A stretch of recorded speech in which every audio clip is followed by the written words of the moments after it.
Hey, what is up, guys? Steve here, and it is time to start another stream. Today, we're going to be playing some Crystal. I'm going to be using the meme itself. People have been loving the growth and development of the Smoochum might be one of the best Pokemon in all of Stadium 2 narrative. So, I figured, hey, if Smoochum is so good in Stadium 2, how good is Smoochum? So today we're going to find out if Smoochum is good in Generation 2 as well as Pokemon Stadium.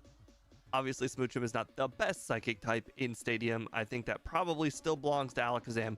But whenever you get Smoochum, you're like, that baby packs a punch. All right. As far as moveset, times are concerned, like, it's been a while since I played. Heck, everything might not even work. I haven't really done a whole lot of testing. I just assume everything's gonna work the way it did yesterday. As far as time, I'm extremely rusty. I don't know if I can beat 140, which is the time I put it at. I put it at a time relatively close to Togetic because I thought, hey, it's probably slightly better than Togetic on a good day. But you never actually know how good it is, so we might be surprised, we might not be surprised. The moves, well, we get Stab Psychic, we get Stab Ice Punch. Unfortunately, Ice Beam is locked behind the post game, which we're pretty much almost never gonna do. And Blizzard is at 49, and unfortunately 49 is around the time we'd be hitting up the league. So unless I were to get a whole bunch of TP ups, I don't know if we really want Blizzard. Plus, Blizzard's not going to be on our final moveset for Red anyways. I think what we're going to end up having to do for Red is hit up the Pikachu with Sing, set up our 6 Meditates, and then sweep with Return. If we need Psychic, we'll use Psychic. If we need Rest, we'll use Rest. I don't think we will. We might need Rest because Pikachu's going to wake up. This is Gen 2 after all, not Gen 1. So they hit you when they wake up. So it's going to be a little bit different. But for the most part, I don't think Red will be that much of an issue. Now, a 30 attack stat is not exactly massive. So even with 6 Meditates set up, we might still have a difficult time knocking out some Red Pokemon, which is why I'd like to stick to Psychic being on my moveset at the very beginning, because I think I could probably use Psychic on a few of Red's Pokemon, even with the whole Meditate setup. 30 power is just not a whole heck of a lot, even with +6.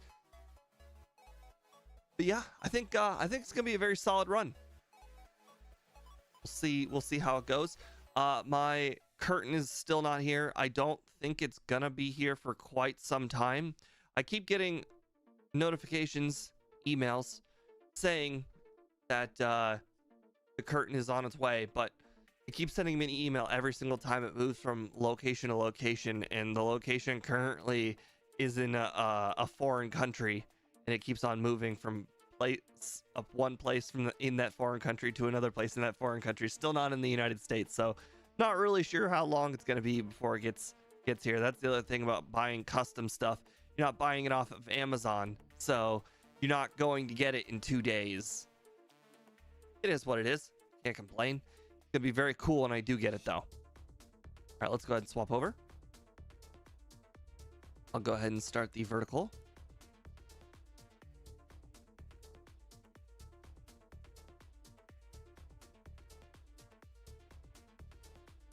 Oh, the vertical started perfectly. I didn't have to click go live on that one like I did for the regular YouTube, which is why we started 30 seconds from the starting timers, because I had to click go live. I actually clicked live at like 3 minutes like I normally do. But regardless, welcome everybody on the vertical. If you're not familiar with my channel, I am Steve M Plays. We play Gen 2 solo runs. Today we're going to be playing Smoochum. If you want to go over the moves and the stats, make sure to check over at the horizontal stream. For now, we're going to go ahead and get started on the run. We've already got one suggestion on what our Pokemon's name is going to be, so we're going to go ahead and go with that. It's thanks to Edmundo Hernandez. We're going to be going with Masha. I'm not entirely sure what that nickname is for, but big thanks to Edmundo just for giving us a nickname. All right. It has been a while since I have played Gen 2. It's been it's been a while since I played Gen 1. It's been an even longer while since I played Gen 2. So expect a lot of issues here on this first run. Hopefully I can clean it up by the second run, but everyone knows rust is real, and it's been at least 3 weeks since we've played any Pokemon, and it's been probably 3 months maybe since I played Gen 2, maybe 2 months. It's been a while. After we stopped doing the runs with Scott, we kind of just stopped doing the runs altogether because Ike's about to learn Gen 2, which is great, but it was only me and Speed who really could play Gen 2. Anyways, go ahead and get started. We started timer after we've nicknamed our Pokemon and given our Pokemon the egg move. If anybody wasn't there for the starting timer, the egg move for this run. Oh, crap. Hold on. What time was I supposed to set it at? Oh, boy. I'm going to say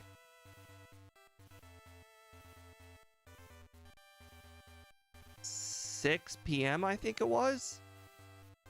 And the reason why is you need to be able to get... Oh, no, actually the time doesn't matter in this run because we're not using Curse. So since we're not using Curse, it does not need to be nighttime. And the reason why we would do 6 o'clock is because 6 o'clock, you usually beat the Elite Four around the 1 hour to 1 hour and 10 mark. You multiply that by times 4 for the 4 times speed. That makes the 4 to 5 hour mark.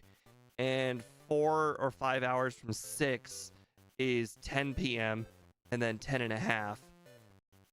So that basically guarantees that it's still nighttime by the time you get to the post game. As you can see, I could set it to 5 o'clock, which would be daytime, which would make it actually go from day to night during the day, which would actually be kind of cool.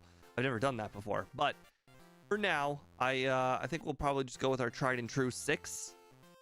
If anybody has any problems with that, by all means, let me know. Oh, hello, game page. Welcome to the stream. All right. And then we always set it to Sunday. The reason why is Sunday is the day you get return. Oh, long time viewers of the stream will notice that there's going to be one big change to the Gen 2 runs. I've gotten rid of the shinies. Unfortunately, it was a really cool gimmick. I thought it was very cool. Unfortunately, Scott kind of let me know that having all of the Pokemon shiny was more confusing than it was good. It was confusing for the people watching who are new and that weren't like watching the streams constantly. All right.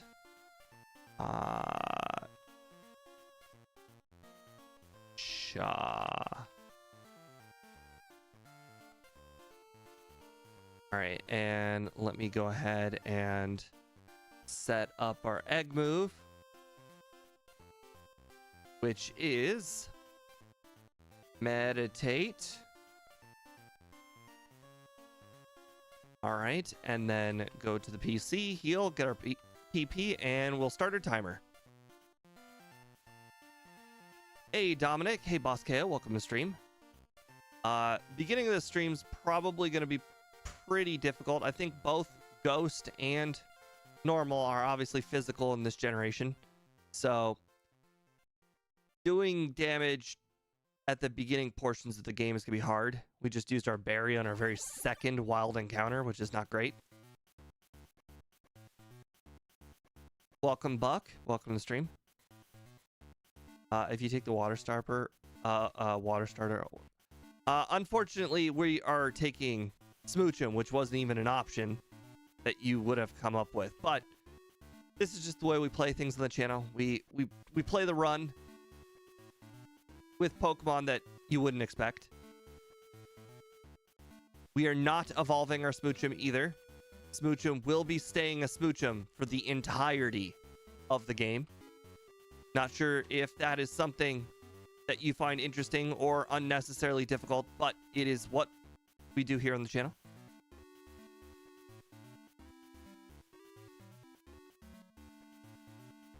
I couldn't help but notice my timer was actually paused. I must have accidentally clicked the button twice, which means we're probably at the 1 minute mark, but that's okay.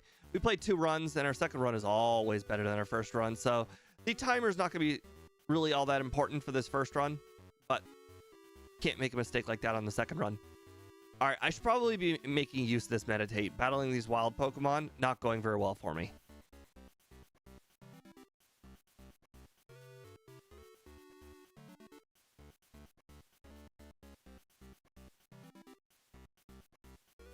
What's up with the XP bar?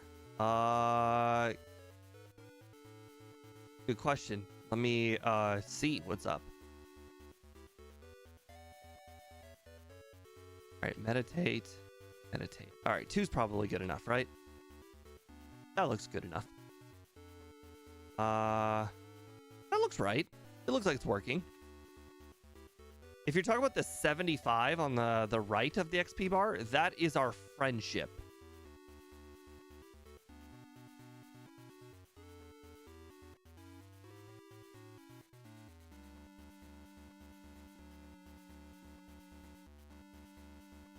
Yeah, exactly. It's gonna be a challenge, Buck. But since you're new and you probably haven't been to the previous streams, we've been doing some rental randomizers in the Pokemon Stadium 2 game.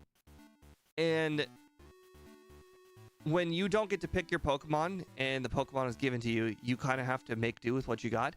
And we found Smoochum to be an extremely good Pokemon in the rental randomizers. I have a feeling it has to do with the stats. They gave it much higher stats in the the Pokemon Stadium 2, like to kind of balance its lower stats. They gave it higher IVs and probably gave it stat XP, so that way compared to other Pokemon it was relatively high. But this one will put it against other Pokemon with an equal playing field at the very beginning. So we'll see how this run goes. Digimon. Digital monsters. Digimon are the champions. No, I don't really know much about Digimon. I just remembered that I used to watch as a kid. I used to have the VHS tape, and I remember that very first Digimon movie being very, very good.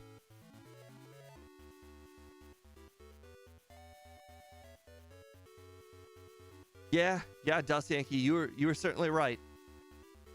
Ironically, the teams that make it past Will happen to be some of our worst teams.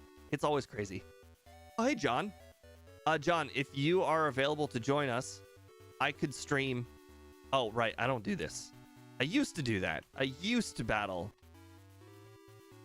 the Bellsprout Tower. Now I know my way around in the dark a little bit. Oh, wow. Okay. Well, you know, I think we'll go ahead and battle ourselves with Bellsprout. Oh, you don't like the XP thing for chat. Yeah, I have not messed with that. I don't necessarily know how it works. I imagine it ranks you based on how many times you've chatted in chat. Okay, we currently have 1 potion. So, this is probably not good. I think I might have to leave and go heal. No, I think I'm gonna lose. Okay, that was a crit. Wow. Okay. Well, at least we beat this first guy. We didn't beat that first guy. Man, can you imagine running into that guy when we need to heal?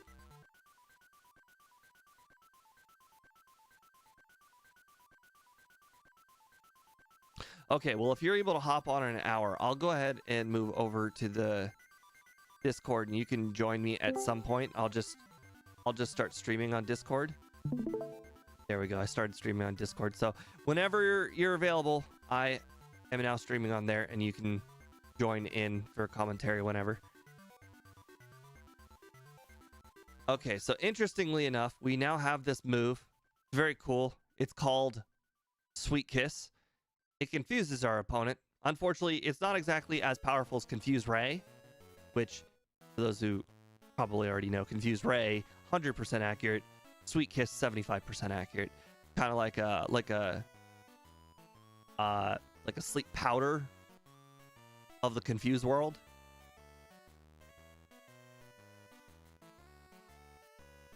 Ouch, that crit hurt. Hold on, there's a potion in here. All right, based on how much damage that did, I think we'll go ahead and battle this person too, and probably also use our other potion after we're done.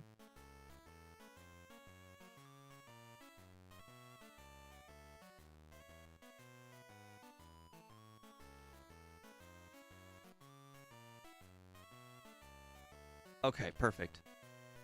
18 damage. Perfect. Been a long time since I've done Bellsprout Tower.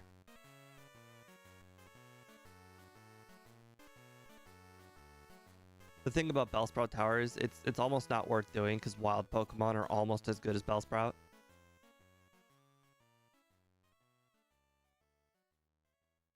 All right, +4. It's got to be pretty good, right? Okay. Ooh, let's see. What level do we get Confusion? 21. We get Powder Snow at 13, though. If we get Powder Snow at 13, you know what that probably means? That means we should probably train up to 13 before we battle the flying types, because Powder Snow will have stab. It will do a pretty solid amount of damage to a flying type.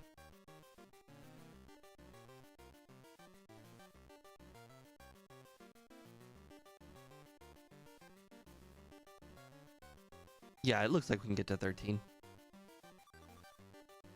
Not in here, though.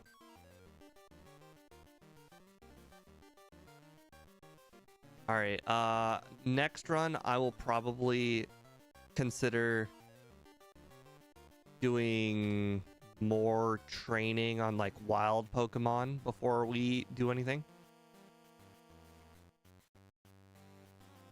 Like, this trainer probably isn't worth very much at all. It says in the top right, the whole entire trainer is worth 99 XP.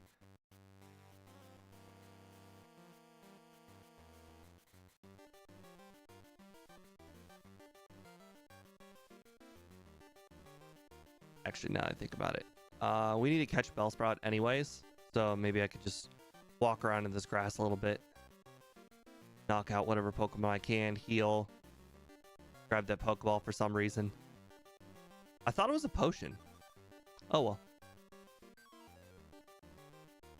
As you can see, stats a little underwhelming. Hey, online bully, welcome to stream. But we are using our physical stat, which is currently set at 17. Our special attack is at 30. And when we get Powder Snow, it will just straight up have more power than Pound. So we'll have a higher damage move with a higher power. So it will be quite different once we get Powder Snow.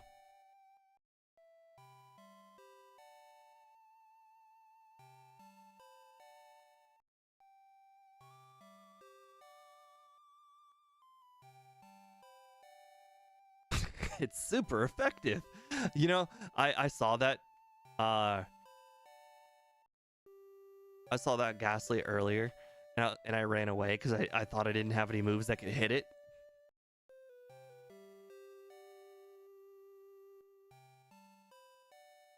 Okay. Round 2. Fight.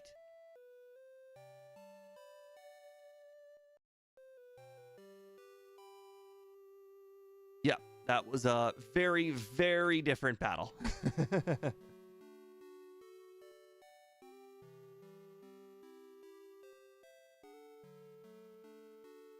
This reminds me of like so many Gen 1 water types where the water type has such a hard time if it doesn't get a water move at the beginning. And then the moment you get water gun, the world is your oyster. Like for instance, Dratini. Dratini is absolute garbage until you beat Brock and then pick up water gun. Then Dratini is actually not that bad.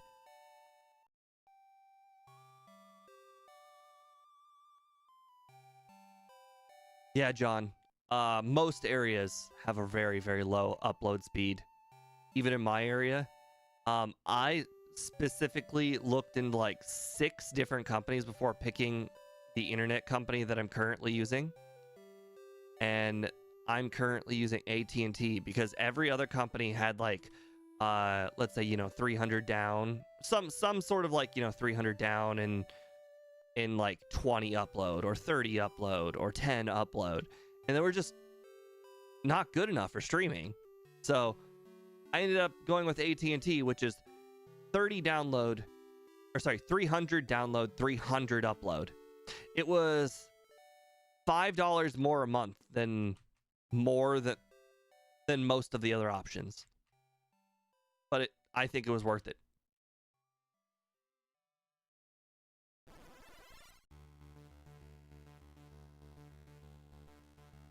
Oh, Speed's playing?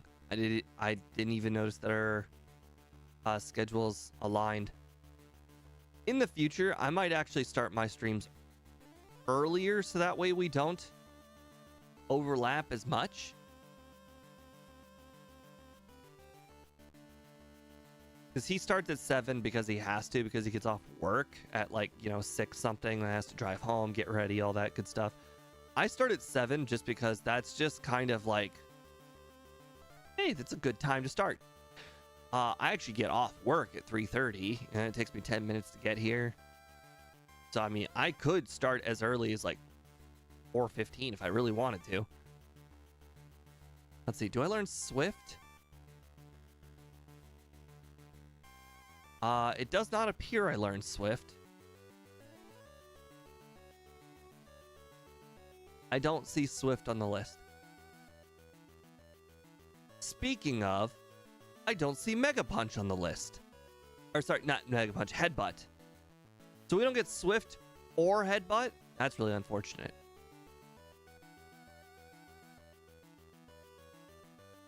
Well, hopefully we can get to level 21 as fast as possible.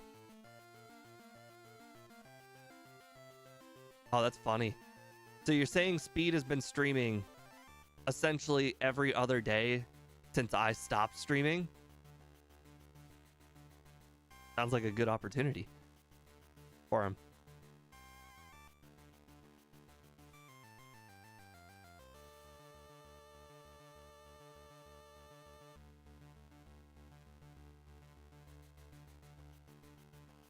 Boy, it seems like the moment we got Powder Snow, easy mode was just enabled.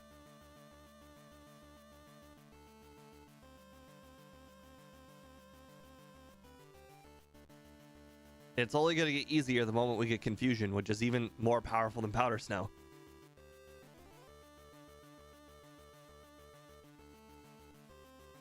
My only issue is I think I might have a little bit of an issue with Jasmine, but seeing as I will have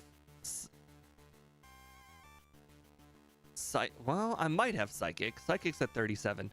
Seeing as I will have Psychic and I will also have Sing, I can't imagine Jasmine's going to be super hard, but I might require quite a bit of Sing luck before I get past her.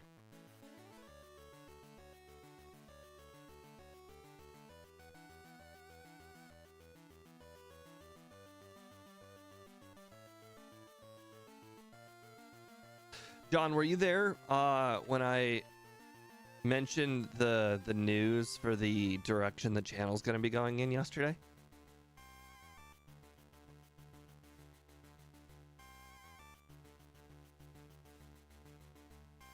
Ouch.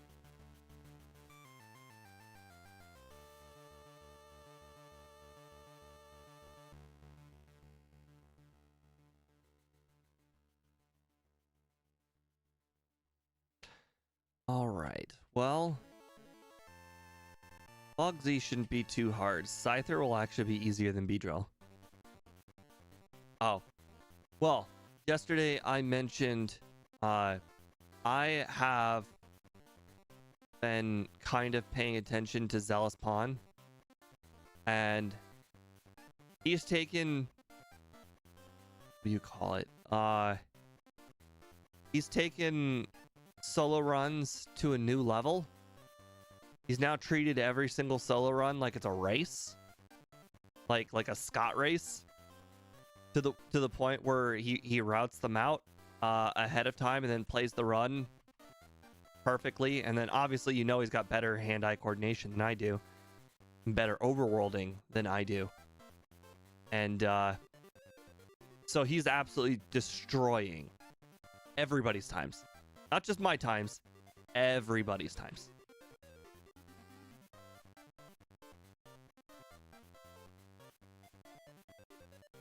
So I know that you guys are probably going to say, don't pay attention to that. You just keep playing the game. And that's what Speed's been trying to do.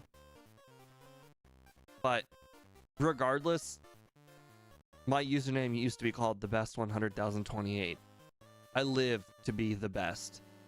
I got that username from the Pokemon theme song when I was like 5 or whatever. You know, where he starts out the theme going, I want to be the very best. Like that's literally where it came from.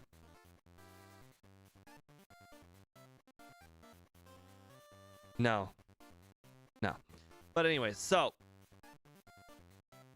due to the fact that I've had to do all of these bad runs recently, and also the fact that, okay, I forgot to buy stuff.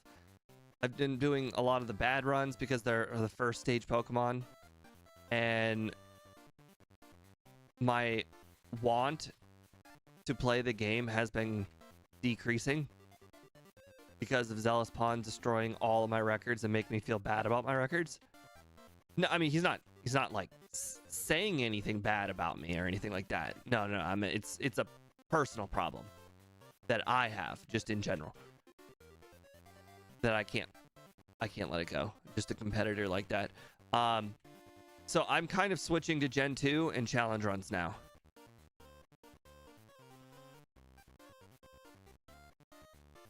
All right, we can't learn Headbutt.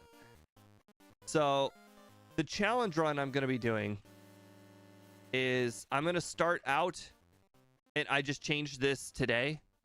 I said I was going to do Kaizo challenges.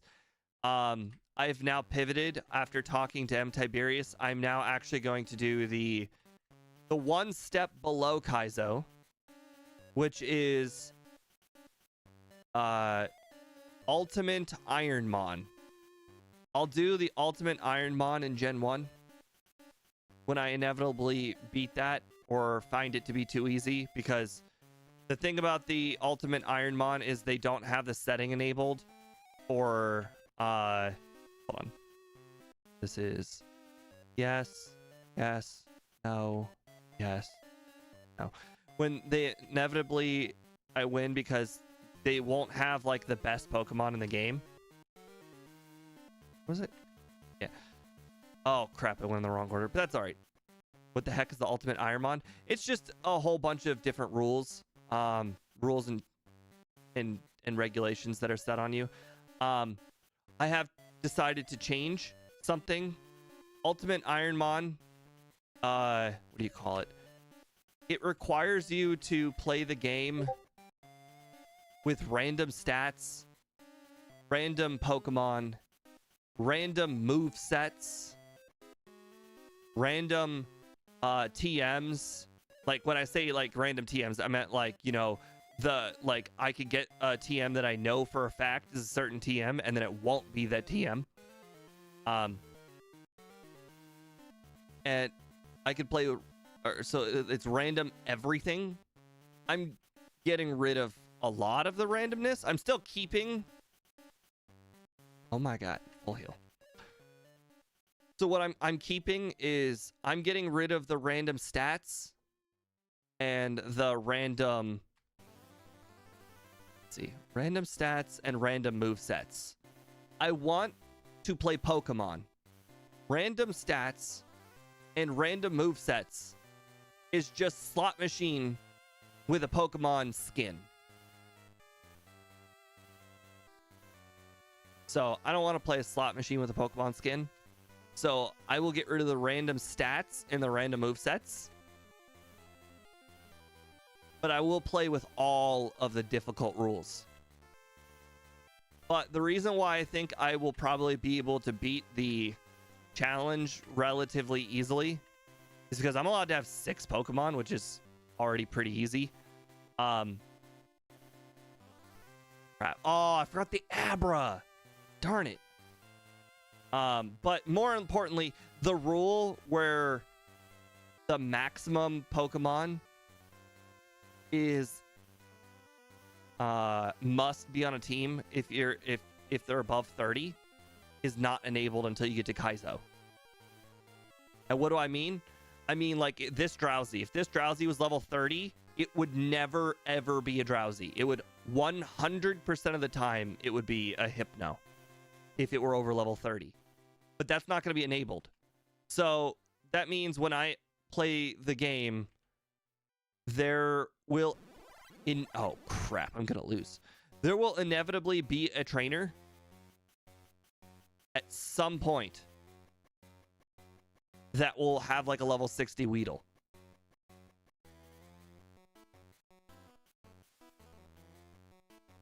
It'll happen. Somebody will have a level 60 Weedle. It is what it is.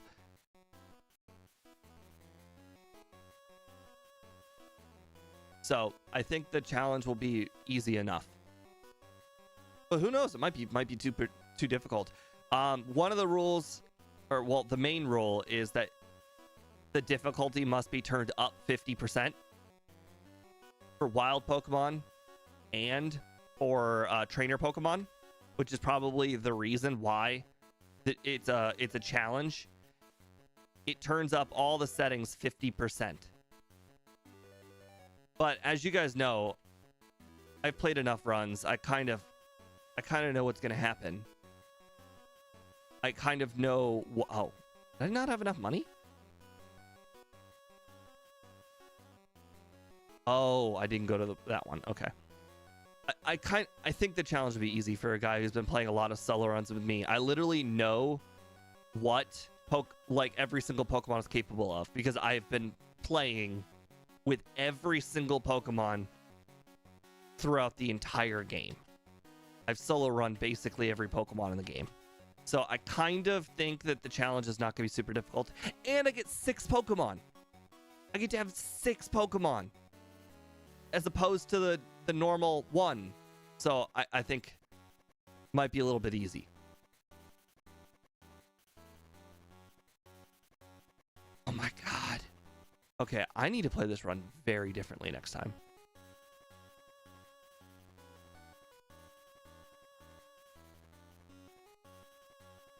Aww. The Meowth got a crit.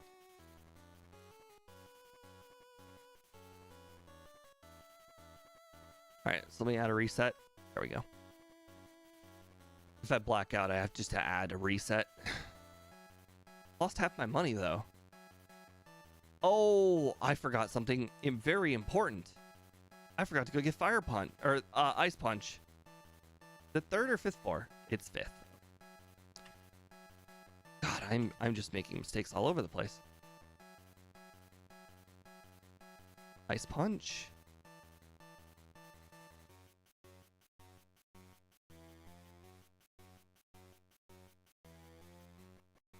There we go.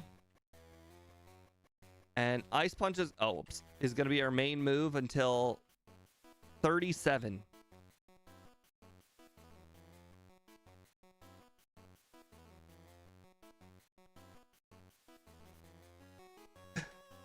There's a handful of other rules in the Kaizo that I didn't really go over. I haven't really memorized them. I figured when I played the game, I would just have the rules open while I'm playing. But for the most part, it's still going to be challenging. It's just not going to be like extraordinarily challenging. Okay, that was kind of lucky. Boy. I think the HP stat and the defense stat are Smoochum's lowest qualities here. It feels like if I get hit by a physical move, I could die to any physical move.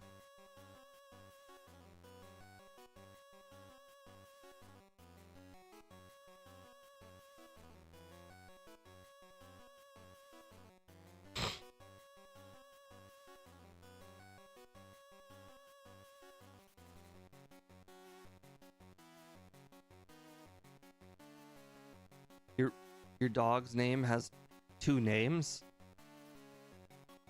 That sounds confusing.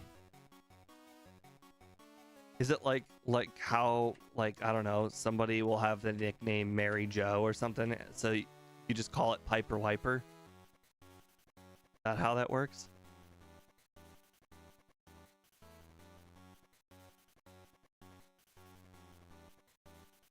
Okay, well, this next gym shouldn't be too hard with confusion.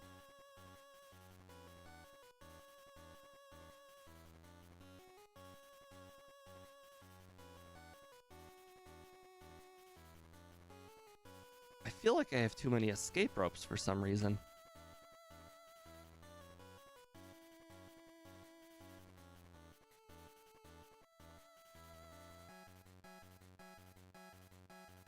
If anybody's curious why I have meditate with no physical moves,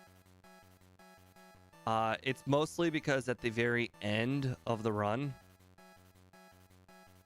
I plan on teaching return to beat. Hold on. At the very end of the run, I plan to teach return to beat red. But until we get to red, we're not going to have any physical moves.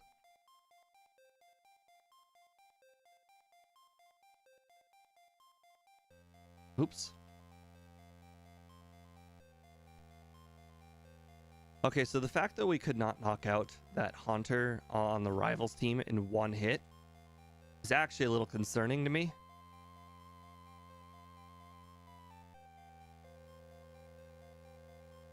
Okay, I need to put Meditate in slot 3, actually. Meditate's actually the most useless move here because it doesn't actually do anything.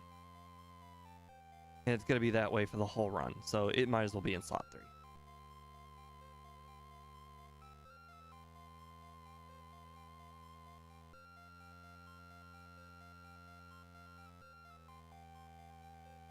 Alright, come on. One shot? Good, good, good, good. Okay. That means we will 2-shot the Gengar. We should 1-shot the rest of them, because I believe the Haunter on that team, or that Haunter on that team to the left of me, is the same level as the Haunter on Morty's team. Or 1 level lower. Honestly, I can't remember.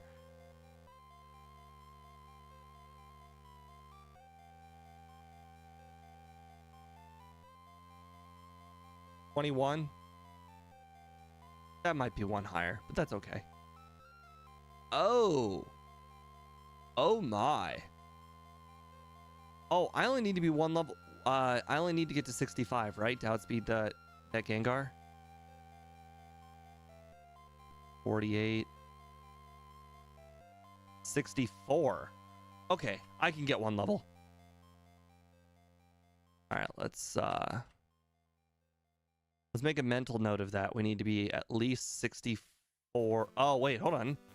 We're still not going to 1-shot the Gengar. And Shadow Ball is 100% accurate. So actually, what I have to do is I have to hit that Gengar with Sing.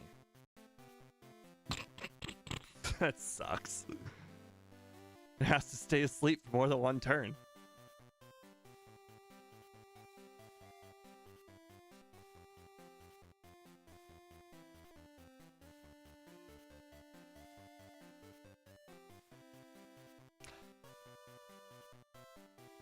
That was weird. Oh, okay. I was like, that was weird. I just took damage and I got confused. And then I looked at its moveset. I saw confusion. I'm like, oh, I got 10% confused. Got it.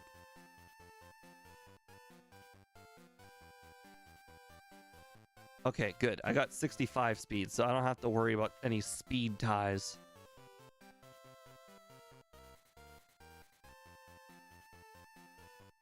Next run, I will make sure to pick up the Quick Claw. A little too late for the Quick Claw, but I'll pick up the Never Melt Ice at some point in this run.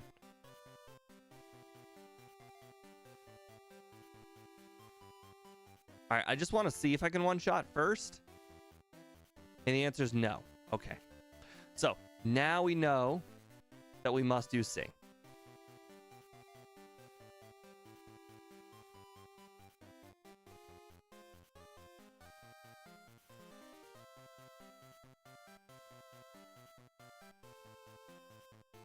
Perfect.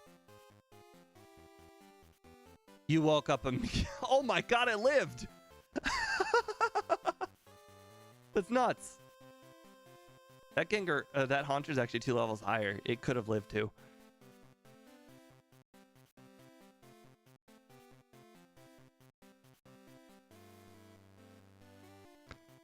So this first run, we're kind of testing out the waters. We're seeing what we can do. Plus, you know, I'm getting acclimated to the game again. Now we know we need to be 65 speed for Morty. Plus, as you guys may or may not know, have noticed, the longtime people watching the stream, everything is not shiny only. So the opponents are actually weaker.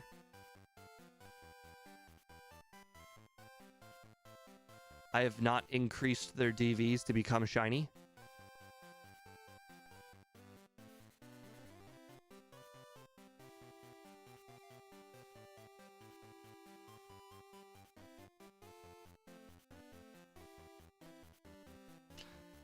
My defense is so low, I made sure to go in the Pokemon Center. That way, if I actually die to the Krabby, I'll go back to this Pokemon Center.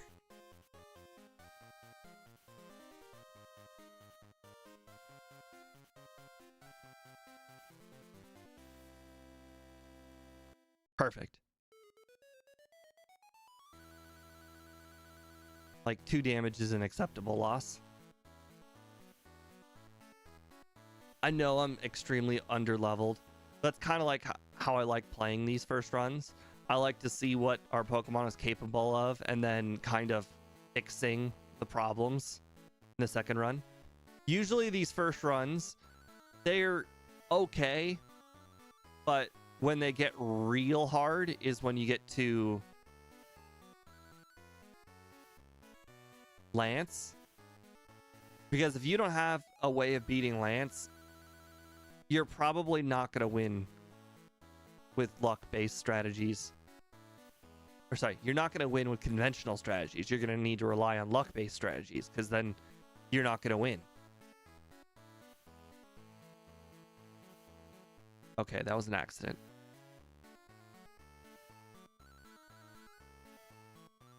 Now, Lance doesn't exactly use the most accurate moves, but moves aren't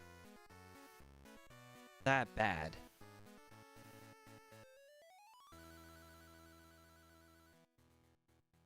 Okay, this is definitely one thing I'm going to need to remember. I remember last time I played, I had a real problem not remembering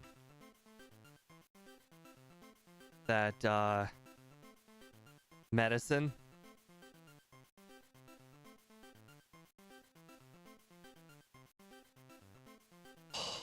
I'm terrible. It's just embarrassing.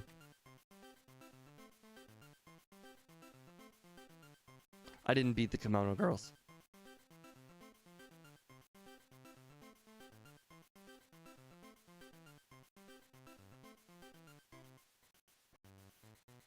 What an astute observation, Boss KO.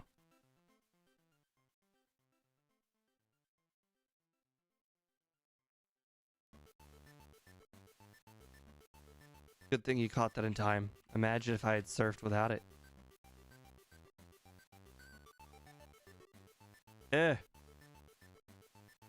You can interact with that? Interesting.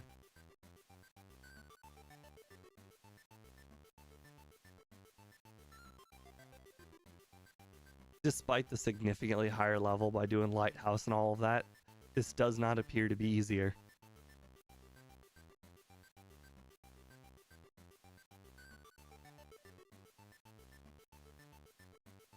Ouch.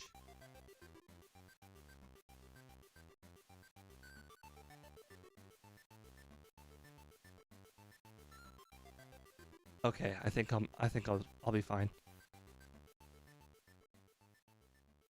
I believe Jolteon doesn't actually have any good moves.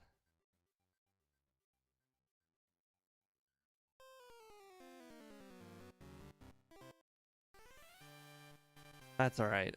On the bright side, at least we didn't screw up like heavily. I made sure to not heal or anything while in Ecruteak, so that way I could teleport back.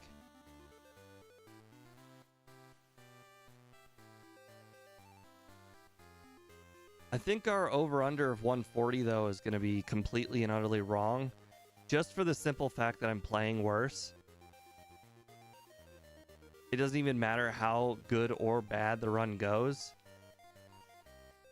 Just me playing worse is just the difference.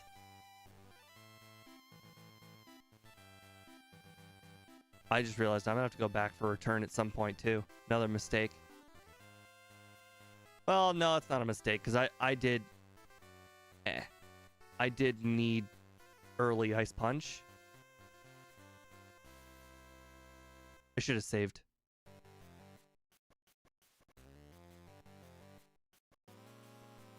Yep. Should have saved. Even though we're neutral because Psychic resists. Okay. That Comet Punch probably would have knocked us out.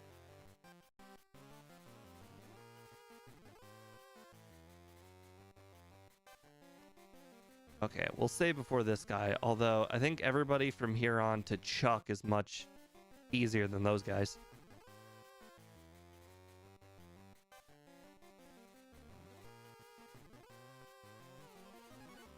Nice.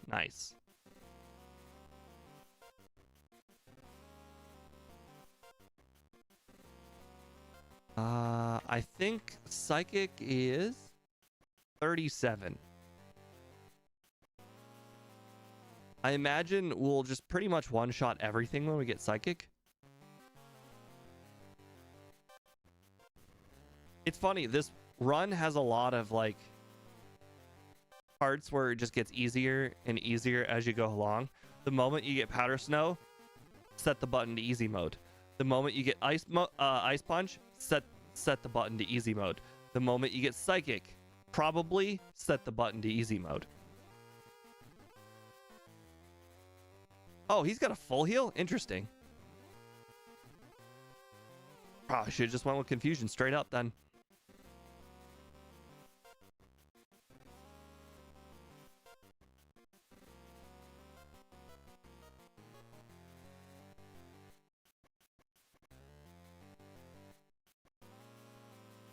Alright, Kenya. Oops. I like putting Kenya in slot 2.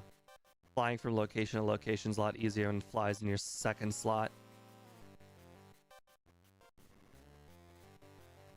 Since this is a run that requires healing, a lot of healing, I'll grab this. Grab that. Once again, we're going to be skipping as many trainers as we can, even though it's probably recommended to do some of them. Okay, that was an accident. I meant to go left. Kind of didn't. I forget how many Gyarados that guy has. I think it's 4 like level 10 Gyarados. Like they're absurdly low Gyarados or low level. So I'm gonna grab Seeker Power for this first run, even though I don't think I'll need it. I'm gonna grab it anyways because in run 1 I don't think I'll need a dark move whatsoever, but a dark move could come in handy for a special attacker. And if you're wondering why I'm saying dark and not dragon, because we're not playing shinies only, it's now a dark move and not a dragon move.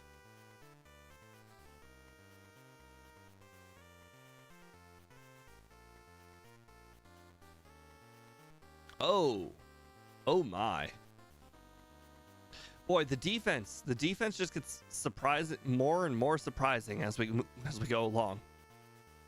Every time we get hit by a single physical move, it's like, am I dead?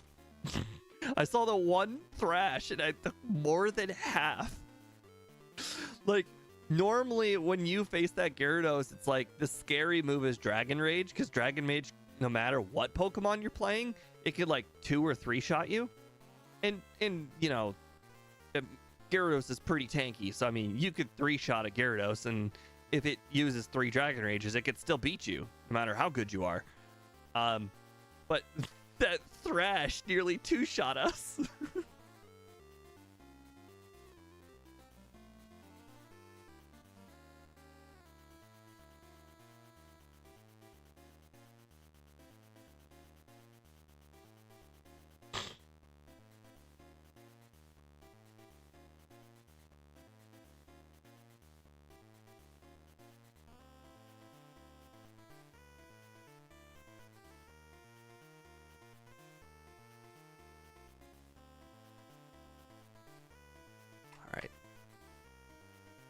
On the bright side, even though I have made a lot of flubs,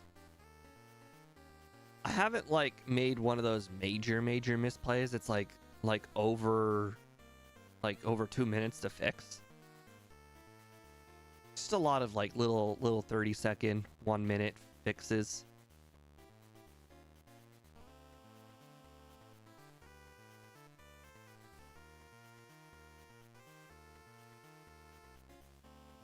There's a Pokemon named Solosis that's based on a Sal, and it's significantly more defense than Jinx and Smoochum. You know what's funny? I don't know if they had Smoochum in mind when Gen 1 was created. And then when they made the babies, they're like, huh, I wonder what should we consider taking defense away from Jinx? And then the executives are probably thinking, no, we can't do that. Its defense is already so low. But then, like, oh crap, what's his name? Sigamori? It was like, hey, that's not how evolution works. Evolution means we add stats. That means we gotta lower the stats. And then, you know, then you get a Pokemon with like 15 defense, and you're like, huh, that doesn't make any sense. How could a Pokemon have 15 defense?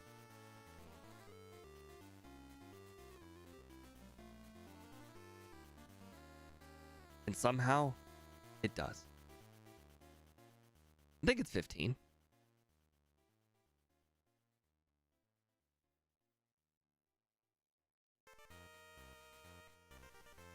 I want to say its HP is at like 30, but 30 is actually kind of okay. The reason I say that is because I think Tyrogue has got like 35 and everything, and that's probably the most average baby. So like if you're going to make other babies, then you need to add and remove stats from 35. So since this thing has got 85 special attack, they had to take from somewhere. And I guess that would be defense and a little bit HP. Okay, I could actually die to these electrodes, so I'm going to go ahead and save. I think self-destruct can absolutely one-shot us. Oh, was I faster than that electrode? Holy crap, I am. Over-leveling, baby.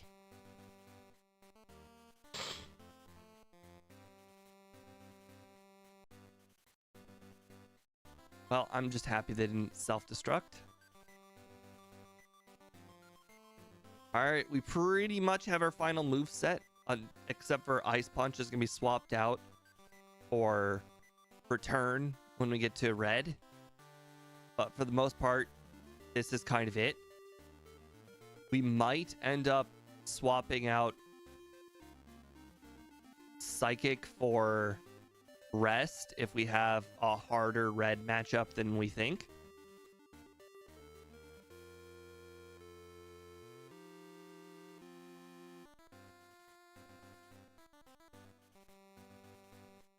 Okay, what am I doing? Psychic needs to be in slot 1. I saw that headbutt. I'm like, no, half my HP. And then it didn't deal half. Holy crap, that Piloswine just used Blizzard instead of like Fury Attack. Scott said no matter what Pokemon you're using, that Piloswine's got like a 15% or like a 50% chance of using like Fury Attack, which like that just seems unbelievable. Maybe it wasn't 50, maybe it was 25. But regardless, that the chance of him using that Fury Attack is never 0.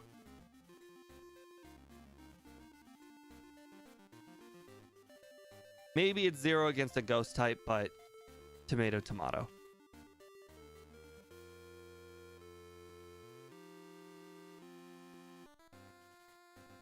I'm glad I was able to get Psychic in time for Jasmine. And I was glad I was able to actually get this. Oh, I didn't make it to 38.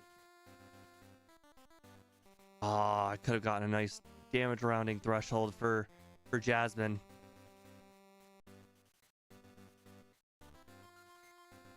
Oh well.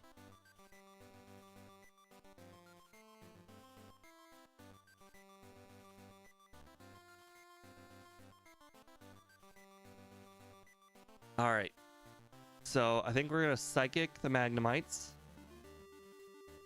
That's really unfortunate. I was expecting that to be a one-shot.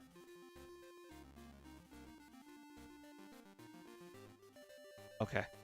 I just wanted to see if I would be able to do that.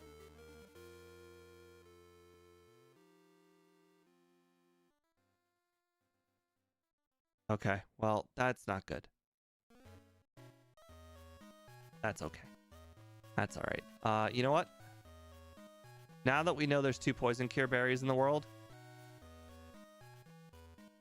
there really is no downside to using the poison paralysis cure berry here when I know there's one near Blackthorn.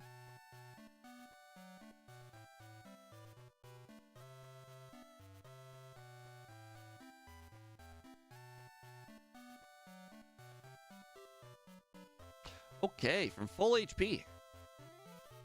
Hey, Andrew Palmer, welcome to stream. Caught you at the very, very end of the previous stream.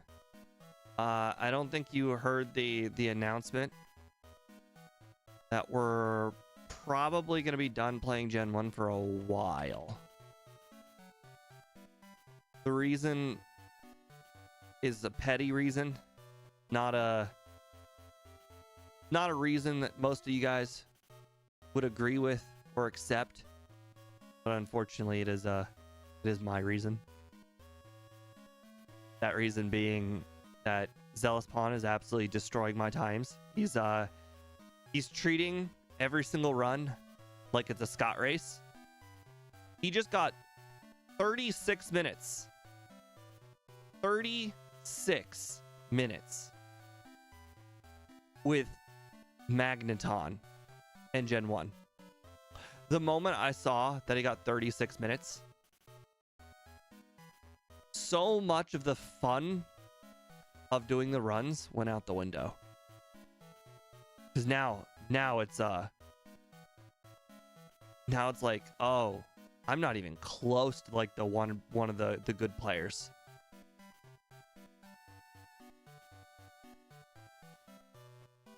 Like, you know, I was always like a tiny step below Speed, and I was a step below Scott, and I was a pretty big step below Ike, and a pretty big step below Austin.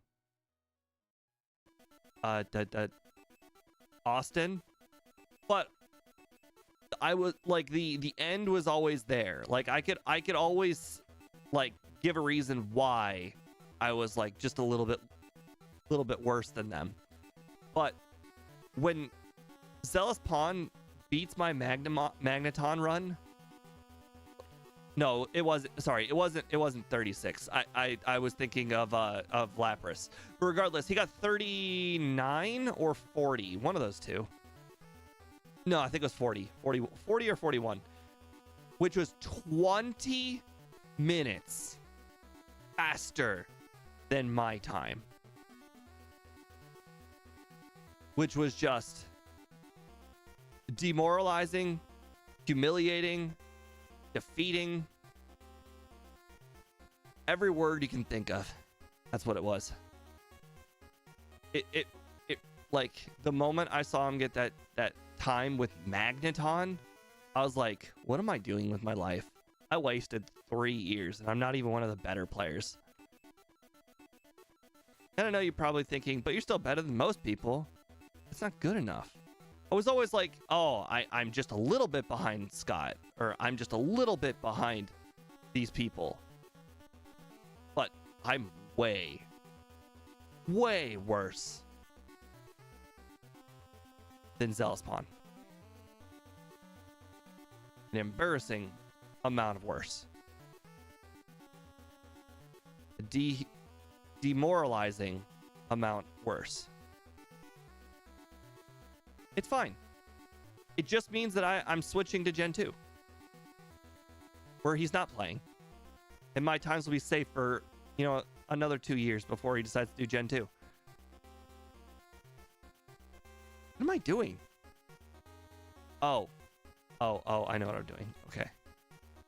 I'm like, I know I'm in the right city. What am I doing? Where am I going?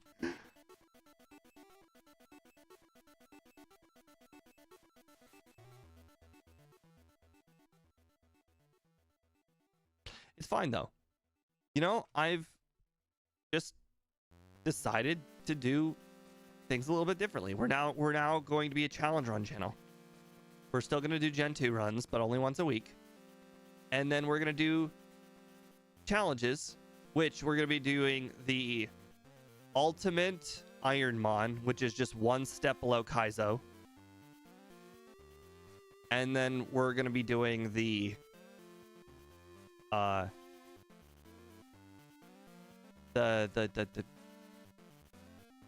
stadium ones. So we're really just doing like three. We're branching out from Gen 1 to 3 different games. The curse of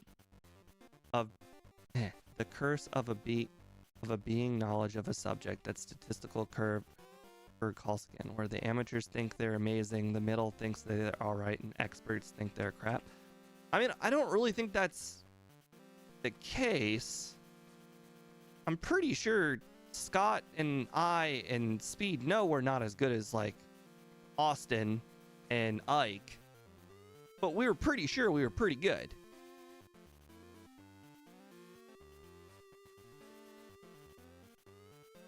I don't know how Zealous Pawn does it though. He's got like perfect fingers, perfect hand-eye coordination. I don't know how he does it.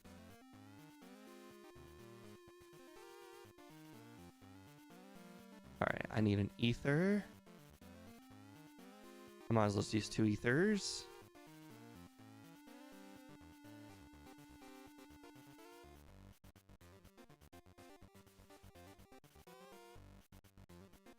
I was never under the delusion though that I was the best. I just figured, hey, I was like one of the best. Oh, I know what you're talking about. It's actually not really a statistics thing. It's more of a psychology thing. I took statistics 1 and 2 in college, and I don't remember that being in there, but I remember in the one psychology class that I had to take that was mandatory, I remember that.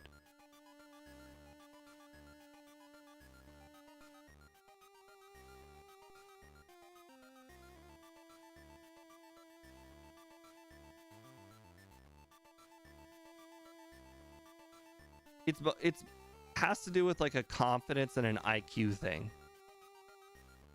The people with lower, a lot of people with lower IQs just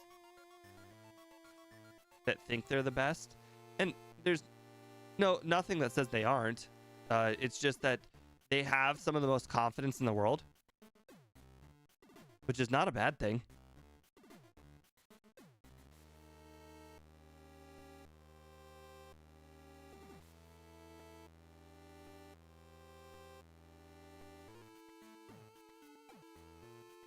It's one of my bigger problems is I think of, I go up to, like, I look, let's say, like, for instance, today, you know, I went out to eat by myself, which I do, like, I go out to eat probably by myself. I used to go out to eat by myself like once a week. Now I go, since I've moved over to this house and I don't have all my cooking stuff, I eat out like 5 times a week now. But I will go to a restaurant and then I will see like a really pretty girl, and then I'll spend like a half hour like staring at her fingers just to see if she has a ring, and then I think of all of the outcomes, what would happen if I asked her out, and they usually end up with her end up saying I have a boyfriend, and then everything ends there. Not healthy.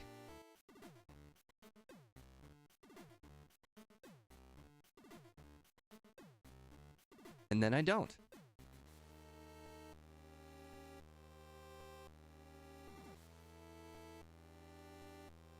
Oh wait, I actually don't need the pink bow. Well, maybe I might need the pink bow. No, hold on, I'll never need the pink bow because I'm gonna be using leftovers for red.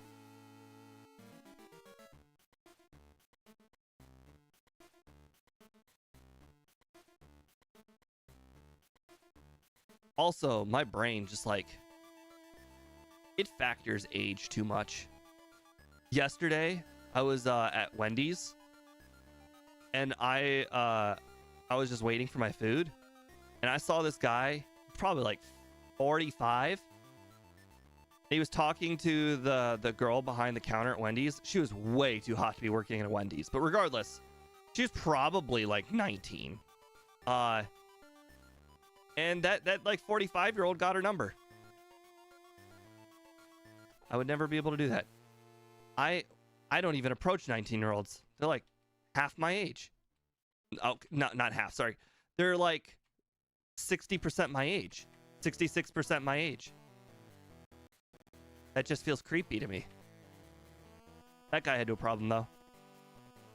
I also should mention that the Wendy's that I was going to is in the bad part of town. So these things happen all the time. Oh yeah. She was super hot too. I could not believe it, but you know, it is what it is. It happens all over the world. It's a very normal thing, Annie. I don't like that it's a normal thing, but it's a very normal thing.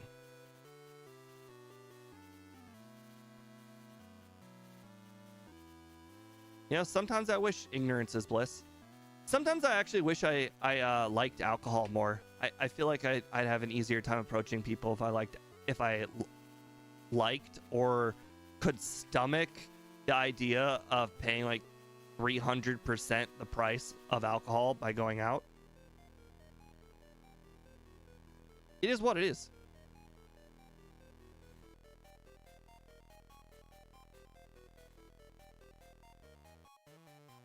I like that Wendy's is like in the middle of like what I would call the hood.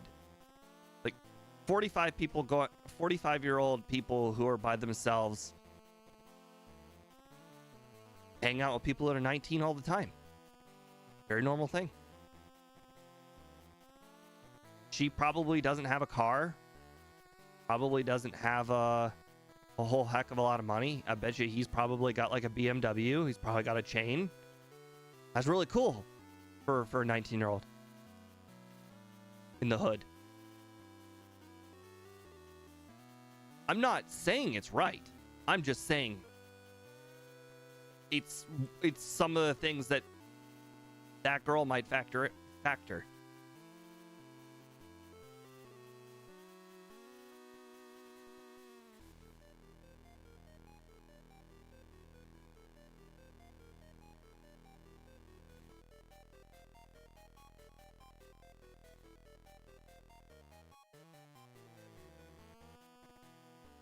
Okay. Oh, no, not paralysis. I was gonna have an easy time knocking out the Dratinies or Dragonairs. Slam. It's a good thing Speed's not watching. I won because of Slam. That's funny. Oh. I have a full heal? Oh, I got that useless paralyzed heal I picked up earlier that I never pick up. The one I picked up in Bellsprout Tower.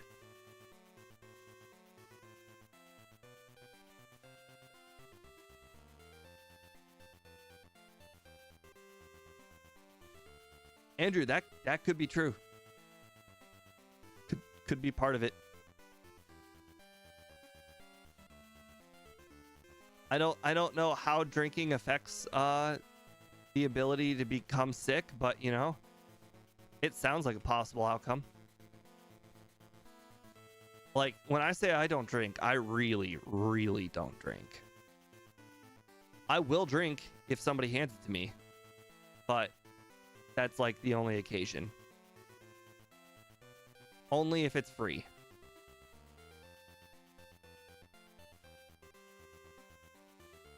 Like a while ago, my parents took me out. We went out to a restaurant, and they were doing $2 Long Island iced teas, and my parents like, you can get one. So I had one. That probably was like my first bit of alcohol in a year.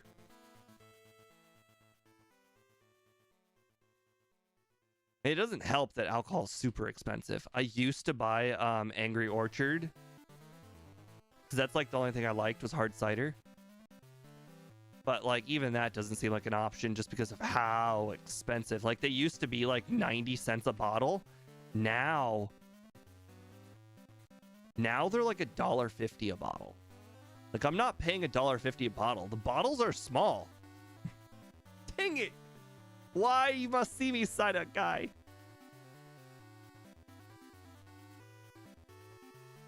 Oh crap, I forgot to go to the city with Falconer.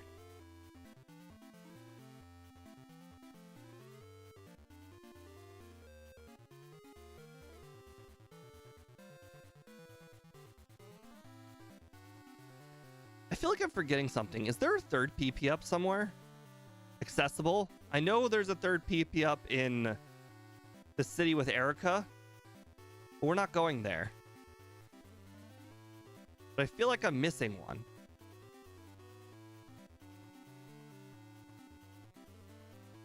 Dang it, why do I keep doing that?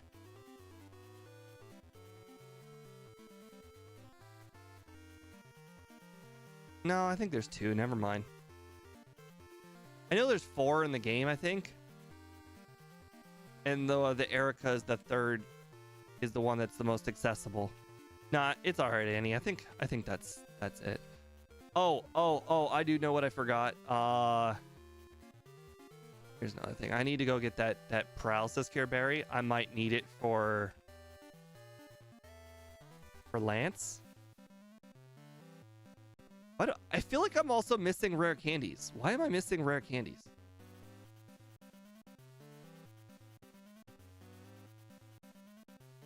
Regular berry.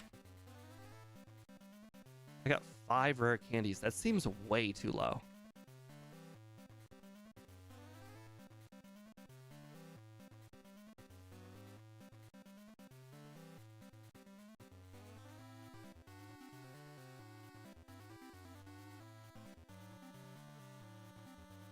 Dang it. I thought that was that's a Gen 3 thing, isn't it? The whole pausing and then they stay paused. Because I paused on and she was looking right and then she looked down.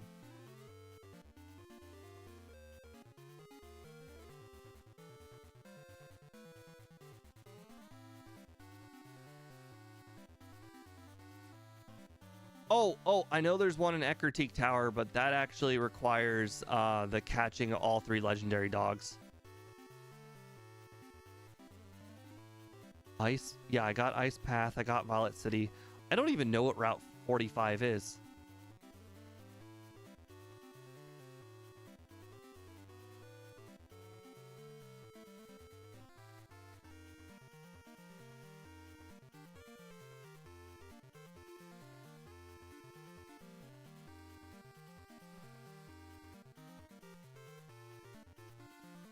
Celadon?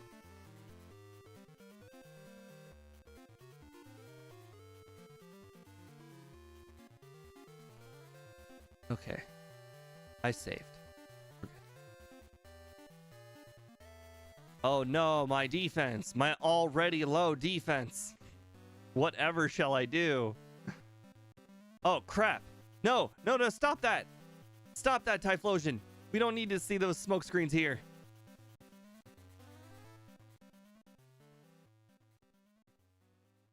Rut-row, Raggy. Okay, well. Typhlosion did a real number on me there.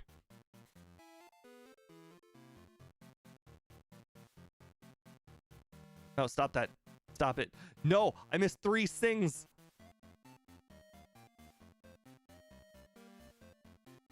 In the middle of a pond in the southeast end of the route? Below Claire. Oh, I know exactly where that is. That's really far. All I have to do is hug the right path and it will take me all the way down to that lake.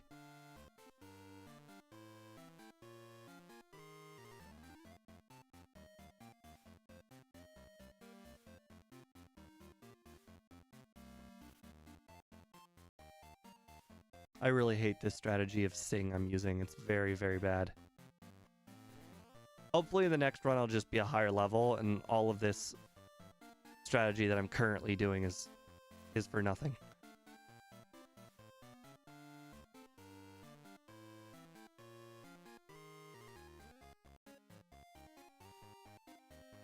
Ah, being paralyzed make me take so much damage from that Haunter. Oh no, not fair. Fully paralyzed. Okay. I don't know how in the world I knocked out a Kadabra with Ice Punch, but I'll take it.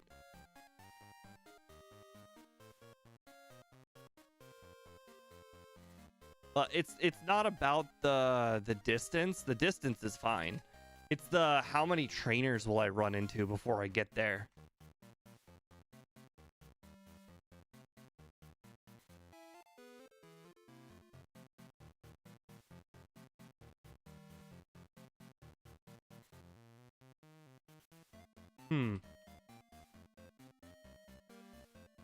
Hey, I wish I had Lovely Kiss. I only had Sweet Kiss, which was significantly worse.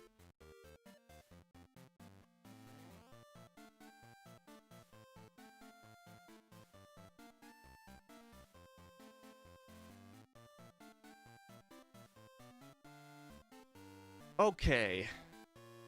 Interesting. Will might actually be kind of a little mini boss here. I think I might actually have to sing a lot of Will's Pokemon.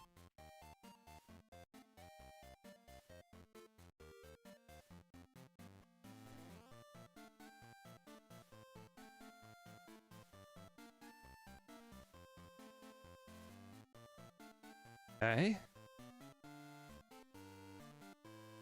Good. No, don't wake up immediately. No, stop body slamming. No. No, not paralysis.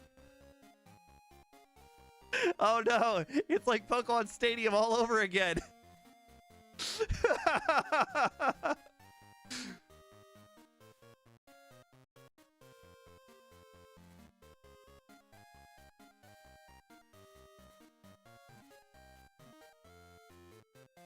Okay, I should probably be using at least one Psychic in there.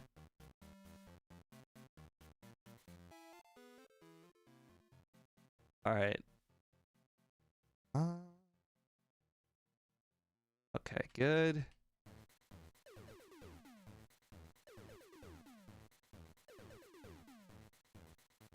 I mean, it gets Meditate via egg moves. I mean, it's not bad.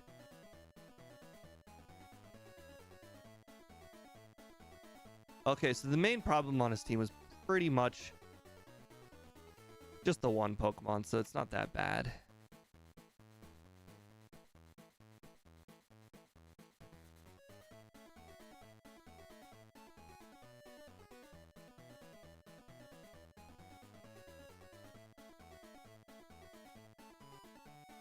Alright, I should be pretty good against. Okay, that's fine. Spikes is irrelevant.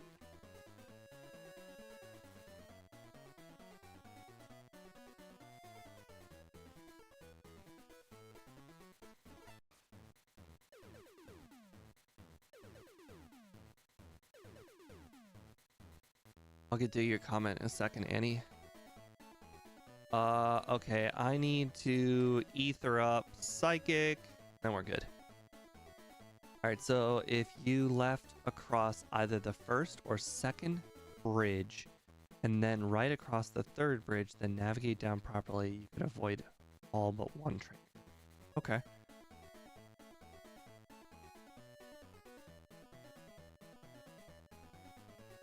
Luckily, Bruno is still Psychic Sweep. I don't even need to use Ice Punch. That's how embarrassing Bruno is. Should have made his team better.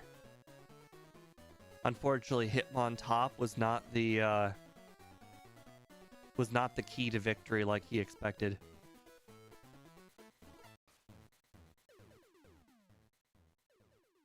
Oh no, a 3-shot? Okay. That means I should have used Sing. Oh, okay. Okay. Okay, so we need to Elixir. Also full restore. Okay. Unfortunately, landing 2 Sings might be kind of difficult.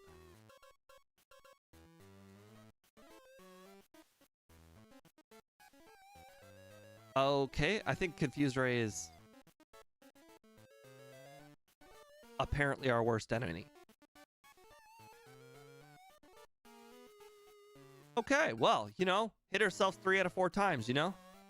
Not bad.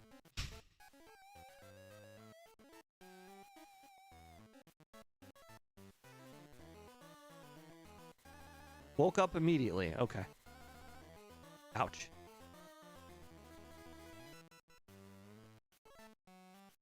Alright, can we make it past Houndoom this time?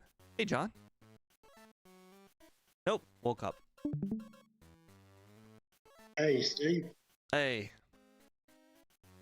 How's it all going?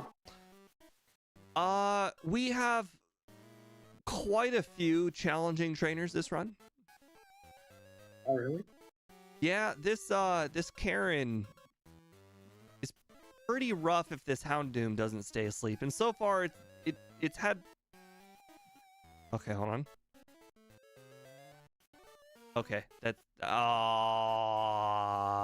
okay. Okay. So close.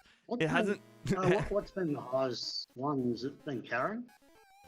Hard to say. I'd probably say so far Karen, just because it has 2 troublesome Pokemon, but Will was also quite hard. But the thing is, wondering if Hidden Power could help. Will's Pokemon did less damage.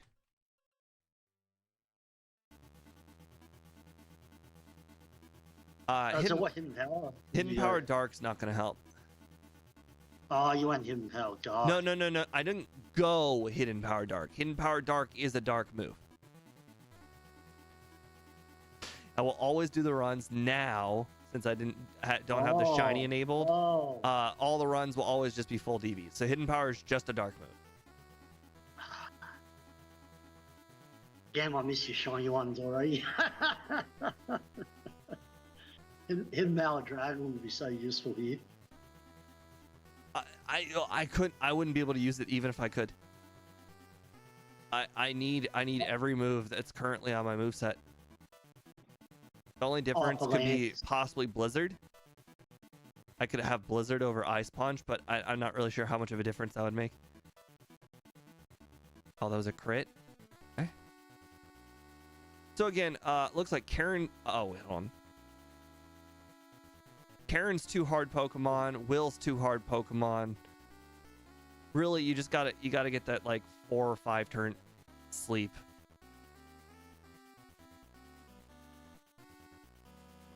All right, so let's get that Paralysis Cure Berry that I wasted a lot of time getting. Max elixir.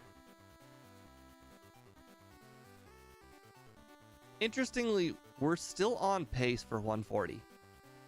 But that's like a second try red, so that seems unlikely.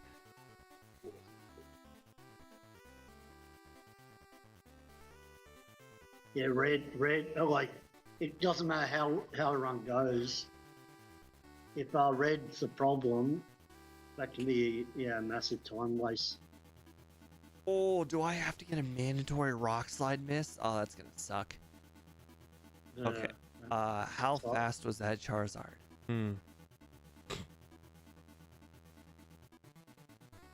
Not Charizard, sorry. The Aerodactyl. How fast was the Aerodactyl?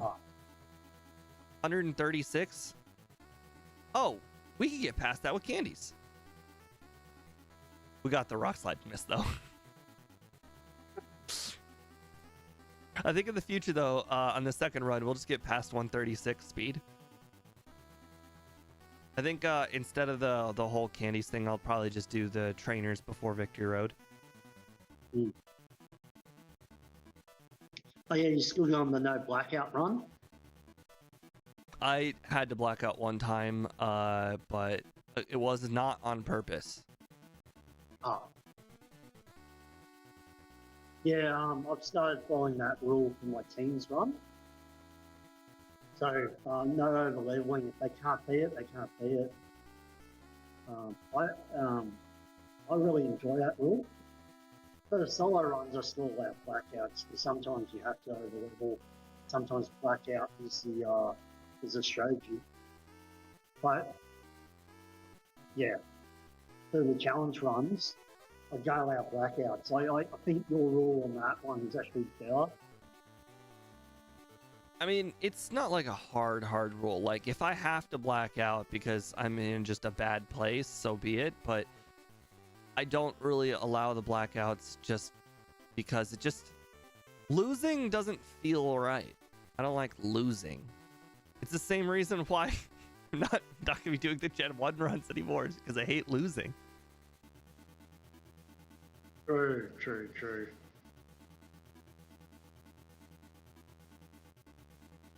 So I was going to say, though, I do like it for, like, say, a challenge run where you can't over-level. Because, like, sometimes, you know, especially if it's not that speed, just about, is it possible? Well, if you over-level, anything's possible. Pretty much. The nice thing is, I was actually really starting to like those Gen 1 runs because the Scott was finally starting to do red, and my runs were within 1 minute of Scott's runs, which made me feel really good. It made me feel like, hey, I'm doing something right. Both Scott and me are pretty much the same skill. And then Zealous Pond is just blowing all of our runs out of the water and made me feel... Why do you care about Zealous Pond? I don't That's know. all I don't get. It feels really bad. I just feel like everything I've done is just for nothing because he's blowing out all my times, all my records. They're not even records. He's blowing everything out of the water, just making it feel like I'm past news. Just because if you said to me, oh, there's someone else doing Pokemon Sun solo runs and they're getting far better times than me, I'd be like, great.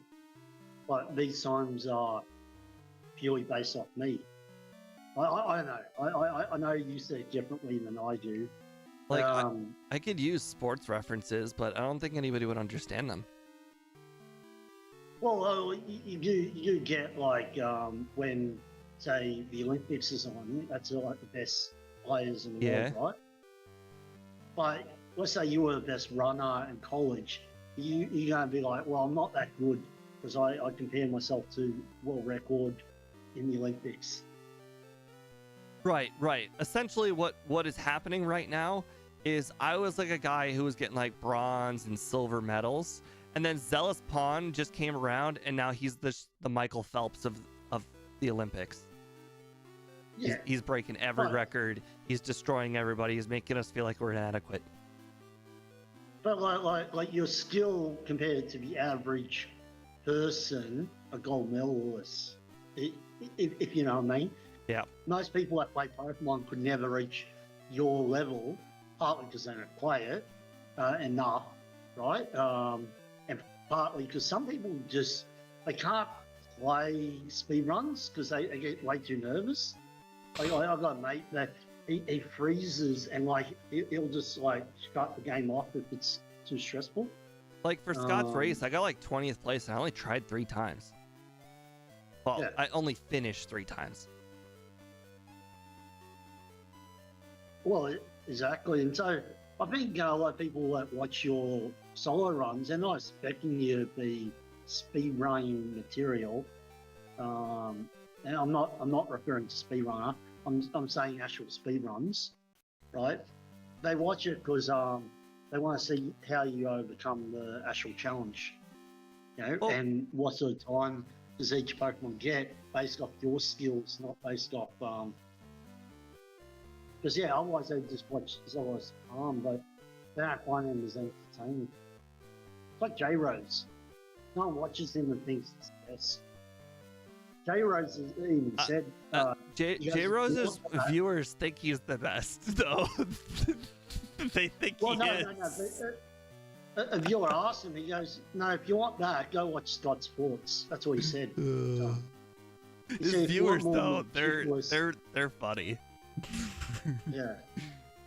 Oh, the ones that come to your channel and they're like, oh, you're not as good as J-Rose, and you're like J-Rose goes off base off game time, which means if he resets, it doesn't matter. He'd have 20 resets, and that Pokemon gets a faster time because it's based off game time. It's fine though. I'm actually looking forward to doing these challenge runs in the near future. Yeah. I've been wanting to do like challenge runs and like the Kaizo kind of thing for a long time. I never really thought I had like the overlay or the talent or the skill to do it, but now I feel confident enough that I could do it. You gonna do that in Gen 1 or is it? Yeah, I'm gonna do it in Gen 1. So partly because it's the only gen I know, but also just because Gen 3 adds so many elements that I've never had to deal with, like abilities,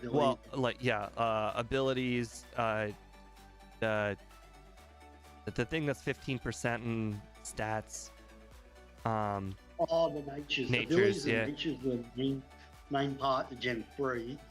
You know, double battles isn't really a thing, to be honest, in any of the newer generations. It's just 1 or 2 battles. I think the Kaizo, though, is going to be super... not Kaizo, sorry. The Iron... what's it called? Ultimate Iron Man is going to be really easy. Kaizo will be hard. I've already mentioned that I'm getting rid of all the the randomness, except for like, you know, the items being random. The items being random are fine. But the thing is, I was gonna do Kaizo Asterisk at the start, and then I was talking with M. Tiberius, and he's like, people won't understand the Asterisk. It won't make any sense. And then I was like, you know what I should do? I should start with the lower version, which is the Ultimate Iron Man. I'll play that with the rules that have been established. And then when I upgrade to Kaizo, people will see the difference. Yeah, because what it does with the randomized moveset is it's still limited to what the Pokemon can learn. So something like, say, a Stone Evolution like the Executor doesn't learn a single move, right? Mm-hmm. So that's the moveset you get, whether, so how it randomizes is it, right? Yeah. And then you got Kaizo Ironmon, which means the only TMs you're allowed to use are that from the gym leaders. Yep. You can't use any other gym leaders, other TMs. And you may not even be able to learn whether the gym leader has. Yeah, but it's all like for instance, I was just watching M. Tiberius, and he's got a Steelix, but like the Steelix is not defensively bulky. Like is it really a Steelix, or is it really just a ground steel type, and that is it? Just ground steel type. That's what it is. True. So I don't think that's Pokemon anymore. That's why I'm adding the I'm not doing that. Yeah. Plus, this I whole will say thing, it benefits my knowledge. Like, I kind of know like which Pokemon have good level up movesets and which ones have good TM movesets. The Ultimate Iron Man, you're allowed to use TMs. Kaizo, you're, like you said, gym leaders only. Yep. I was going to say though, the only benefit from having randomized stat distribution. By the way, total stats do not change. So if it only has 500 base, Yeah, so stats, it Steelix would is actually the ground steel type with 600 whatever 580 base stats or whatever. Yeah. Yep. So something like Dragonite has a massive advantage, even with the randomness. That's why they actually also make Dragonite and those Pokemon illegal to use. You can't use anything 600 or more tail-based stats, and you can't use any legendaries except for sub-legendaries like Moltres and Zapdos. You're allowed to use one for your favorites claws. Yep. Favorite claws. But I will say, for something like, say, a Pokemon like Flareon, he actually benefits from the randomized stat distribution because he's got really poor stat distribution as it is, if that makes sense. Yep. Yeah, because he's a balanced attacker, and balanced attackers are awful in solo runs, but especially post Gen 3, although his movesets are also pretty bad too. All the way up to Gen 6, he doesn't get a good physical fire move. Right, exactly, Annie. Like essentially you're playing run after run after run until you get like a Charizard with 253 base attack where nothing's gonna touch it. I don't want to do that. I want to play Pokemon. I want to play with the Pokemon I know. I want to play with the movesets the level up movesets that I know. I want to play with the knowledge that I've obtained doing all the solo runs, and it will still be difficult because it's 50% boosted. Yeah. Plus, it's random, so you don't know what trainers are going to throw out. Right. Every run will be different. Yeah. Plus, you can't choose your stuff. Like you playing the solo one, the one where no. Well, Ultimate Iron Man 6. But I'm also thinking that. So I saw that M. Tiberius is at like 1,100 attempts. So I might, when I do upgrade to Kaizo, still go with 6, regardless of being Kaizo or not. It won't, that's the asterisk in the Kaizo name. If you find it too easy, would you go back to solo run? I won't find it too easy because there's one setting that's going to make it difficult. The one setting is that all Pokemon must be maximum evolved over level 30. That single setting will be so much more difficult for the entire run. No level 60 Weedle in the league, you know? And then yeah, it's just like, do you remember us doing the key item randomizer with blue, right? And that was the solo run. That's very similar to what you're doing. That wasn't really that hard, especially late game, because you get the badge boosters as well. But that was also a solo run, so this would be a whole team run, so the XP would be a little bit more dispersed and actually probably a little harder. Maybe, I don't know. Yeah, I'll just see how it goes. If it's too easy, you can always go back. Yeah, I think the fact that the badge boost exists will probably make the Kaizo challenge a little too easy regardless of what happens. Like, yeah, they'll still be hard runs. Like, you know, if you start with a bad Pokemon, the run can still be hard. But I think badge boost is kind of like the difference maker in the Kaizo. Like, who cares if the opponent's 50% stronger if I could just badge boost a few times and make myself 12% stronger 6 times. Yeah, I agree. I was going to say the one you still got meditate on your moveset. That's kind of interesting. Okay, well that sucks. I forgot to heal my PP at some point. That sucks. I was going to say was The one that most people play is actually Fire Red, the Kaizo ones. Yeah, I know. That seems to be the most common. And you'd actually be good at that because you know most Kanto, just some of the hidden items which you could easily learn because there's a scene you can put on where it shows where all hidden items are on Kaizo. I don't know if you know that. I did not know that. Yeah. Does it just turn them So, to balls in the overworld? Yeah. Nice. Well, it just leaves like a marker, so you walk over and you just like, yeah. Because that's the other nice advantage in the Gen 1 Kaizo, that I know where all of the hidden items are in all of Gen 1 and Gen 2. I know where every one of them is. And considering you're not allowed to use any, what are they called? Healing items when you're like in a gym setting, not a gym setting, like a rocket section or SSN section. Like you can only heal with the items you have. So since I know where all of the items are, that will give me an advantage. But like if you knew that in Fire Red, that it won't matter because it's not a speed run either. So it's not like Right. like, It's just however long it takes. Yeah. Plus, I Like don't you know. could have like Out of 210. curiosity, what speed do people typically play the Kaizo at? Because I still plan on doing it at 4 times speed.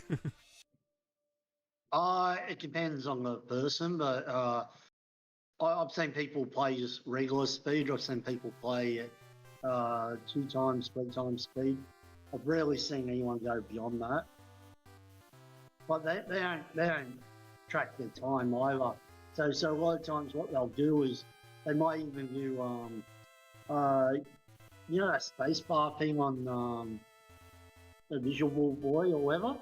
So if they're grinding, they'll just hold and go 1,000 speed. Oh. You know, so 10 times speed just to grind, and then they'll But just how go do back you to how do regular you speed. grind if you're not allowed to battle wild Pokemon? That's probably the hardest rule, is you're not allowed to battle wild Pokemon. True.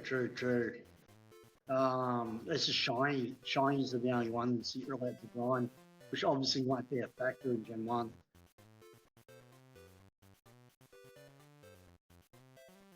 Yeah, you're right. But yeah, I've seen them just do that, like just speed up, like the walking and stuff like that. But so, I mean, it's random. It just depends on the content creator.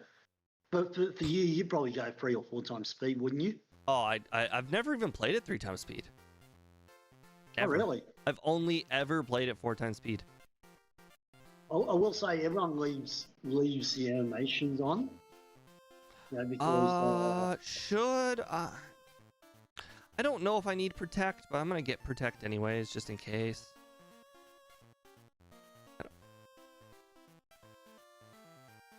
That's the only problem with Gen 1 though. If you animations on at 3 or 4 times speed looks really rough, if that makes sense. Oh crap! Just remembered. Oh, what'd you forget? Oak. I almost went all the way to the cave without talking to Oak. That would have sucked. Nice. Hey, we still got 7 minutes. 7 minutes for what? For the over-under. Yeah, I've been playing like absolute garbage, and I'm still 7 minutes below the over-under. Nice. That's how good this has been. Like, yeah, there's been 3 hard battles, but outside of those 3 hard battles, it's been pretty good. Yeah, it's kind of like my Raichu run last night. It's funny how sometimes, you know, you just, like a mediocre Pokemon, got good moveset, like this, you know, Smoochum's, Okay, I need all my brain. I need all my brain right now. All right, all the way up, down, right. Oh, sorry, down, right, all up, around, Pokeball, line up with the Pokeball all the way to the right. Left one, up, left, up, right, down, up one, right, left one, up. All right, Haha! That could have been a real problem. So I was clapping. Okay. I can't do that. It's How long just it takes you I to don't get I just good well? memorize the amount of steps and then I look at my repel counter. Okay. We need crap. We'll move. Oh no! What'd you forget? Return. Oh.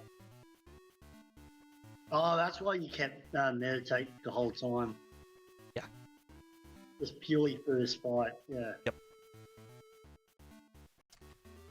Nothing else. Oh, it's daytime. Okay, well we're cheating return on our move set. You all saw me. I went there. Oh wait. What? Oh, it's not Sunday anymore. Right. Right. You all saw me do it though. I went there. I pretended like I got it. Now I can cheat return on my move set. Right. Up, down, right, right, right. Up, left, around, line up with the Pokeball. Right, left, up, left, up, right, down, up one, right, left one, up. Wow. It's mostly just the ones. Figuring out the whole situation of the one. Okay, hold on. Ice Punch is now gonna be. Oh, I need to refresh. I don't even have that move set. All right, is now return, save. All right, Ice Punch is officially returned. All right, I might be down a little bit of return PP, but who cares? Sing. 8. All right, I forgot about that. No, you're not supposed to use 2. I'm at -4 already. Too bad this is not Gem 1. You'd be loving all that. You're like, yes. I've never seen Pikachu use 3 charms. Oh, I hate Sing. Sing's so annoying. Okay, I take that back. We need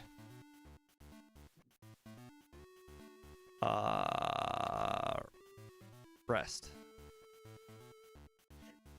Yeah.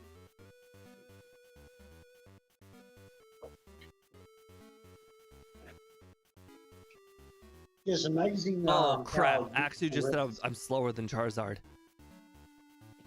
Oh. Oh my god! I just realized something. Actually, just made me realize that I never even used any of my rare candies yet. This should get me over Charizard, right? I think 180 is the fastest thing on the team. I think.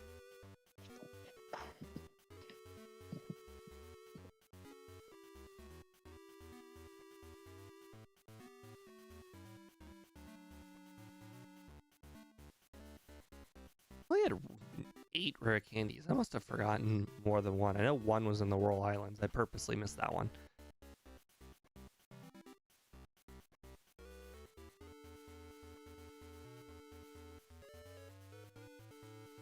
Okay.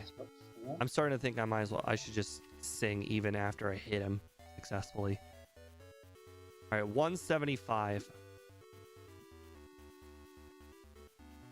Oh.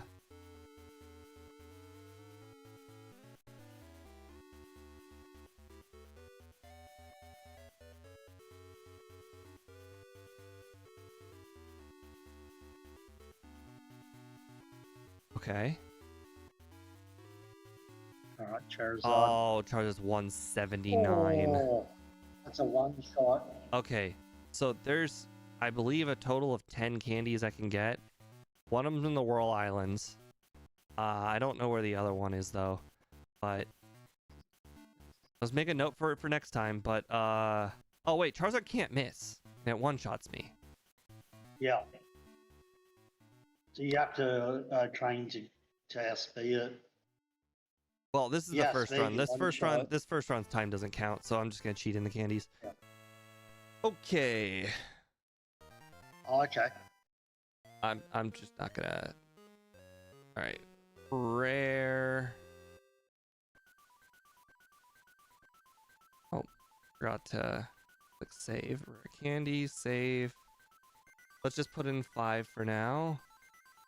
So we have to be faster than Charizard. Okay.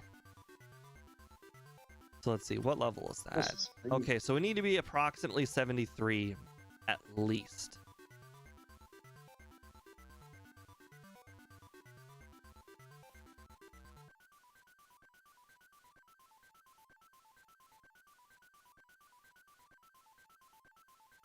Okay. Rare full restore. There we go. Haha! There we go. I put it to sleep 3 times in a row. Ironically, I know for a fact it'll wake up at some point because I cannot do 8 meditates in a row. Physically impossible. 5, 6. Sweet. Nice. Sweeping time. And oh, it's still not a one shot. The Oh. 75 is the key, is it? Well, we'll have to test. Either way, I mean, technically we've done basically minimum battles this game, so like this is impressive. Like I purposely made it hard. You might need you might get 179 speed at level 73. Actually said 184 for Espeon, so it might be real easy to remember. Just be faster than Espeon.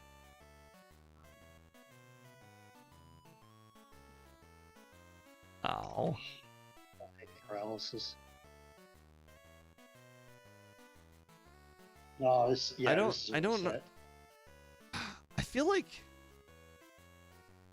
this is like really weird. He's using charm more often than usual. Yeah, I'm not sure why that is. Does charm lower it by 1 or 2? Okay, I woke up. All right, there we go. All right, Charizard. 75. Okay. Yeah. So level 75. Oh, Pink Bow actually was suggested. Yeah, but we need the leftovers because the leftovers, it basically allows us to survive one more thunder while we're setting up on Pikachu. Oh. I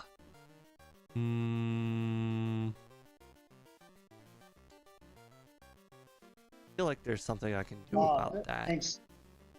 Thanks, Andy. So yeah, charm lowers it by 2. Interesting.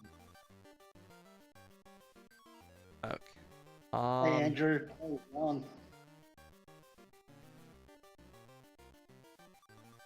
I don't know if I really should do 78. That feels high. Yeah.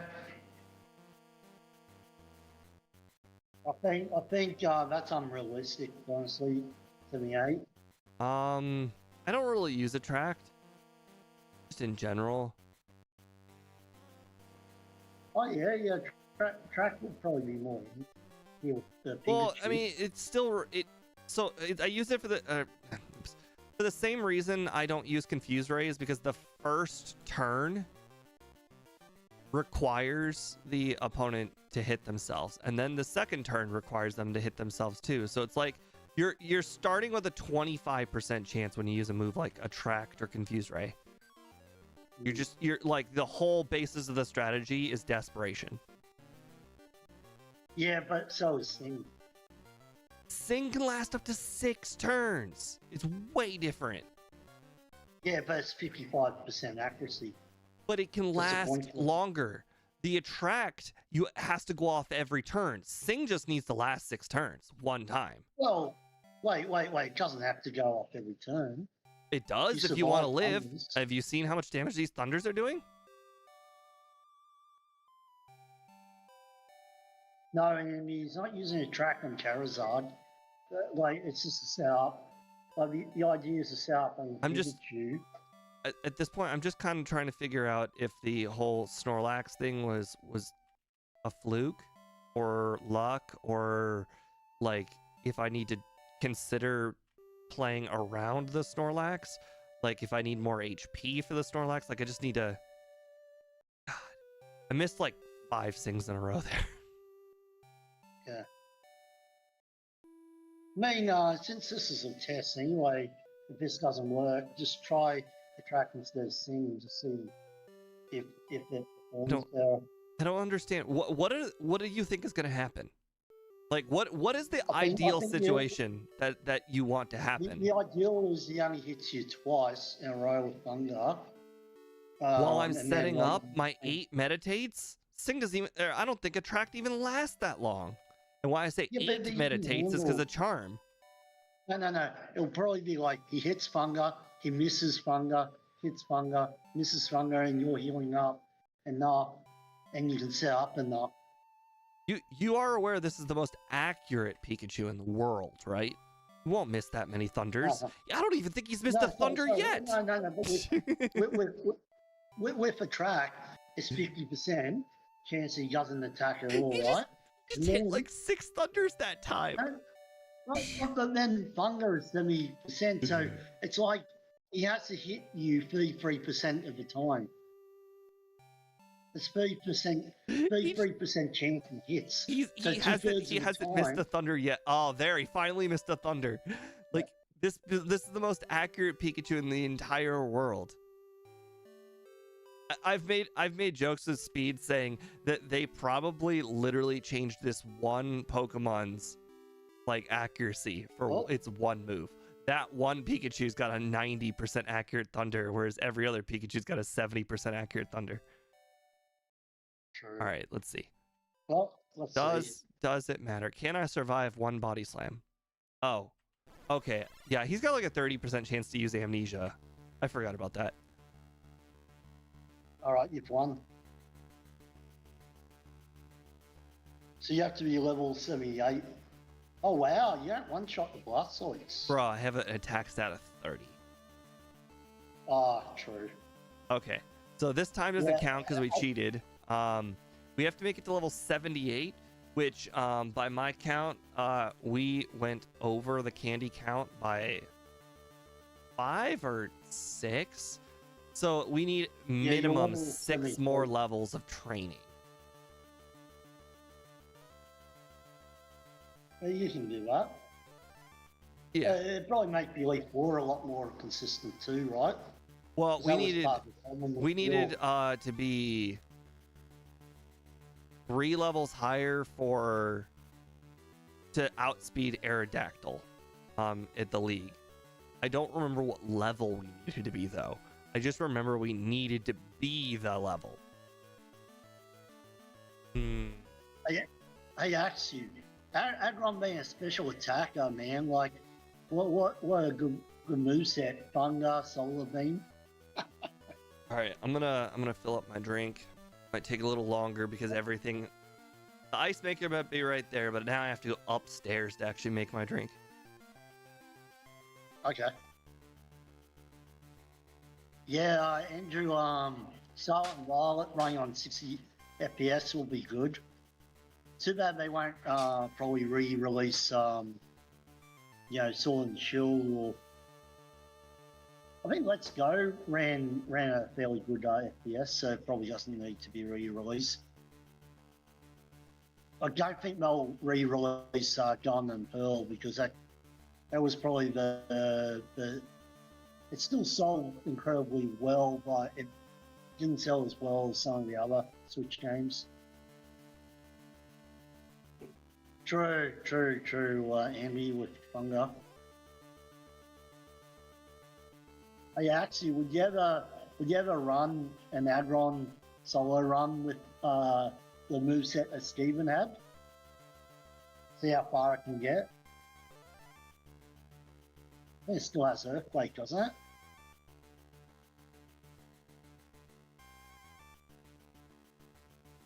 True, FPS doesn't really matter when it's 2E as much. You know, it's limited on the hardware side of things, but Gen 3 runs pretty smooth, to be honest. I think Gen 4 struggles with the hardware. Surprisingly, Gen 5 not as much. But yeah, if they kept it 2E for the 3DS games, I think it'd run pretty well. Let's Go ran pretty well. But then, yeah, Scarlet Violet, I think they overdid it. Hey, John. Yeah, with the graphics. Hey. So when's your birthday? It's technically on the Saturday, but I'll be having a massive party for it, so I will not be online for that.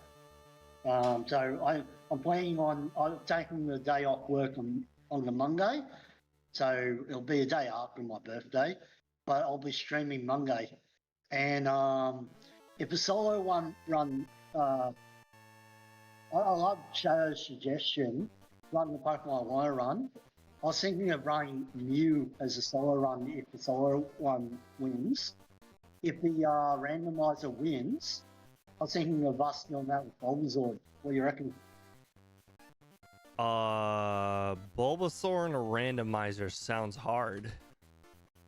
Yeah, well, do you remember your rule set? The levels is allowed to evolve, right? In the old rando item run. Oh, are you not doing it in your Gen 7?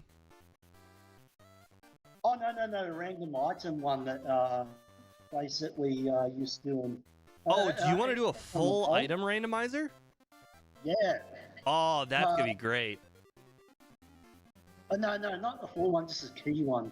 The key item. Oh, okay. You don't got all the time in the world. Well, I do, but I find them, they get a bit more frustrating you then. I don't know if you find that too. Hold on. Yeah, if you guys want to see that, run me versus Steve. I might even see if Game Gab or someone else wants to join in the race. So I used to do, I bet you Speed would join if you asked him. Yeah, that'd be good. So if everyone wants to see it, go onto my channel and vote for that. And then I'll get Steve. I might even get my brother involved, Sandman. Full item randomizers are great. I love it. I love the idea of, oh, I actually can't cut down this tree yet because I actually still haven't even gotten the Cerulean badge yet, you know?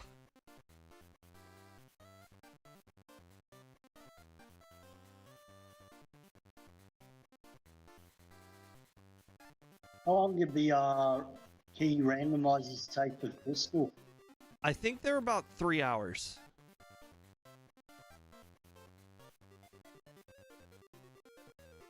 And that 3 hours is a bad time. So like a good one will be like an hour and 45 minutes.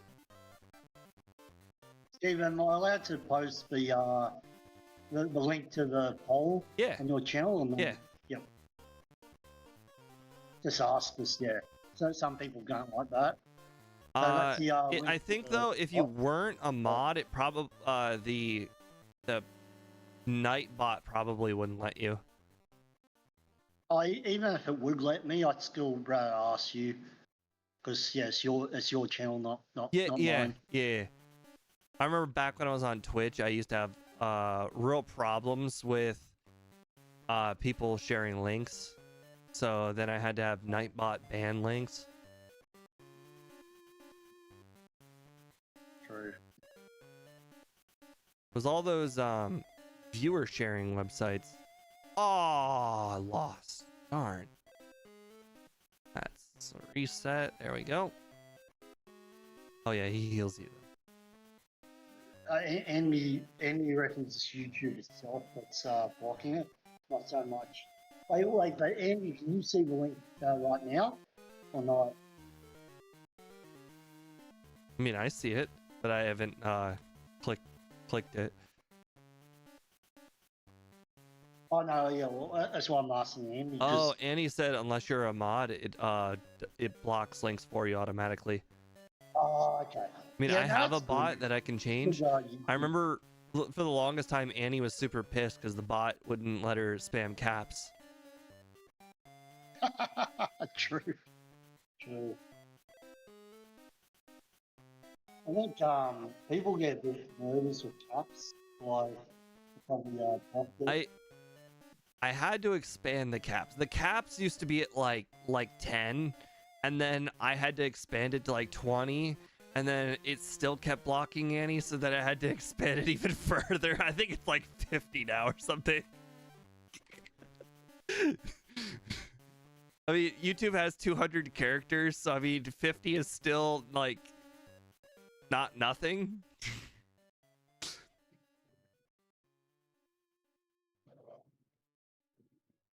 True. Everything this man just said is true. Oh, interesting. Okay, so we actually needed to do a little bit of training here. Oh, crap. I picked up the antidote. Haha.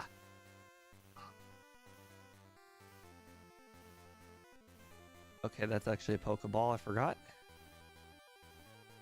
Level 5 Hoot Hoot. That's a little scary.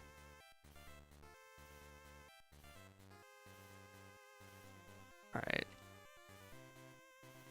I wonder if the training here is actually faster than it is in Bellsprout Tower. Ooh. Ah, but the chance of poison always exists here. At least with Bellsprout Tower, you get remove flash. I don't need flash. So it has you- Never even. Oh, I can get the one candy. I have flash.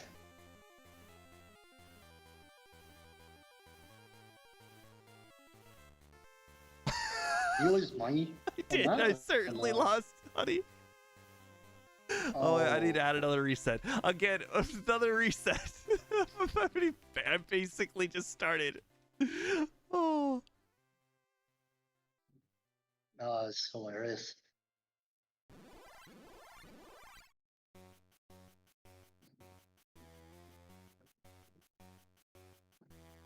The run really does start when you hit 13. Yeah. Once you get what icy wind lizard. Yep. Nobody's ever been happy for powder snow before, but now we are. What's our Smoochum special attack? I believe our special attack is 85, and I think our physical attack is 30.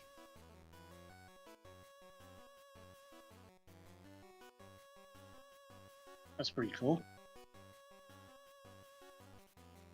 Okay, we're starting this over. That's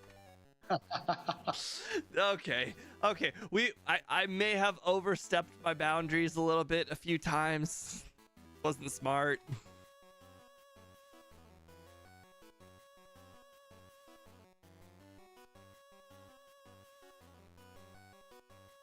Okay, lucky number frame number 5.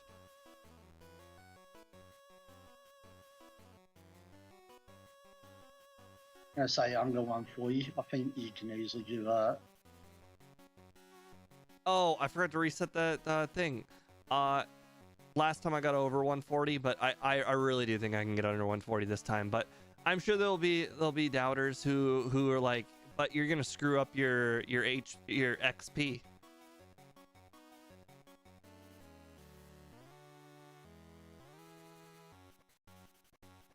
So we know we need to be level 78. Yep. There's no ifs or buts. 'Cause you need a guaranteed to kill the Charizard. Yeah. Like 75 was our speed, but 78 should kill it. Well, yeah. I think 75 was able to kill a Charizard, but that was the range. Yeah. Yeah, no, you don't want to rely on range if you can. Well, Plus, the setting up takes semi, so long on semi, a Pikachu, you definitely don't want to rely on a range. when you use special defense is that much higher that you tend to survive a bit more fungus or setting up. What should I train on? This thing can't beat anything reliably. I still think Bellsprout Tower is the way to go, just because you get Flash and you gotta get the extra red candy anyway. John. I never got a second name. I couldn't think of anything off the spot. I actually named you after the Dragon Knight in my Lancers team run. It was the worst Dragon Knight you've ever seen in terms of moveset. It had... What was it? It had... I've just got to get this moveset. You're going to laugh at the moveset. And this is for Gen 4 with skill. Okay, I think this route right here is not too bad. I think the problem I've been doing is I've been setting up meditates, and they don't really make much of a difference when your attack stat's 9. Oh yeah, it had this moveset, Steve.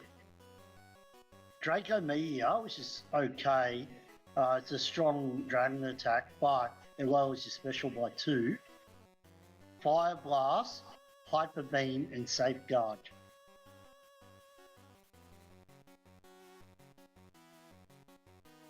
That sounds very bad. Yeah. Although, doesn't it have you Stab Draco Meteor, and isn't that like a 150 power move or something? Yeah, but it's based off his special, which is only 100 versus his, I think his attack's 134. That's true. And Draco Meteor, unless you one-shot the Pokemons, it's because you are in your special every time you use it.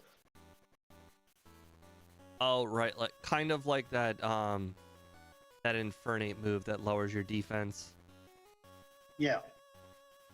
So every time you use it, your special attack's going down, so you're going less and less unless you get crit. But the chances of getting crits are pretty low. I looked at my overlay for a second. I'm like, level 6 Spinnerack? That seems illegal. I'm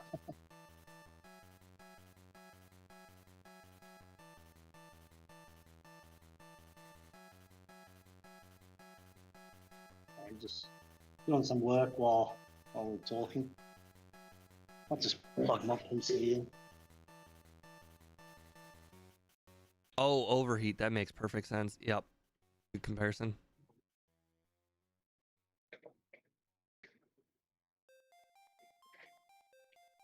Is overheat in Gen 2 or is that No, just that's 3. The first time I think you see overheat is that Torkoal battle. Pretty sure Draco Meteor is a Gen 4 move. Not sure, but yeah, it's. You see it in competitive play, but it's not really good in solo plays. And, I'm gonna get to level 8 before I get to Bellsprout Tower. I think it might make a difference.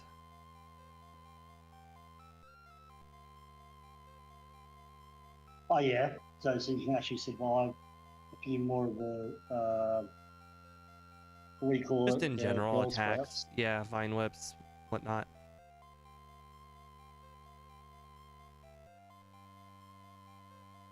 I think this route 2 right here is probably the easiest route to train on, because the level 3 and the level 4 hoots seem to really trash me on the route north of here.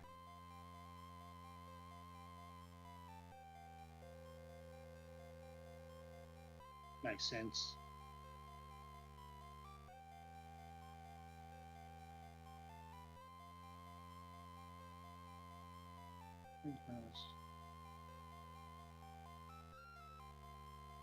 Okay, I grabbed all 3 available berries. I should probably consider putting one on after I'm done training. Yeah, so then you can heal up. But just when I get in a dire situation in Bellsprout Tower, I don't die. It's weird. Orange berries are really useful in Gen 2 at the start, but in Gen 7, honestly, I've not ever really needed to use it because 10 health by the time I've got to use it, I'm like level 20. You really don't need it at level 20 because 10 health is barely anything. Right. I've always wondered why they never made a stronger berry, but I think that has to do with the competitive battling. I think citrus berry is the strongest, isn't it? Yeah, I know, but let's be honest. 30 HP is also shit. Yeah. I've always wondered why they never made like an 80 HP berry, you know? Probably too OP at that point. Well, I think it has to do with competitive reasons, because I think if a competitive field of Pokemon battling didn't exist, I think they probably would have invented an 80 power berry by now. For solo, sorry, for just for in general play, just like the world is your oyster. I mean, how is a berry that gives you 80 more 80 HP any different than a berry that gives you 10 PP? True. I mean, if the 10 PP that it's restoring is PP for a move like Hyper Beam, I feel like that's pretty OP. Mind you, I broke the game with Executor and Harvest. It's an ability where I can regain the berry 50% of the time, and I end up being a friend who had Metagross with an attack stat upgrade, just by literally slowly chipping away. And I had nothing but Giga Drain, and I won the Steve just because he couldn't do enough damage. Yeah, Metagross with Metacore couldn't beat Executor with Harvest and a defense upgrade. Although now I think about it, competitive battling just bans items that are OP, right? So I mean, if an 80 power or if 80 HP berry existed, they just ban it. True, but yeah, I don't know. Pokemon seems to be. Pokemon's all sorts of weird. Sometimes they're like, "Oh no, we have to nerf this Pokemon because it's too strong," blah blah blah, and then they bring out a new Pokemon that's like shinier and a lot better gameplay, and you're like, alright, so you've just broken the game again. Ever since Gen 5. Gen 5 is when they started bringing out broken Pokemon. But like, Gen 9's been the worst, apparently. Andy, sorry, I can't say that properly. I don't know if would agree. Annie went to do her hair. Ah.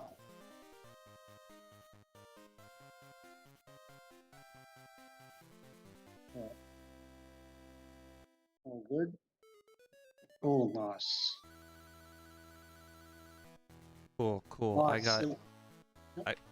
You got so lucky. I got a berry and a potion right now, so I'm not terribly worried about losing. Well, you ran off blackout though. Right now, the money. I'd very much like the money. I think investing in one protein might make a difference at the end. Or maybe one Carbos. Probably a Carbos because it matters for the Aerodactyl. Okay, so we're level 12. Still gotta get one more level. So did you get Flash from there? I guess so, which I guess gives us one more candy. Nice. Well, I mean, level 78 is a pain to train to, so an extra Well, candy will either way, be right. there's 11 candies in the game. One of them is unobtainable, and I know that one in the Whirl Islands is the one I didn't get. So that means I missed one. Does anybody know which candy I missed? Because anybody in chat just like off the top of their head or can just think of the last run, just think which candy I missed? Yeah, I can't help you. I wasn't here for the whole stream, and I'm really not good at Gen 2. Nice, Power Snow. Goodbye, Leak. You were never loved. The unobtainable one is the one in Ekritique Tower. You need all 3 legendary dogs to get it. Ah, that's annoying.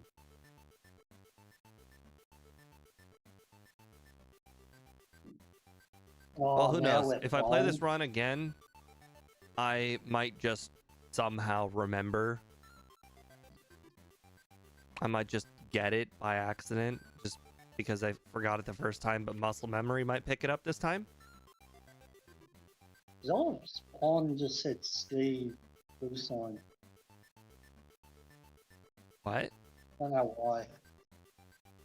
Zol Foreign just mentioned you in chat for some reason. On What? Discord. Oh. I don't have it open. I'll bring it up. I'll see what he says. I'm not I blaming don't know him. why. I'm not Discord's blaming him just, at all. I'm just...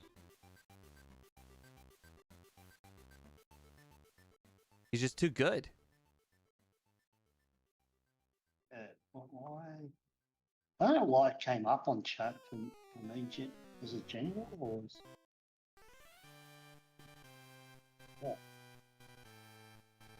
I have no idea what these trainers have. Like, who quit solo run? I'm pretty intentional about trying to do good terms. If I can, really want. Like, Steve quit. I guess Steve did quit. Isn't he almost done with the Pokedex? Yes, he's almost done. Check out his stream a few times. Oh, okay. Weird. Okay. The last 40 are just gonna... They're so much of a grind. I don't want to do them. Wait, is there only... I thought it was like less than 40 left. Because you only have the first stage ones, right? Yeah. Steve did rant about you and the Smoochum run he's doing now. That's a weird comment to say. He didn't rant about... sorry. He's just too good. I mean, it is what it is. I'm not blaming him. I'm not saying it's his fault or anything. He's just too good. Yeah, no, it's all good. Yeah, I don't know why Discord's showing me the whole chat thing at the moment. It's on Speaks channel. It good. Oh, you mean like the video that he's doing? Or the stream that he's doing? No, Speed's Discord. Oh, okay. I was gonna say, I never even saw a Discord message. No. I don't even know why it popped up on my... It's popped up while you're playing it for some reason, so Discord wanted to tell me to tell you. Weird. Anyway, all good. Zelpon said you'll check out Steve's channel. Okay. It's fine. I have no ill will toward anybody. It was more of a just my competitive nature has not allowed me to continue. And to be fair, a lot of it has to do with the first stage Pokemon. I really, I mean, I've mentioned it many times, but I cannot stress it enough. I really don't find the first stage Pokemon fun. Do you think that you went about the wrong way before your Volt first been down this first stage, and you could just mix it up? So, like, yeah, I mean, I yeah. should have sprinkled in a bad run here and there rather than doing them all in a row. Yeah. it's like when you're eating dinner and you like steak and veggies, and you decide to eat the steak first, and then you're left with the veggies that you don't really want to eat. You're talking to the wrong person. I don't eat vegetables. Well, exactly. But let's say you force yourself to eat the veggies. That's the first stage starters. So you've just eaten a steak, and you're like, man, that was I'm good. doing a baby right now. I'm not opposed to doing them. This baby is fun because of Pokemon Stadium. Well, it's also a good one anyway, right? Like, the stats aren't that bad, right? No, you're right. Its stats aren't that bad. It's a literal glass cannon. And it's got a good move pool. Like, if it had a terrible move pool or slightly worse stats, you'd be like, this is horrible. Hey, Speed. Eh. Hey, Speed. So you finished a Gen 5 run before I finished Gen 2 twice. Well, it was my first ever non-fully evolved Pokemon. That sounds horrible. I was mid-stage. Yeah, it was Poliwhirl. Oh. Well, actually, Poliwhirl's probably still pretty bad. Yeah, you know what's weird? Amnesia's not on its level up set anymore. Huh. Really? Yeah, weird. That is weird. I wonder if that's the same case with Golga.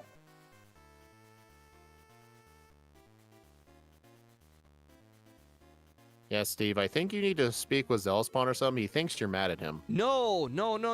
I don't. I know. He's too good. He was the what do you call it? What do you call it when you're on the edge of something and then one thing tips it over? Yeah. He was the spark that started the fire. But like the wood was already there. No, I'm not mad. Not mad at all. I mean, I think you have been looking for an excuse for a while to stop doing the first stages in Gen 1, because we all know you hated those. Yes. Yes. To be fair, Speed, Steve was ranting about Scott before Zealous Palm, on the red and blue runs. Straw that broke the camel's back. That's it. That's it, Shadow. That's the same. Thanks, Shadow.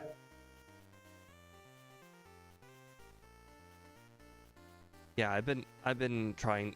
I might probably finish the middle evolution decks and whatever good Pokemon are left, because I think I still have Poliwag left.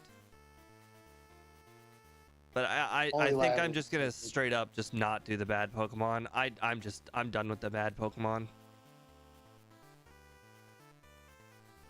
Wait, you're not gonna do Pidgey? No. I think you already did. I think the world will continue without a Pidgey run. Okay, You know what's funny? That's one thing both you and Zellspawn have in common. Refusal to do very bad Pokemon. I've done enough of them. I feel like I've earned my distaste. You were only doing them because you were always saying, "Well, I'm close. I may as well finish." Right. But I did do them. It was the inside voices. I did. It was your inner them. voices. To be fair, Speed, you did do some of those in the randomized item run. Yeah, those weren't the same thing. But I did and do a lot of them though. And plus, also we gotta allowed remember, there's a lot of evolution in bad those. fully evolved Pokemon too that I did do. And honestly, no one's taken the cake on Ditto. As bad as Pidgey or Zubat is, it's no Ditto. I thought Ditto was fun. Yeah. So I think there's a difference between bad and interesting. Ditto's interesting. Nidoran is bad. So, Steve, I actually did watch the entirety of that Magneton run because I wanted to see how he got a time that good. And the There was a few interesting things he did. You know how Magneton had the problems of all the Rhyhorns and the Onyxes? Yeah. He actually, in the late game, like for Giovanni's gym and Bruno's Onyxes, he actually used Toxic for them. Toxic, yeah, I mean, I with thought Double about Edge. I mean, that definitely helped a lot. Plus, I think just hit. I don't think in my run I ever used Double Edge. I just Sonic Boomed a lot of stuff in the mid game. And that was definitely very slow. And the final thing he did, what was the final thing? Oh yeah, he was facing the Venusaur team. I don't know what team you faced in that run, but his strat for the Venusaur was Mimic Horn Drill. He got in resets because of it, but it ended up overall being fast. I think I also did the Venusaur team. But yeah, my old Magneton time's like 52 minutes, and I think that second run was done like a year and a half ago. It's old. Yeah. It was before we did so many backports. My leaderboard says my Magneton time is 101. I mean, then again, well, I was going to say you had to do blackout training, but Magneton does not need blackout training. Plus, Steve doesn't allow blackout. No.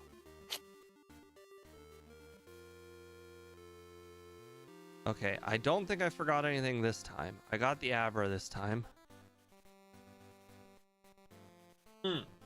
I take that back. I did forget something. I forgot Ice Punch, which I can still go do after I teleport.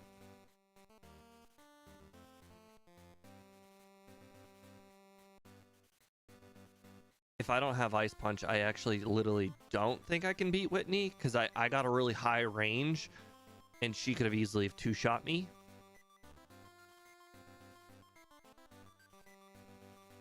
Oh, I also know what I need to get. The Quick Claw. Brought that last time.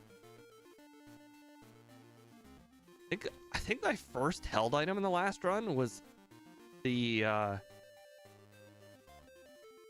Poison Cure Berry and then just the leftovers. I pretty much didn't really use hold items. I said I was going to get the Never Melt Ice, but I didn't.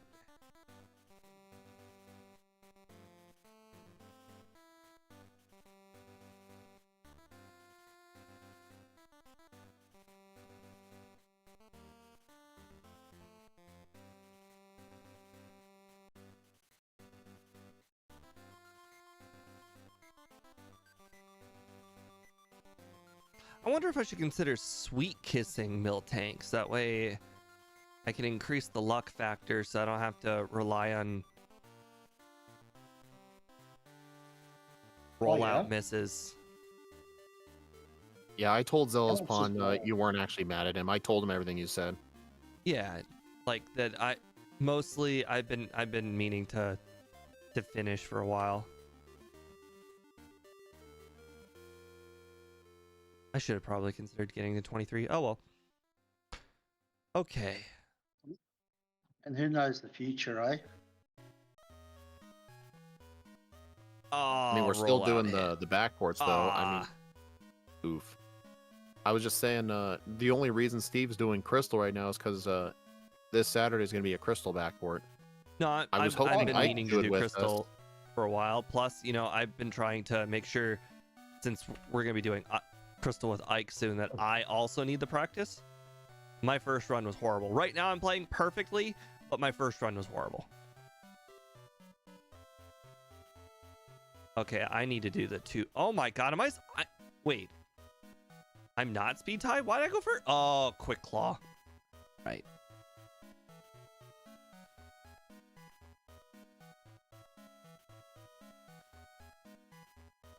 Oh. Of course. Oh, I went first, and thanks to the Quick Claw, and still missed. Honestly, I think if you did train to level 23 or 24, you would have outsped the Miltank. And the fight would have been a lot better. Yeah, that's actually been the underlying theme of this run, that I'm just like too speed, too slow for like all these major battles. This Miltank also hasn't missed a rollout yet. I think you have to go Sweet Kiss. I think trying two shot is not working. I think we just have to get a rollout miss. It's just okay. Or a freeze. Okay, one level wasn't enough. I needed two. It's fine. We have to get some training. We're gonna do the training before Victory Road. Oh, you know what? You know what Zealous just told me? He said, I wasn't planning on playing much red until you challenged me, so maybe he should blame you. Whoa. We challenged him? No, I did. I challenged him to some red runs later in the week, and that's the reason he's been interesting. practicing.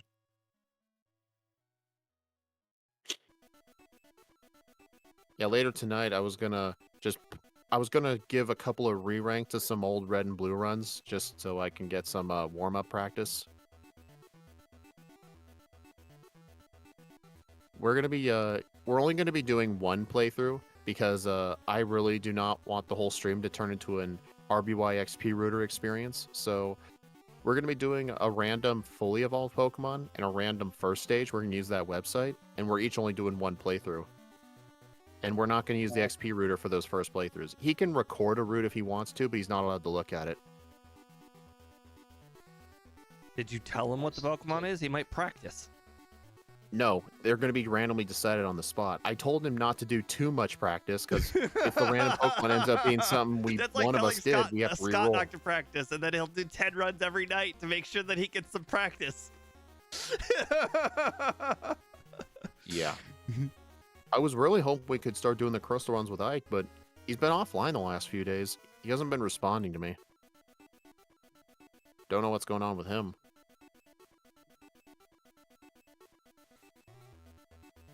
Hopefully it's not real life related. Imagine if his internet just broke. I'm so glad I don't have internet problems. Like I'm streaming horizontal, vertical, and Discord, no problem. Did you change internet providers when you moved? Oh yeah. I used to have 10 megabit upload, now I have 300. 300. Oh man, now you have better internet than me. I get 300 down, 300 up. Oh my god. Dude, I only get 200 down and 80 up. I pay $55 a month though, so it's a little higher than I was hoping. I think the that's what I other pay for my plans cell were all phone. 45, or this one was 55. I'm gonna take a look at Incineroar's moveset here. Yeah, you still need to decide on the last backport move. I didn't know what the last one should be. Why does Incineroar's level up set not have any levels on it? Accident. Well, dude, you don't need to add the backports moves in there. That's usually a me thing. Well, I added the two that I thought definitely needed backport, but I didn't know a third. Ah, all right. Maybe throat which chop. gen movesets are you going with Incineroar? Newest one. So Gen 9. So not the Gen 7 one. No. Okay. How does that go with the fact that Hidden Power and Return not there? You just sort of include it anyway as a TM. Hidden Power whenever we backport is Metronome. Oh. Oh, sorry, that's Gen. Steve, I didn't notice. Did you quit doing the shinies in your runs? I just recently started doing that. I took what Scott said to heart, where he said it's too confusing for the new viewers. Yep. That's why I don't do shinies in my runs. The exception was the Ho-Ho and the Tauros. I don't really know what to do though about the backports though, because it was technically a lot of work to get it like that, and it would kind of throw off all of our times. You could leave those the way. I mean, I don't think anybody. I mean, I feel cares. like I'm gonna leave it. I mean, like, let's be honest. The fact that whatever Pokemon we're playing exists in Gen 2 is already too difficult for the viewers to understand. So the fact that they're all shiny is also already just too confusing. I don't think it matters. I think Shadow Stitch is watching your stream because he just posted in my Discord what his internet speed is. Yeah, he's definitely in here. 705 down, 876 up. That sounds like game devs. Are you using Starlink well, or that something? what Like, how are you getting speeds that's like a gigabit. That's a gigabit. A gigabit is just you know, just like it's like 800 at both. That's pretty good. Yeah, but big cities offer a gigabit. This is not a big city. Actually, you know what? Now that I take that back. My city does offer a gigabit, but it's like $120. It's like almost triple what I pay. Okay, actually, I take that back. That's double. But you get my point. It's double. Hey, Steve, would you rather have me backport Flare Blitz, which is a fire type double edge, or Throw Chop, a regular 80 power dark move? Hold on. I need to think. Yes. Okay. If you choose the dark one though, it'll be learned at a low level. Tell me again. Flare Blitz at level 58, or would you like Throat Chop at level 8? Which is an 80 power dark move. I already have Crunch though, replacing That is true. Chop, I guess they're identical, so that really wouldn't matter. So I guess Flare Blitz. Are you gonna do the whole decreased defense thing in Flare Blitz? Flare Blitz is a recoil move. It's like double edge. Oh, okay. Are you gonna do that? Yeah, I think I'll just do Flare Blitz. And is it 100% accurate? Yeah. I think that's completely a good decision. identical. I actually think I would use it. How much damage to yourself? Double edge damage or like takedown damage?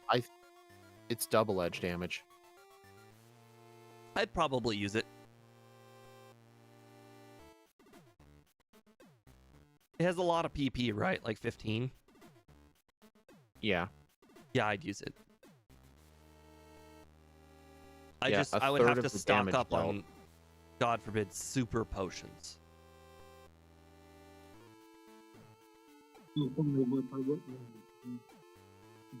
What? Axe you. Is that true? I'm gonna have to backport a custom effect though, because apparently it also has a burn chance. Axeuge says there's 100 and it's 25% recoil. No. It's like 10, right? Flare Blitz and fixed damage. User receives recoil approximate to a third of the damage dealt. Wait, a third? You said it was like the double edge. Double edge is a fourth. Wait. Let me look at double edge. Okay, I take that. Oh my god. Okay. I'm sorry, Axu. I'm sorry. I just now realized what I said out loud. I said, it's a fourth of the damage. I don't know what you're talking about. Axu said 25. I'm like, that's wrong. It's a fourth. Oh man, am I stupid? So yeah, double edge is a quarter dealt, but Gen 3 onward, it changed it to a third. Okay. So wait a minute. If I'm gonna have to I'm gonna have to backport a custom effect anyway, because I can't just give it the clone of double edge because it won't have the burn chance. But then again, who's gonna be using Flare Blitz for the burn chance? No one's gonna be using that. So yeah, I'll just make it a clone of double edge, just because I'm lazy. Makes sense. I'm sorry, Axu. Apparently, my playing brain couldn't understand two different things. I still really like how I'm playing so far. My first run was horrendously bad overworlding. I'm playing pretty good overworlding. I'm playing a little bit different, but overworlding not bad.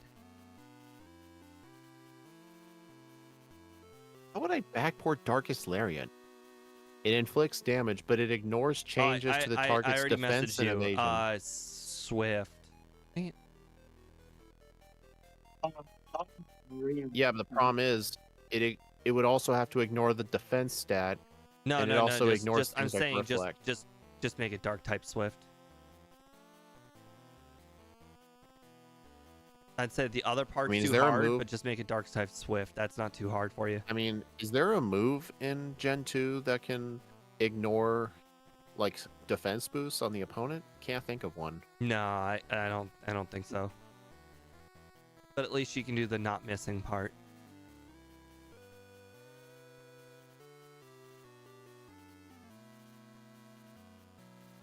I like the idea that I'm gonna be surfing on a sleeping Krabby.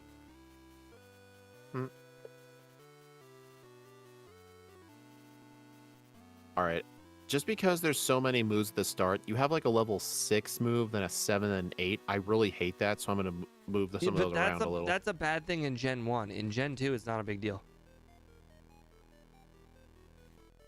Yeah, but I hate it.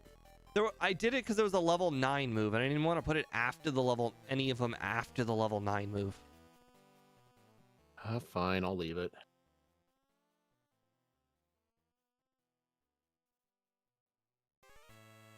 Evos, that would be 36.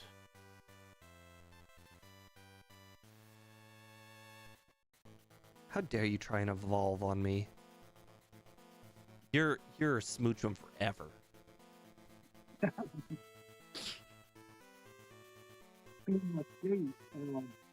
space port on this one. Hey, John, I didn't know. John, I didn't know you speak robot. Sounds more like he's underwater. I didn't know Australia had water. It's surrounded by it. Yeah, but you know how they say, like, if you're on a desert island, you're not supposed to drink the ocean water? That water may as well not exist. Well, yes. Have you ever watched any, like, there's a show that I really liked. It's on Amazon Prime Video. It's called I Shouldn't Be Alive. And, a lot of them are from the Outback. But there's quite a few of them that are, people that survived in the ocean as well. And, every single person who drank ocean water died. Every one of them. The thing is, the ocean water Wait, there are makes you people go who died on that show? Like, it makes you actually go crazy. Like, you like, I forget, like, your kidney or something shuts down, and you go legitimately crazy. And, part of the craziness is getting out of, like, your rubber raft or whatever, and then essentially killing yourself to the sharks. Is it because of overwhelming amount of salt and water? I have no idea, but I think it has something to do with, like, the kidneys. Huh. Well, it also drains all the moisture out of your body because of all the salt. That too. So it makes you get even thirstier too. Plus, it's like you're losing these water when you people drink who are salt in the water. I shouldn't be alive situation where they're just staying alive on a dinghy for days on end. They have no energy. So the fact that they go crazy and then go overboard, they don't have enough energy to get back on the dinghy. So it's literally a death sentence because they walked off the boat. You also because there's sunstroke as well.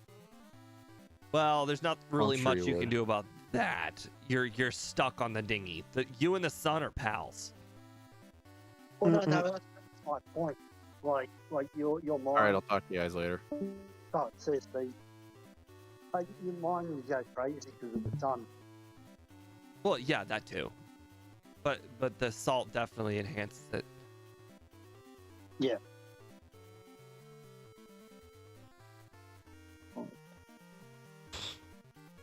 I can go back on the tablet. It's a 5% power charging. By the way, one of the episodes of I Shouldn't Be Alive were with the Outback, this guy went fishing and he had 3 spare tires. And all 3 of them popped driving to a fishing spot. He must have gone quite far out. Like, he must have gone for a while. Yeah, the road was barely recognizable. But it was a really good fishing spot. So unlike most countries, Australia, most of the population is on the east coast, on the Oh, actual dude, like I've right seen near one of the those coast. world what do you call them? Like electricity maps, and like Australia basically is like 4 cities, and like that's it. Yeah, and like so when we take going out west, of course, probably about uh, maybe 4/5 of our total population is on the east coast, and then the rest is sort of on the west and Yeah, the south. yeah, yeah. It really seems like if you So go when we towards say the middle, you're doomed. so when we say going out west, we're saying going out central Australia. There's like nothing there, no infrastructure, no nothing, and water is so scarce out there. But no one really goes out that way. Right? I think a lot of the Australian ones had to do with plane crashes, though, rather than like the one guy, like I said, with the fishing spot. But most of the Australian ones seem to all be plane crash related, because most of the people that got stuck in the middle of the uninhabitable parts of Australia, there's really no reason to be in those parts of Australia unless you're like in a plane, like like either like sightseeing or for like not crops, for wildlife reasons. Makes sense. Like, there are people that do that, man. Yeah. They'll I'll go to the Antarctic just to do a tour, and you're like, why would you? You know? So like going to Alaska just to check the place out. Oh man, there's not a lot of Alaskan episodes. Alaska is truly the worst. On the tablet. The reason why there aren't a lot of Alaska episodes because not a lot of people survived in Alaska to tell the tale. True. Because that's the problem with the show, is that the show's called I Shouldn't Be Alive, which means they survived. The people that go to Alaska, they didn't survive.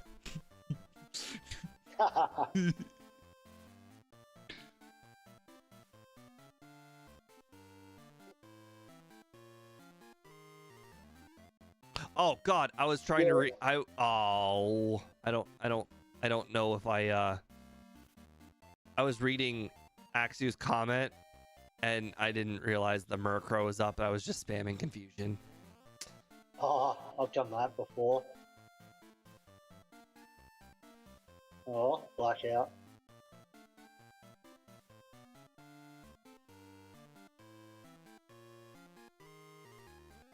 I was going to say, the other problem with Australia is that we don't have a lot of ozone layer.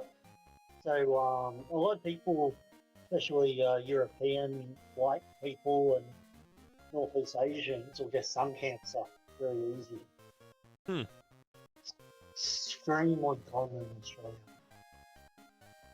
Interesting. The ones that don't get a lot of the Aboriginals native to the country. I had no clue about that. Yeah. I saw an episode of History's Greatest Mysteries, and there is a tribe in what's it called? The Mount Everest. There's a tribe in Mount Everest that doesn't wear shoes in the snow. Yeah. And there's a guy whose feet are so swollen and so massive that he could be mistaken for Yeti footprints. Well, you know the history of the Roman Empire, right? Vaguely, bits and pieces. Oh, okay, so not real well. The Celts and the Germans used to not wear shirts, out in winter. Like they were tribal as. That sounds extremely dumb. Well, the thing is, they almost invaded Rome, the Celts, and the thing that got them was that they were so used to the winter cold that they actually got exhausted from the sweat because it's too hot down in Rome. Huh.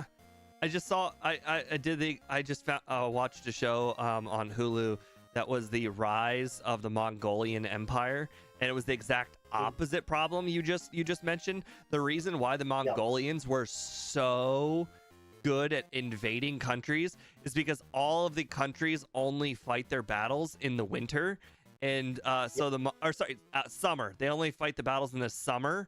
So the Mongolians would purposely attack in the winter and take over entire cities. Oh yeah, they were amazing. It's the only race that's ever been able to successfully invade Russia. Yeah. No, Dude, the Russians, they gave up fast. Yeah. They could not deal with the Mongolians. The Mongolians, what made them so successful? Well, one is that they had a really good leader, Genghis Khan. Yep. He was an amazing strategist. But the other thing was that they kept moving, like they're all on horseback, and they were literally killing their horses and just. Yeah, they never had a city until after Genghis Khan passed away, and his son made the very first city. Yep.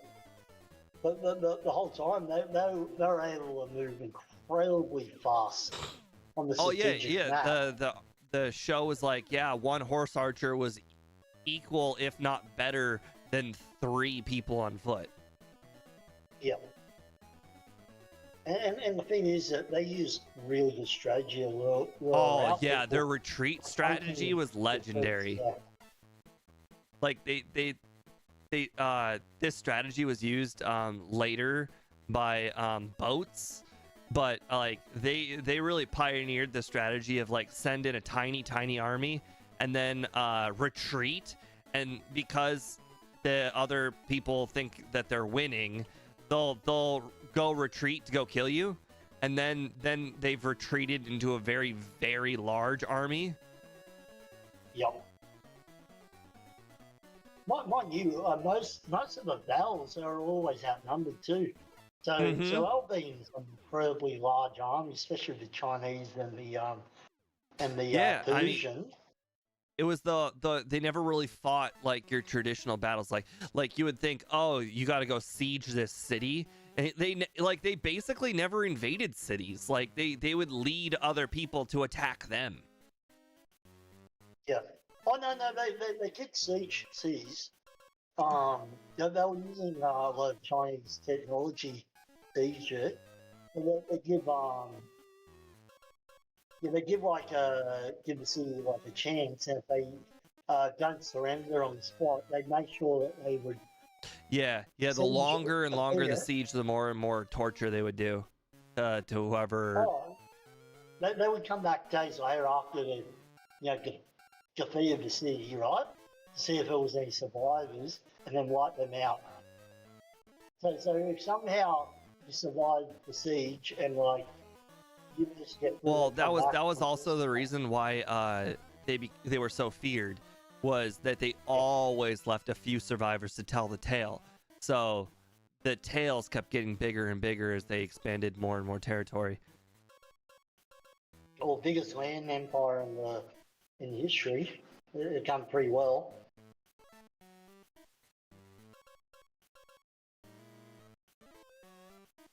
Yeah, there's Do you ever like those history what ifs? History what? Like what ifs? Like alternate.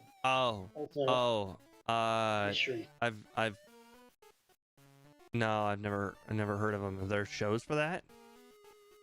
Oh, the shows is books. There is a really good channel I'll show you on called the What Ifs. Podcast.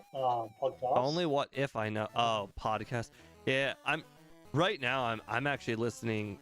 Like, I've been listening to like twice as many podcasts I'd normally listen to because I'm doing like a lot of building and whatnot. I can build shelves for this for my desk here. I built the tri monitor stand. I built the Wow. Wow, that it really isn't a lot. It's mostly sticking tubes into other tubes. I built the wall mount for this monitor on top. But that stuff is small potatoes. I built shelves for over our toilet, like shelving. That took a long time. I built shelving over our laundry or the washer dryer machine. That took a while. I built a basketball hoop, and it's mostly completed. It's not done with the basketball hoop, but I'm right there. I put together a robo mower. It's a mower that mows by itself. I never ever have to mow the lawn ever again. It's great. Yeah, you may have to check on it though, like because it may. Well, I've been what's it called? Buying dirt to fill in the holes because it does get stuck. But every time it gets stuck, I just fill in the holes, so now it gets stuck even less and less. I feel like for some reason there's just random like fist-sized holes in the yard, but they're not like hole holes. They're like they only go like 6 inches deep. So I feel like those are like mole holes or something. Yeah, it's probably more that lands up completely flat, if that makes sense. And so the robot's not handling it well. If you have completely flat grass, it's probably going to be pretty good. Oh. They'll get there with the technology as well, Steve, with the robot lawnmowers. Oh, well, it's great. I literally right now, the best part is it uses GPS technology, so I don't even have to like bury cables or anything like my dad's old robomowers. Oh, dude, this thing is the best. It's just I literally have it just run 5 days a week, Monday through Friday. I just have it mow the lawn and it's cut when I come home from work. I don't even have to think about it. Oh, dude, it's the best. All I had to do to set it up was essentially build a little docking station, which is kind of in the shape of a C. Put that on the ground. And by the way, when I say build, I mean like literally I just put 2 pieces together and then I plugged it in. Like it's really not building. Then I downloaded the app, and then from the app it's like, okay, now you need to create your zone. So in order to create the zone, I just go to the mower, I click full control mode, and then I just control it around the border of the entire yard, and that was it. That's all I've ever done. And then on the app, I split the yard into 2 different zones. And the thing is, the only thing I don't like about it is that the blades are really small. Like when I say small, I mean like if you were to replace the blades are like box cutter blades. Oh, okay. So it's not like gonna be mulching your like mulching anything like leaves. Yeah. If you think it would. And it's not going to be cutting up sticks or anything like that. It's just gonna cut the grass. That is it. Yeah.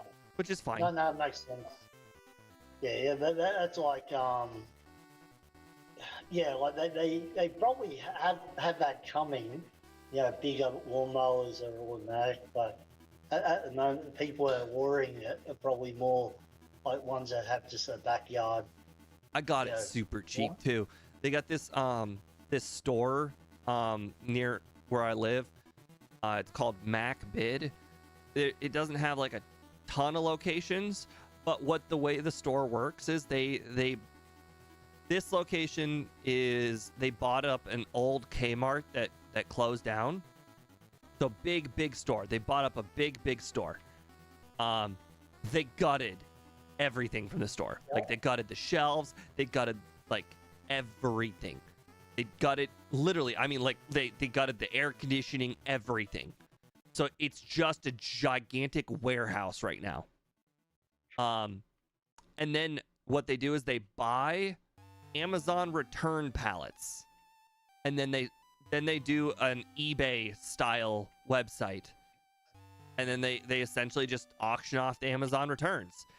And you could purchase protection, you can not purchase protection, it costs extra money, but if you purchase the protection, you can return the products, no questions asked. Which is what I did for the lawnmower. I only buy the protection if I buy something over like $100. But yeah, just because if you're not going to spend that much money, why would you care? Like if it breaks, it breaks. Right. Like the protection's expensive. The protection's like $7 or $9 depending on how big it is, like size wise. So like the protection on a $1,000 item like this lawnmower is worth it. Buying the protection on, let's say, a chair, not worth it. But anyways, so this lawnmower, if you were to buy it on Amazon right now, from Amazon, it is $2,000. I paid $1,000. And it works perfectly. Wow. You got to remember, there's a risk with everything. Like, this website's not perfect. I buy a lot of duds. One time, I bought a mini fridge. And when I opened it, it was the mini fridge. However, it was a really, really old version of the mini fridge that was broken. So essentially what this guy did was he bait and switched the mini fridge. He bought... Oh,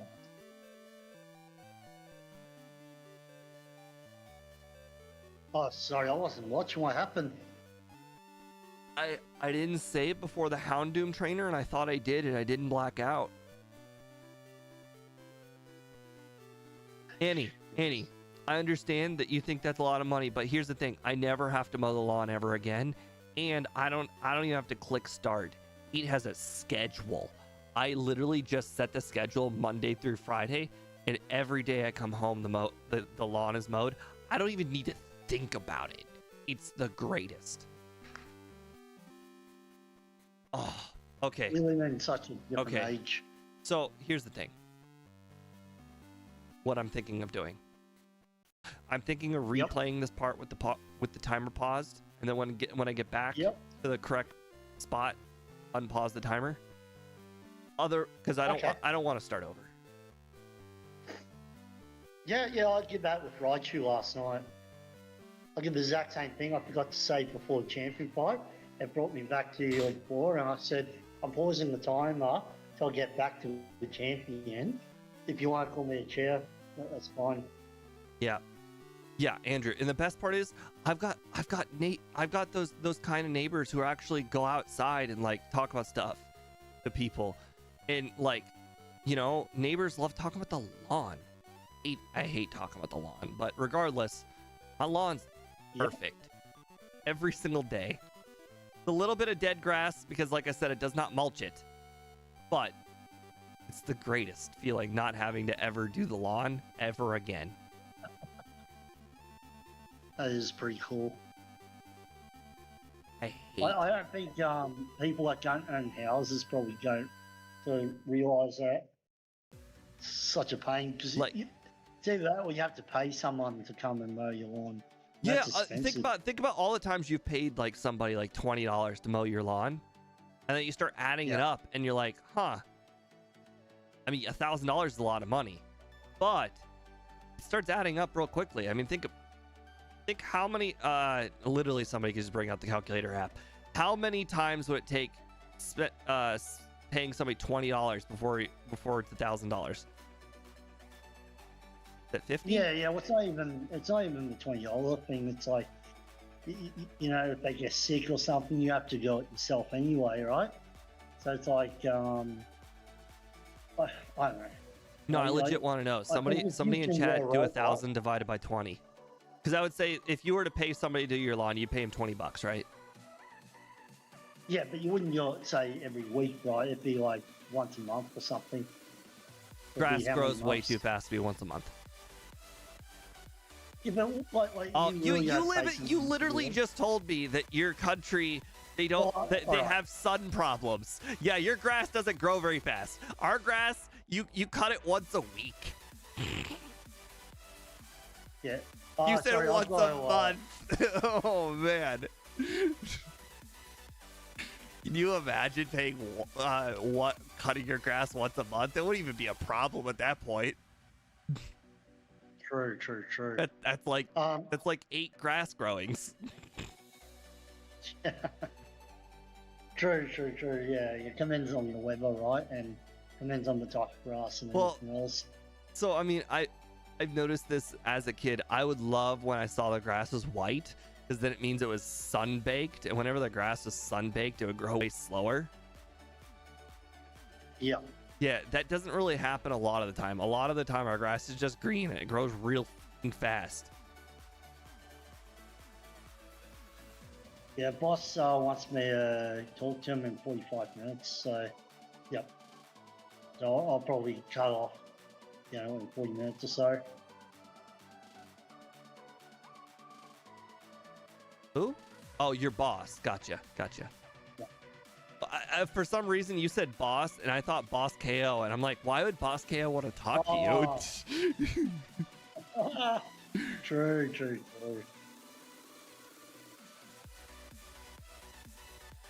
Boss KO wants to talk privately. Oh, that's funny. Jeez, I did a lot.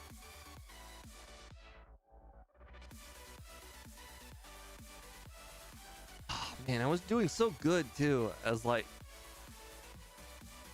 far as not screwing up the overworlding until this last part. I mean, the Houndooms I have to beat with Ice Punch, which is hard. Houndoom.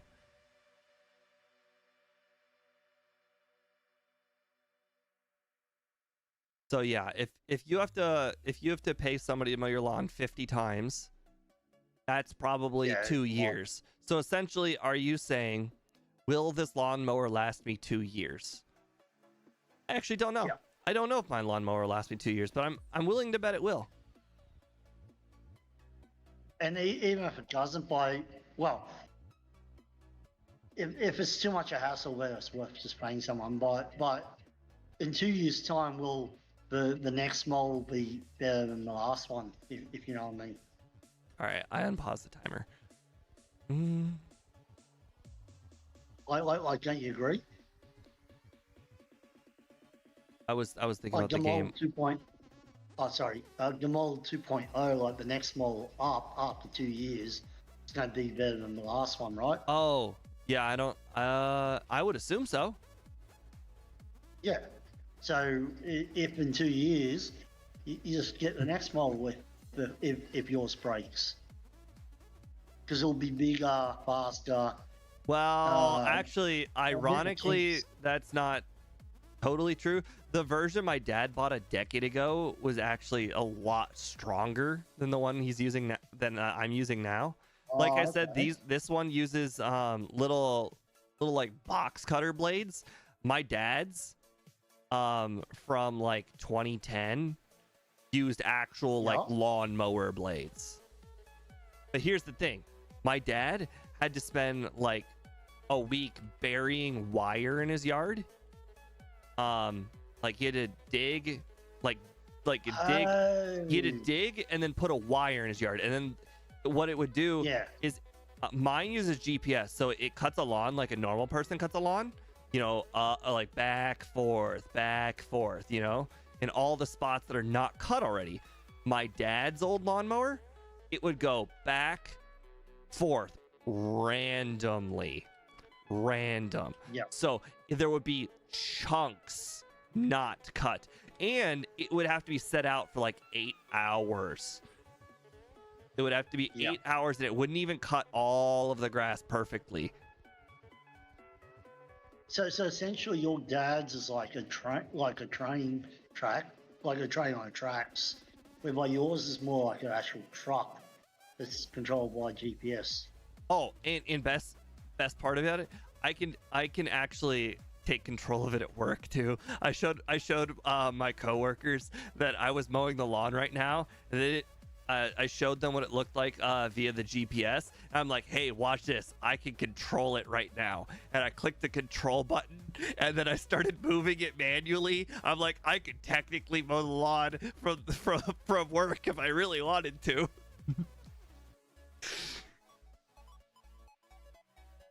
Oh, that's pretty cool.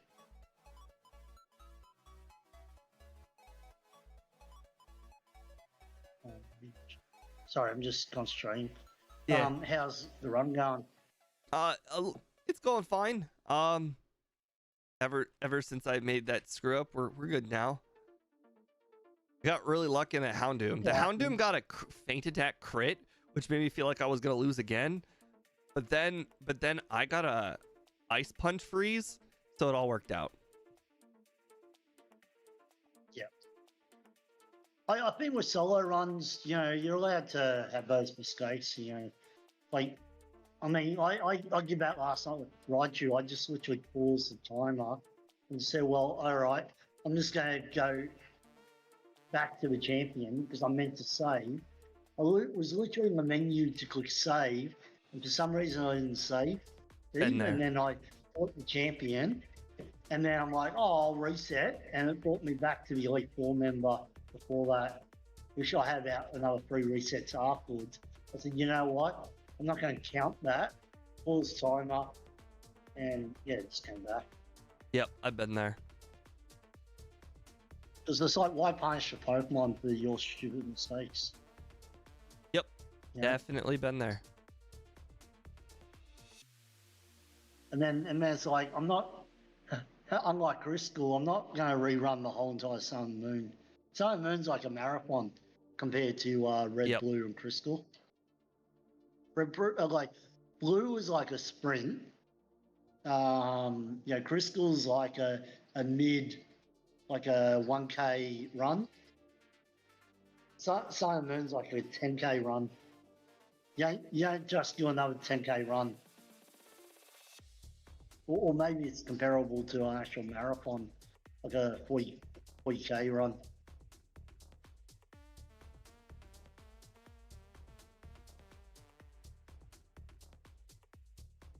Okay, this is where I need to Yeah, think about the rare candies. Right. After I'm done with this, I have 2 rare candies right now. That feels really low. Okay, I've definitely taught Flash. I still don't know where the missing candy is. It must have been in Kanto, but I can't think of it.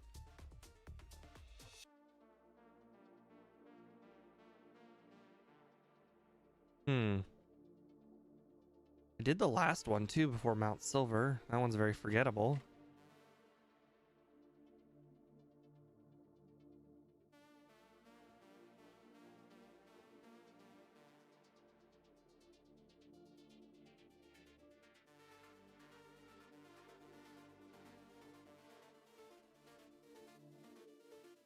Oh, is there a candy on the little island with the Farfetch'd guy?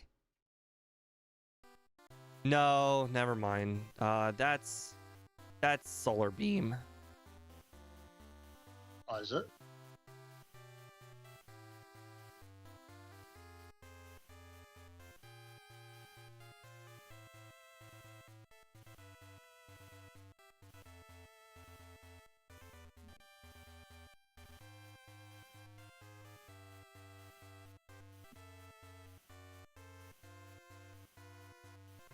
It's Solar Beam. When I thought about the Farfetch'd, I'm like, oh, but if I grab that TM, then I always have to grab Sunny Day, and then I was like, oh, that's Solar Beam.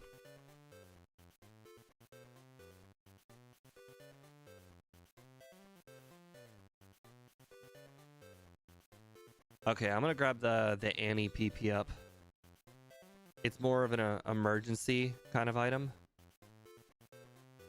Holy crap, a Pidgeot? Not bad.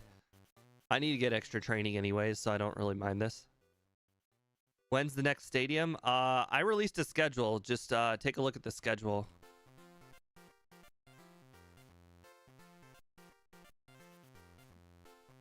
I think it's Thursday? I really don't know.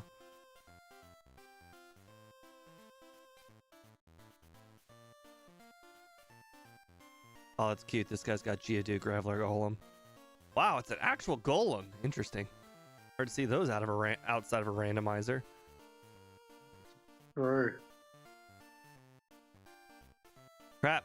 I know it's here. I just don't know the exact spot. There it is. All right. Violet.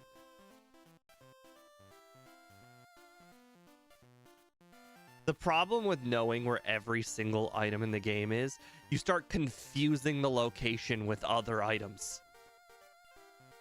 Yeah. Yeah, that's true. Like I was starting to think, oh, I know where it is. It's and then I was like, no, that's the King's Rock.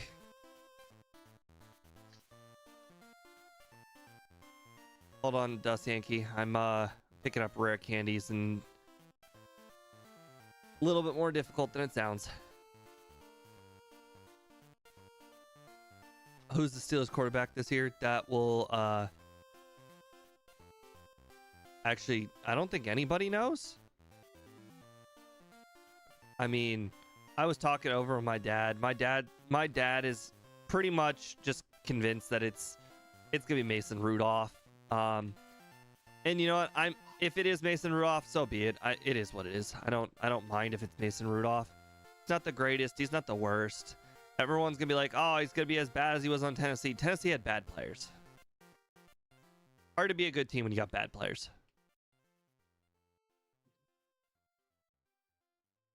If it's whether it's Aaron Rodgers or it's Mason Rudolph, I don't think it really matters.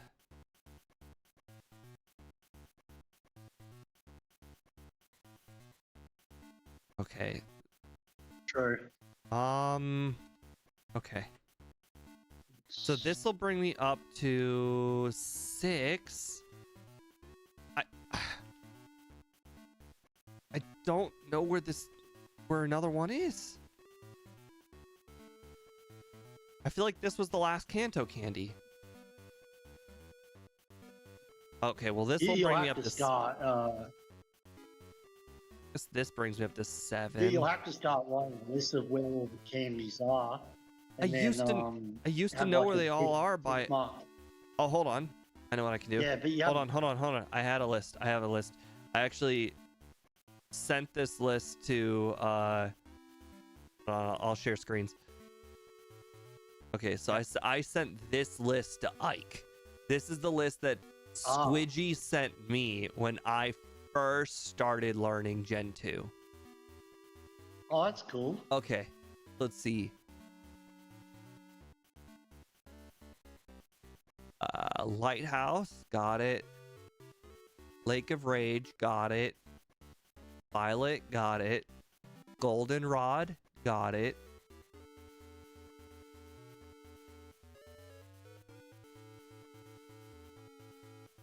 Mount Mortar, got it. Whirl Islands, just picked it up. Indigo Plateau, small. Holy crap, is that not Solar Beam? Oh, no, not the little island. Yep, yeah, I just picked it up. Now. I just picked it up.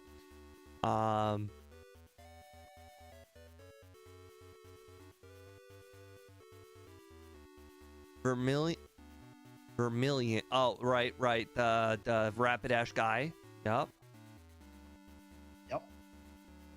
Cinnabar. Yep. Mount Silver? No, that's all of them. No, I guess there just aren't any more. I thought there were. I guess there's only 10 in the game, and one of them's not pick upable. Okay. Interesting. All right, unpause.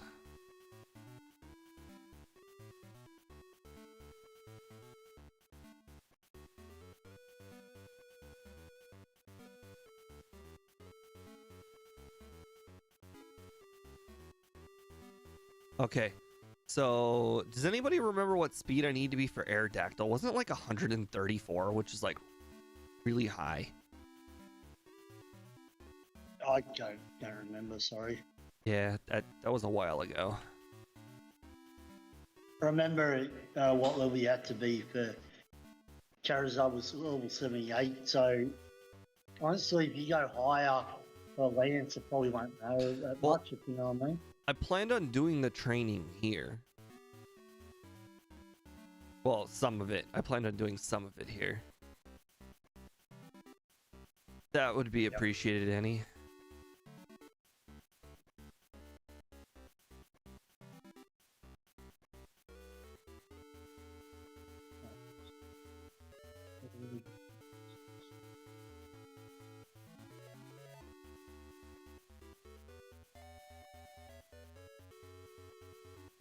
Oh crap, I haven't actually used the PP ups I went to pick up.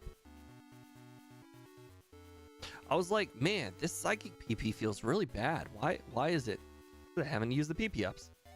136. Okay, I was really close. I said 134.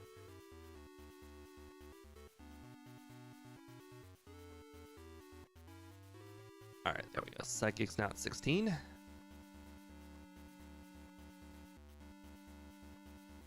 Here's the thing, this training is going to be costing me time, so not sure how much time, but if I can get to that requisite speed, I should save some time at Lance.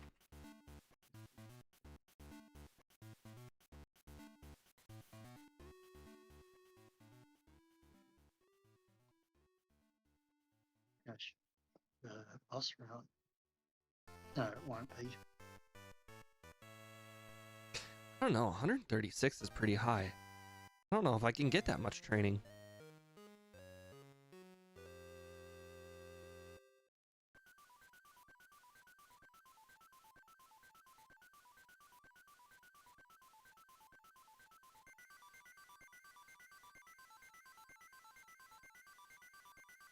Yeah, that was wrong. I should not be fixing that with candies, considering I need to be 78 for red.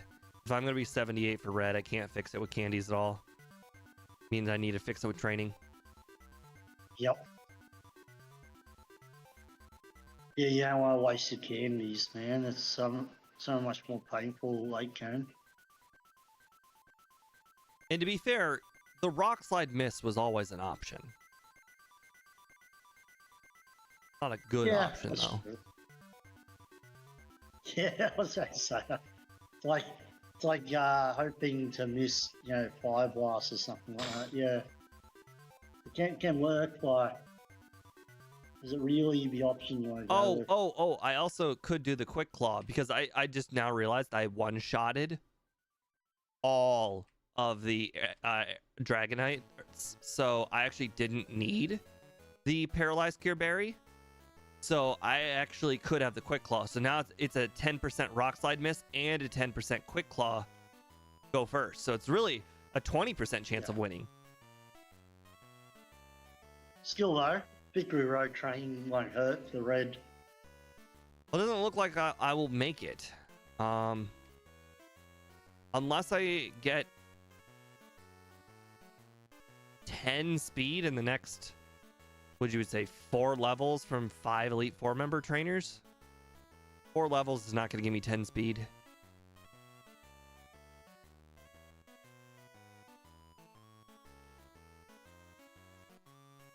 Well, that was lucky. I didn't get hit by Screech. That mattered. Oh, but I get hit by Smoke Screen. Oh well.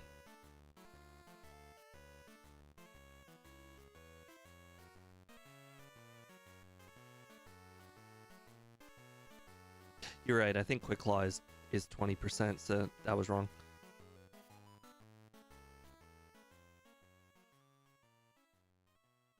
Uh-oh. Curse.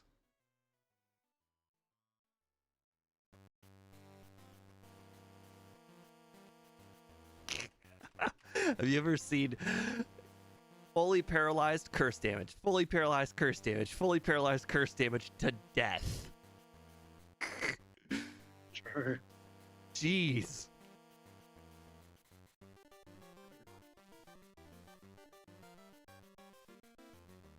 Burn? Okay, well, I guess you can't get paralyzed if you're burned.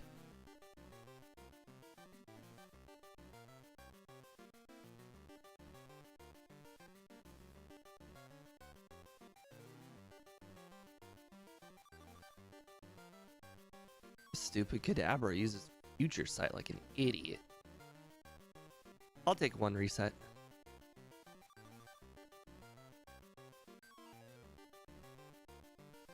Okay, so there were a few hard battles in here. Not much I can do about them, unfortunately. Well, I'm at 129 speed. I mean, there's like 3 to 4 more levels to go before I get to Lance. I might be able to get to 136. It just seems unlikely.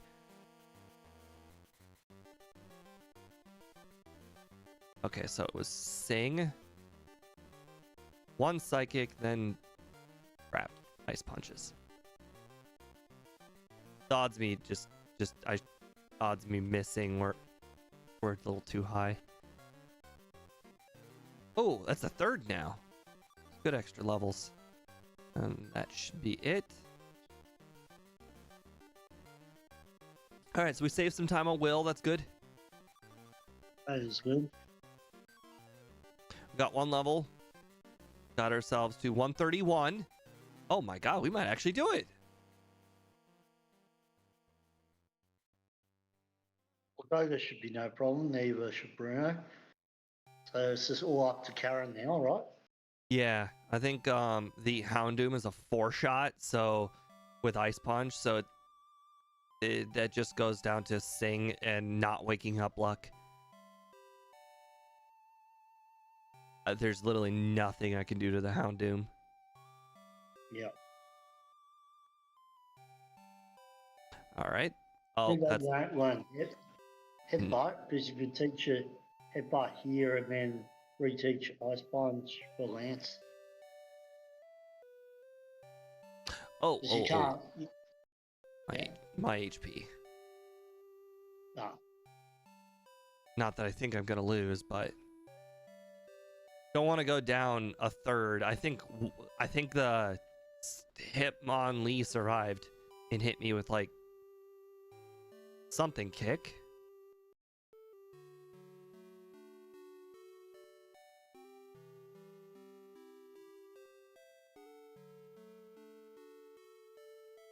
Nice.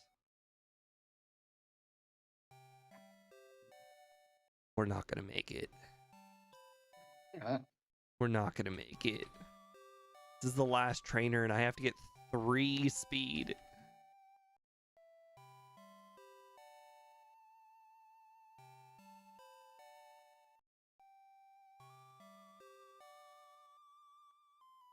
Okay. Okay, well that's really bad. 1 turn. You stayed asleep for 1 turn and then hit myself 3 times. Okay. Oh my goodness. It is what it is. That's You know? always fun. Yep. That's true. Okay. So far, so Yeah, good.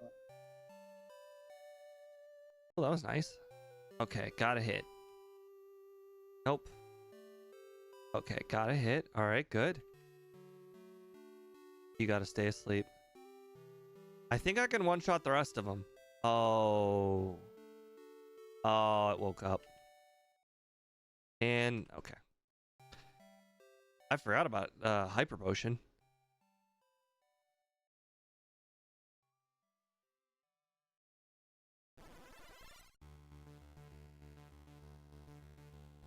Me and Dark types, we don't get along.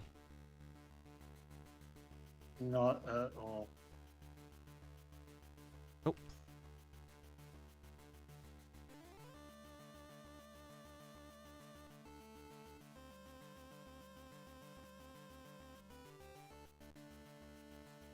Oh, okay. Mean look is fine. An attack miss is also fine. Nice. Got you sleep. Let's get put it right in that. Okay, max potion. Full heal. Okay. Aha! Oh, You don't have 2 healing items, right? Yeah, I didn't think so. wait, Okay. they don't have super potions in the Elite Four? Oh my god! I have 137 speed! How? Nice. I don't know how. I gained 4 speed and 1. Wait, it just went down. Oh, it just went up. Okay, the badge boost. Nice. Okay. I was going to say, they really upped the difficulty by giving them max potions in the Elite Four. I'm still used to Gen 1 having super potions. Obviously, there were no more potions after that. No. No, we got full restores in Gen 7. Hey, Annie, we're gonna visit Kanto.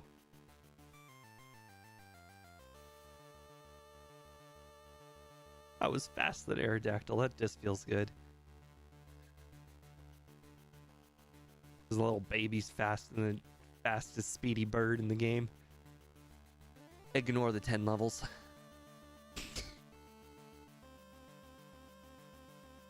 Okay, that makes up for Karen time. That was a lot faster than your last run. I think we're currently 10 minutes faster, I want to say. Definitely less resets than Karen. I want to say it last time I finished at 127. No, I made a comment that we were still in the we were still under the over under, and the over under is in my over under estimation, the over under the Kanto is 20 minutes in the. So the Kanto part of the game is approximately 20 minutes if it's a bad Pokemon. So if 20 minutes from now will be 138. So I'm probably close to the same amount of time that was last run. But you got to remember I did more training. So So yeah, it's probably close to the same amount of time. Okay.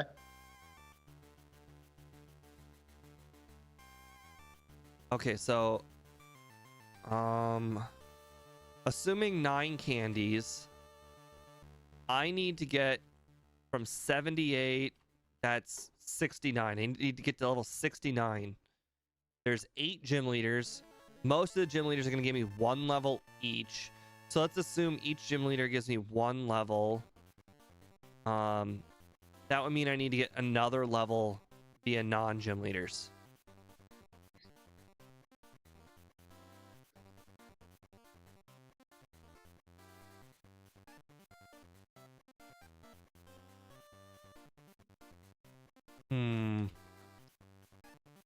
Probably 2. Let's be honest. Some of the gym leaders don't even have that many Pokemon. Like Sabrina is not going to give me a whole level on her own. Yeah, she doesn't have many good Pokemon. Oh, but then I've got the Nugget Bridge. Okay, maybe what I'll do is I'll beat Blue, figure out the candy math from there, and then I'll do some extra trainers after Blue. Okay. That seems like the best solution, because then I don't have to go out of the way to do trainers. And if I go out of the way to do trainers, what if I go out of the way to do trainers that are irrelevant? Because there's always trainers that I can just go battle. I know, like north and south of Vermilion's got a handful of pretty good trainers. Like all the trainers in here didn't even give me 1 level. Yeah, the balancing of Johto is really bad. With like Gen 2. Well, even it doesn't really change even in the remakes. Like they still have bad with balancing. This will only give me half a level. That was 4 Pokemon. Yeah, I'm probably gonna have to do some training after Blue.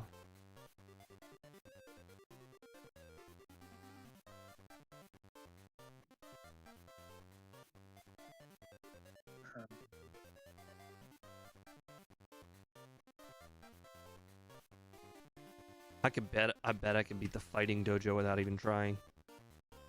Oh right, there is no fighting dojo.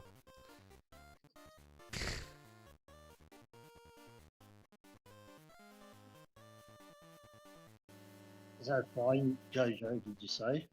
There is no fighting dojo. You walk up to the fighting dojo guy and he gives you like a potion of some sort. Okay. Can't remember what he gives you, but he gives you something. Not worth looking up though. Yeah.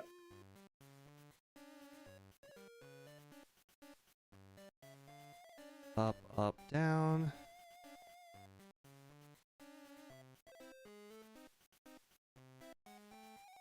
I guess I don't mind if I get seen by this guy. Oh, focus band. And he said. That makes sense.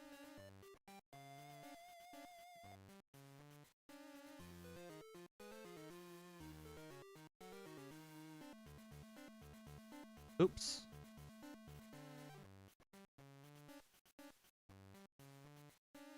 All right, so we set this location.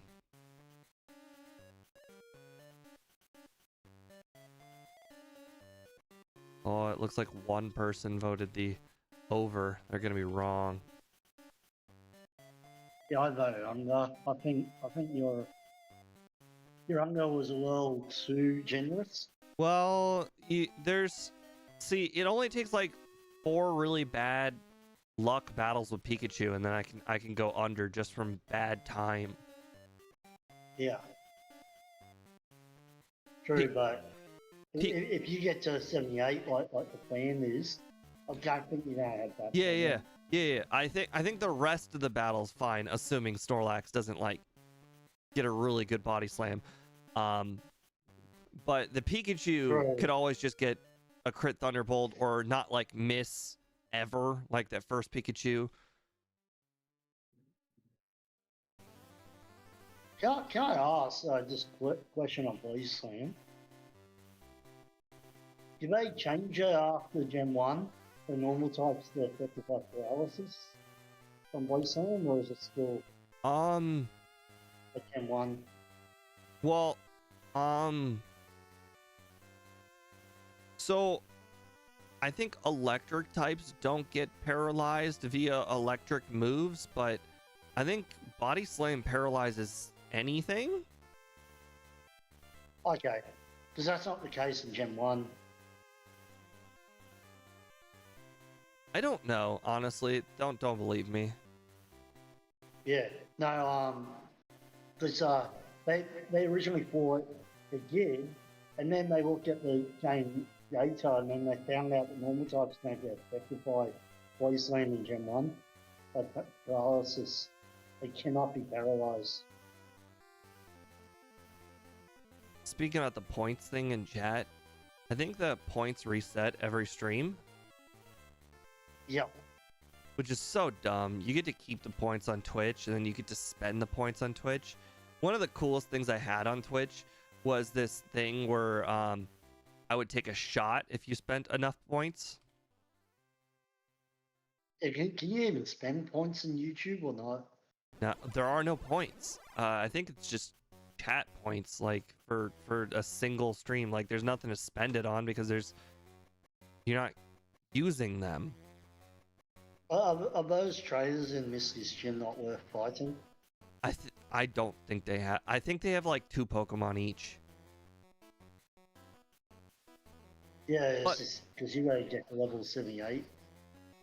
But the important thing is they're starting to work on stuff. They could fix the point thing. Oh, right, Abra. Talking about Twitch, right? Just one of the problems is using Streamlabs to do both Twitch and YouTube and blah blah blah, right? With your internet speed being that good, you probably don't have to worry about that anymore, right? What was wrong with Streamlabs? Oh no! Like for me, I wouldn't even bother joining because my internet's too bad. But you could easily do Twitch again now that you've got fast internet, right? Oh, right. But I think the vertical thing Yeah, messes yeah. with it. See, I think it's more of a or, like I can do a Twitch and YouTube, or a YouTube plus a vertical YouTube. I don't really think it's a both. I don't have Do you think? room here on OBS to fit another thing.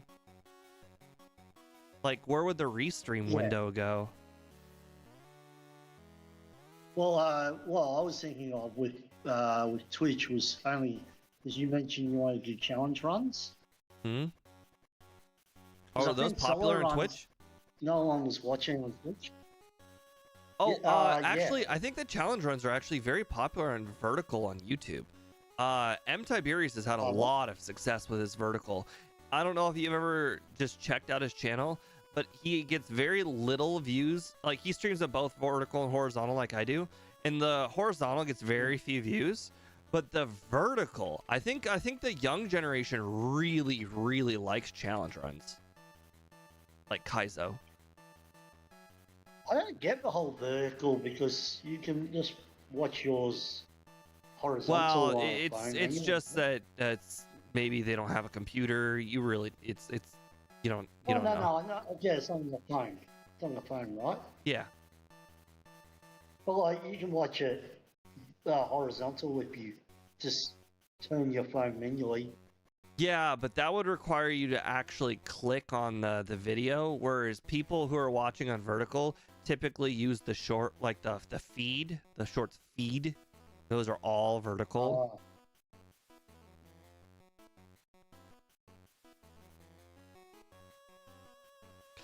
Interestingly enough, the vertical, it's real exponential.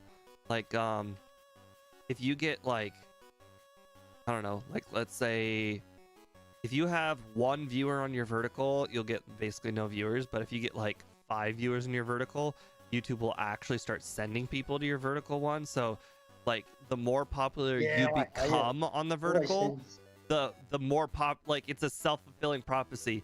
It just becomes bigger and bigger. Yeah, I hate it every time it says, "Oh, Steve, stream." You cut Click off. on it, so it's the vertical, not the horizontal. I say every time YouTube's recommending me your vertical, not your horizontal.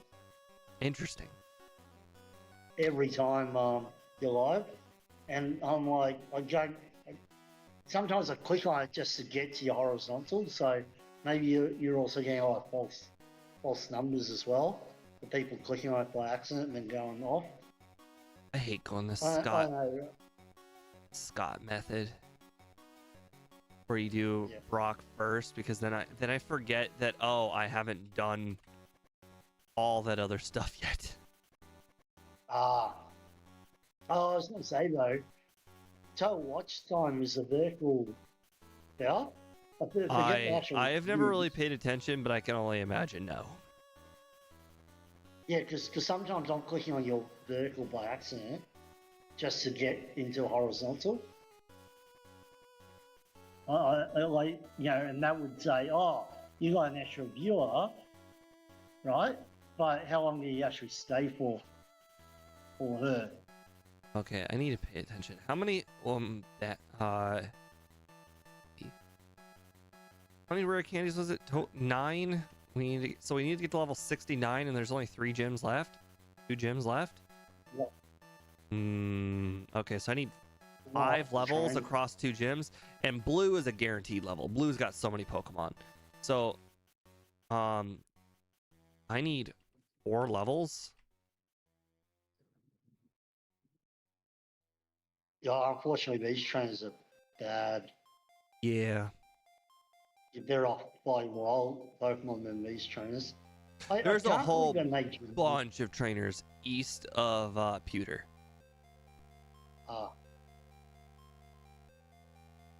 Janine just makes no sense in this name. Yeah. I should have just made the same level as Koga if they were going to do that, or 1 level below. Okay. But Oh, I not have. a whole- Okay, my overlay says I have 9 right now. So that means there's one more. So there's 10. I only need 10. Okay, so there are 10.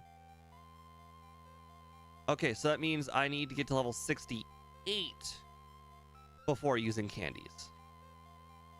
Okay. This is going to give me a level all on its own. So this is going to get me to 65 and a half. So I need to get 2.5 levels off of random trainers. Or wild Pokemon. Off of trainers. Well, there's got to be enough trainers between south of Viridian and east of south of Viridian and east of Pewter. There's got to be enough. Would training on them now be quicker for blue? I first tried blue last time. You didn't use extreme speed last time. He didn't use extreme speed last time. Did you have Electro was on last time? I guess I could just use Sing. Yeah. It's not like the rest of them is very hard. Okay, maybe he... I don't remember what I did last time. Maybe I did use Sing.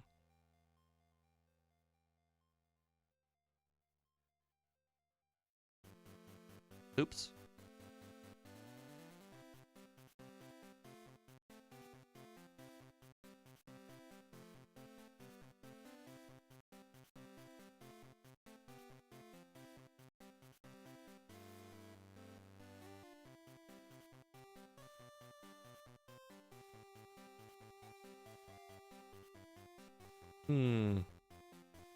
Gyarados. How much better is Rhydon once you have? Oh, Hyper Beam. Wow. Okay, I may have just gotten really lucky at the rival last time, or blue. I think you did, yeah.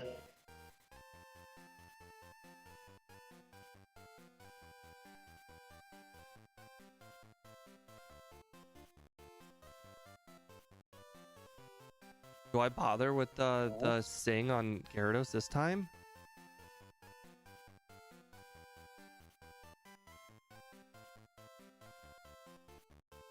Oh, Rain Dance. Yeah, that's what he used last time. Oh. Yeah, I think it was just really unlucky. He just happened to pick extreme speed a bunch of times. Okay, we don't have enough time to train if we want to get that time under 140. Too low. Can you try on wild Pokemon? That's gonna be slower, I think. There's got to be enough trainers around here. 12, 15. All the way up to the rivalry match, which I don't think I should do.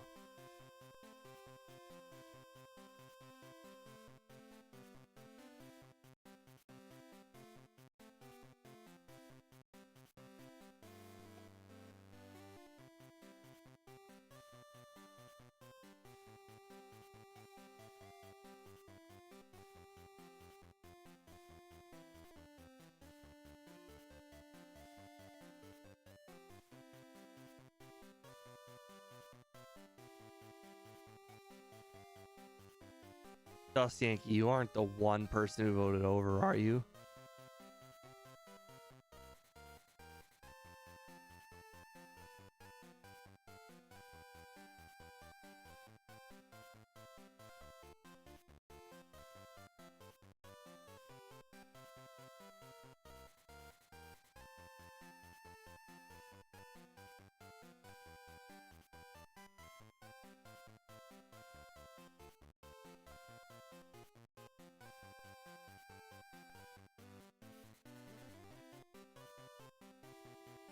Oh, nice. This is a good trainer. We might have to go. Yeah, I think we have to do 67. There's just not enough time. Yeah. I was going to say, you guys haven't mapped out Crystal yet, like for training as much as Gen 1. No, we haven't. I haven't really. I know where all of the trainers are, but I haven't really thought about where they are. Yeah, which ones are good XP, which ones aren't. Yep.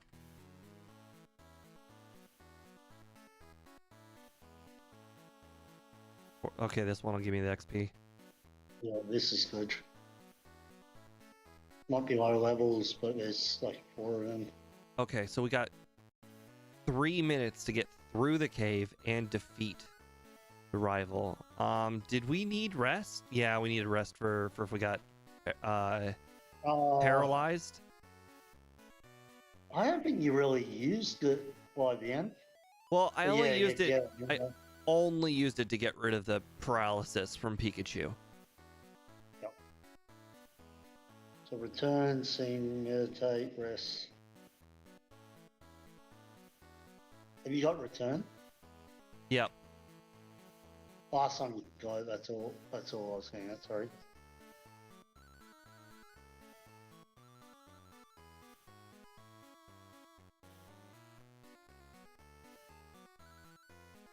So you got 10 red candies, did you say? I'm about to go pick up the last one. Shit, I actually don't think I have enough time to get the. I think I got 1 try, and that even that might be pushing it. I might have to first try and get kind of lucky. Yep. Okay. Try concentration for the cave.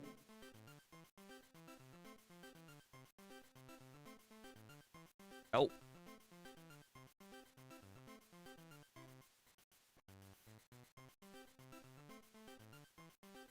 Okay. Nice. You ain't better at that. Yep. Okay. Return. Yeah, precisely. All right. Rest. Ice punch. You're not trying to track out yet. Oh, rare candies. Oh, the rare candies. We don't have enough time. The rare candies are gonna make me evolve every time. Oh, it's alright.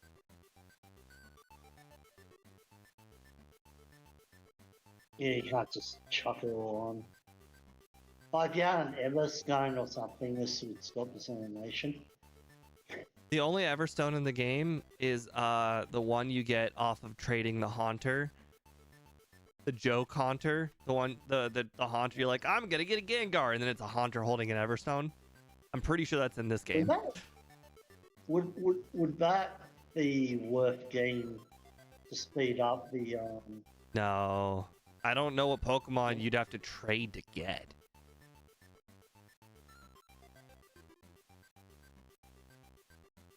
Oh my god, I've missed like 4 of them. press? Yeah. That's in Gen 4. Oh, whoops. Everstone's in this game though, is it?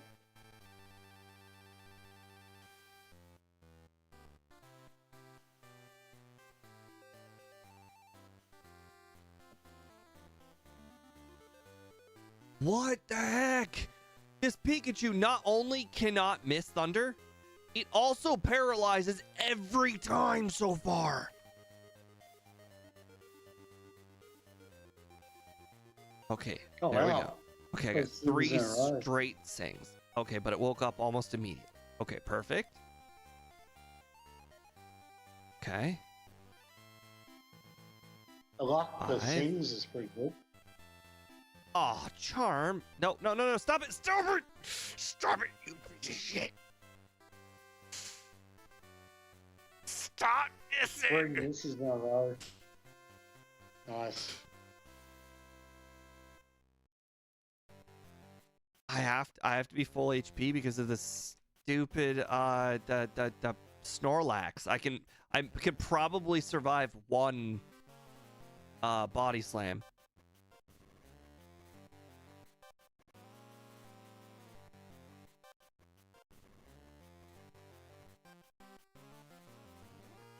All right, let's do it. Right here. Nice. All right, Well. this is it right here. Okay, so you didn't need to be 78, 77. We don't know yet. It all goes down to Snorlax.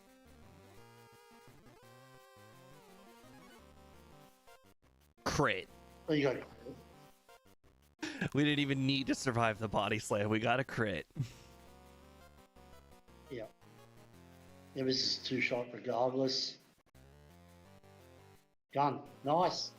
Perfect. Okay. I Well, know you Dust went Yankee was the over, one person who voted over. And apparently somebody voted over last second. You don't count. Yeah, you don't count if you're not here.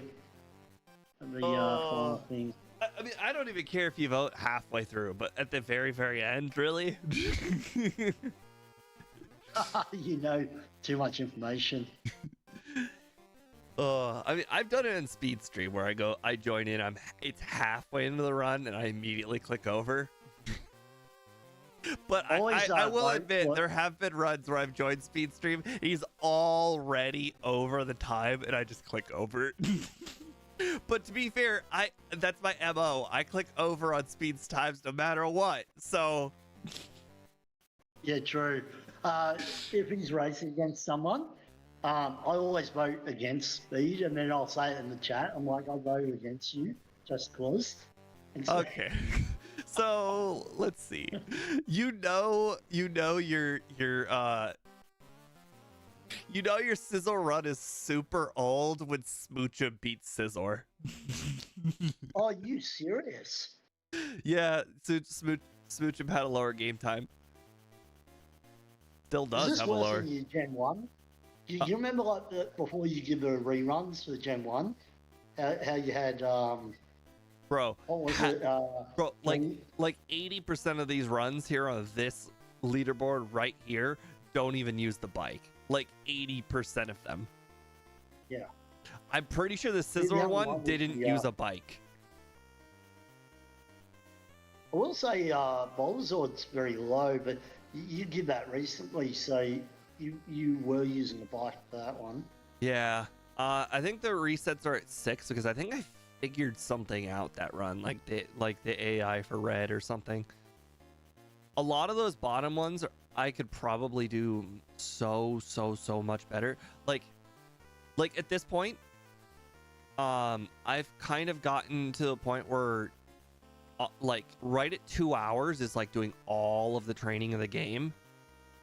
And I don't and like that's exactly what I did for a lot of those bottom ones. I did basically all the training in the game. I could do all the training in the game and beat those times by a lot.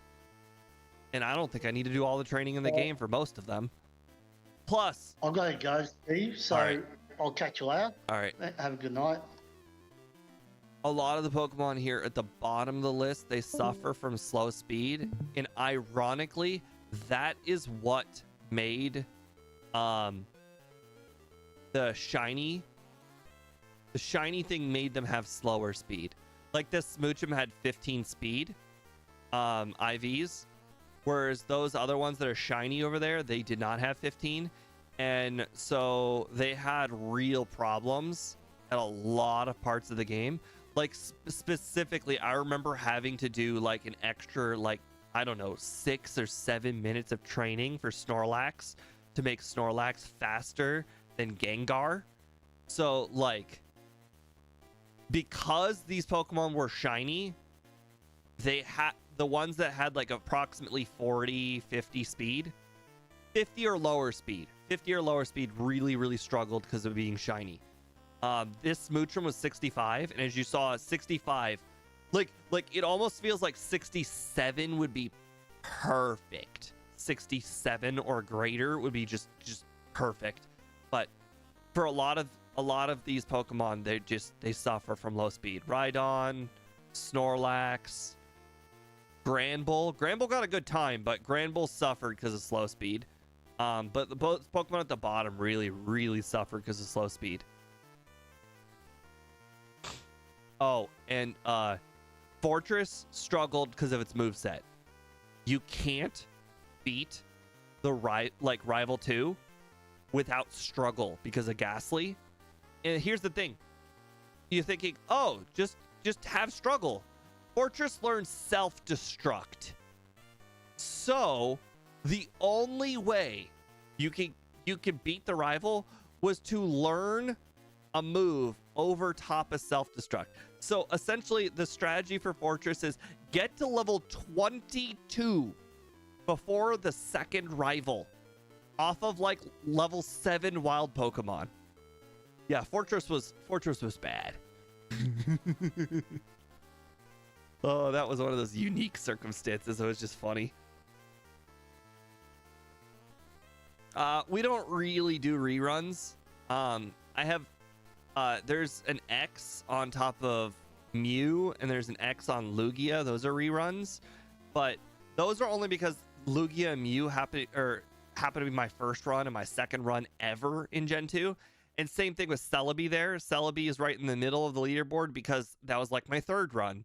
Like I started Gen 2 with the legendaries because that would be the easiest ones to like practice because I wasn't good at Gen 2. A lot of these Pokemon just suffer from lack of experience. Ironically, I've done probably more backported Pokemon than regular runs. So let's see, Gen 2, I've got 55 Pokemon. I'm curious how many backported Pokemon I've done.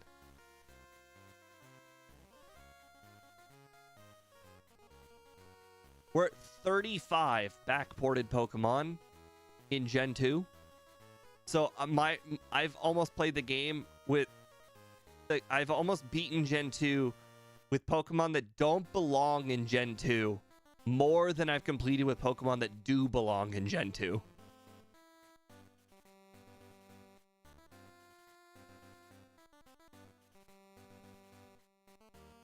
This is just because I don't know how to spell Blacephalon. Like, how do you freaking spell Blacephalon? Yeah, I'm looking forward to the Iron Man stuff too, Dust Yankee. I think the first few streams are going to be very frustrating because I think what's going to end up happening is the first few streams are probably going to lose at Brock and Misty a lot.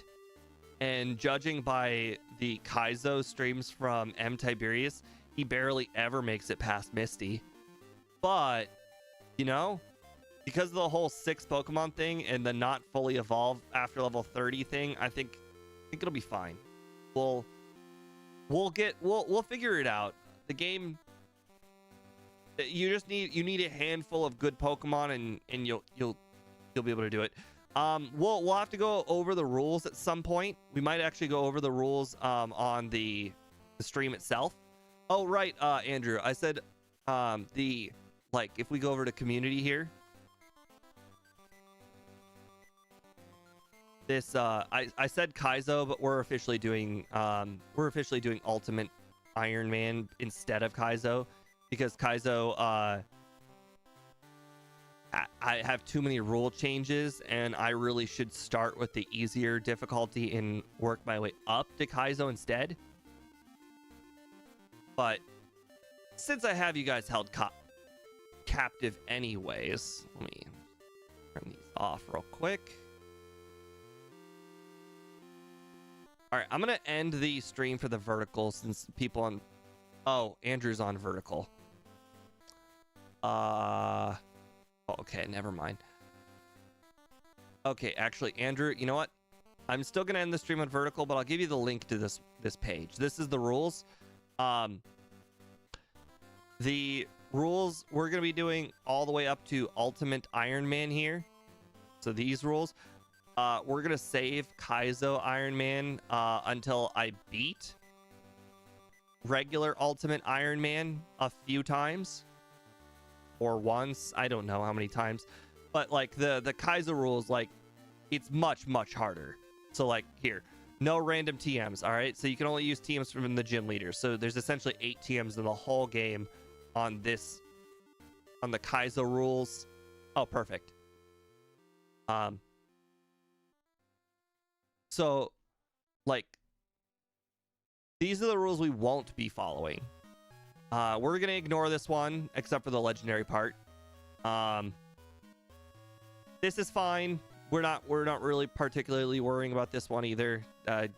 Catching Pokemon, they're not going to be that much higher.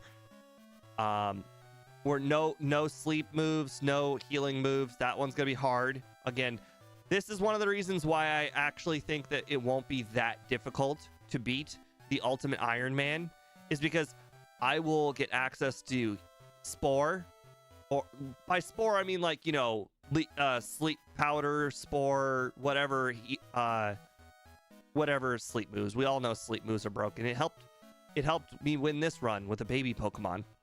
We're gonna ignore abilities. We're gonna ignore that one. We're gonna pretty much ignore Nemesis Claws.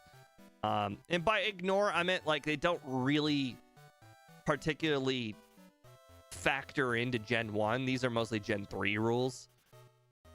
No healing items outside of battle. So this one's no potions and whatnot outside of battle. If you are going to heal, you have to heal in battle only. So if you heal, you're going to take a hit, or your opponent's going to get a setup move.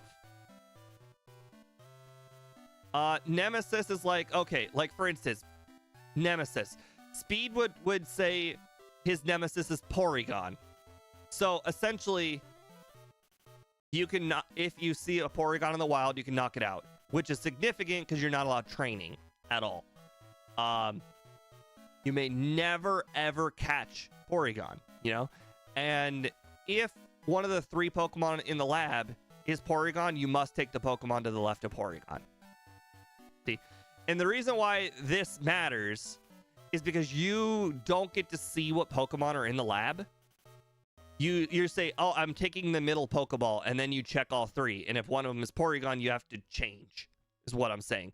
So the Nemesis does not really matter to me, but I'll pick something. I think my Nemesis will probably be Ditto. And again, these are the Kaizo rules. These are the hard rules. But this is the rule. This is the rule that makes it the hardest right here. Forced fully evolved Pokemon at level 30. This is the most difficult rule of them all.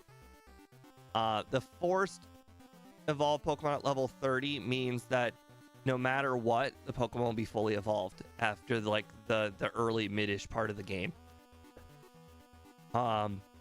This one I can't really do because the whole Gen 1 ROM thingy.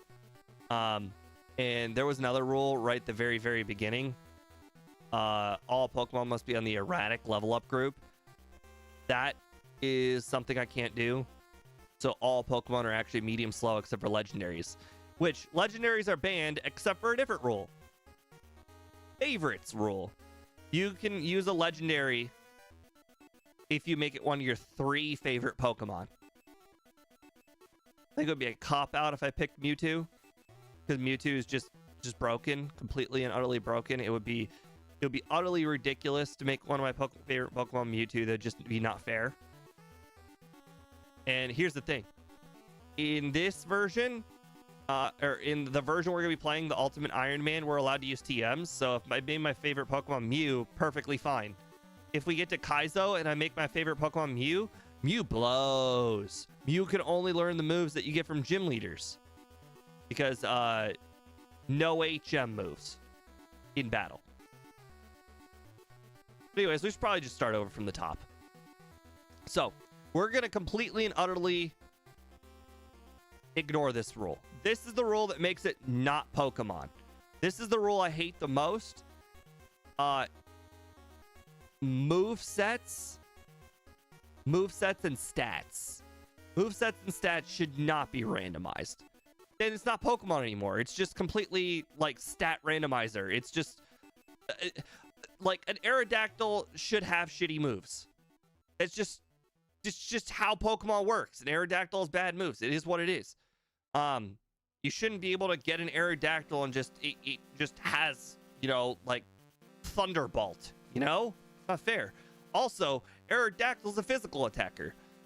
With the random stats, Aerodactyl could be like 100% HP and nothing else. Like it's just essentially this rule that randomizes movesets and stats just turns Pokemon into typing.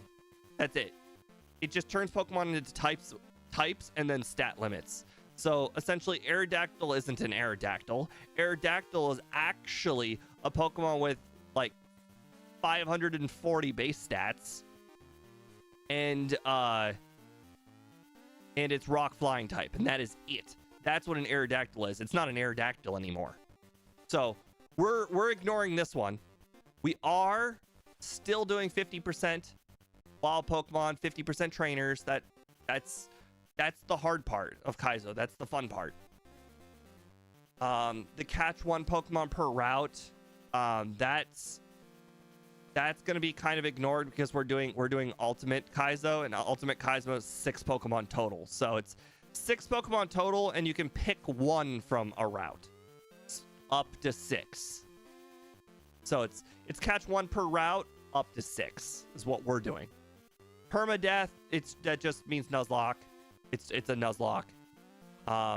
Obviously game over when your 6 Pokemon die, or if you don't even have 6 when all of them die.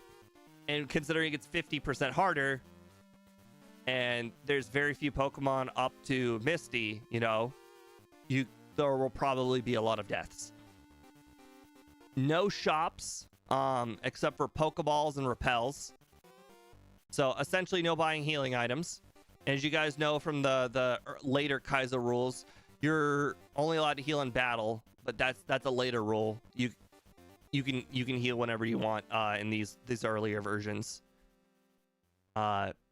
Random starter, obviously no legendaries, obviously, unless the favorites clause. We don't have to worry about banned items because this is Gen 1. We don't have to worry about stolen items because this is Gen 1.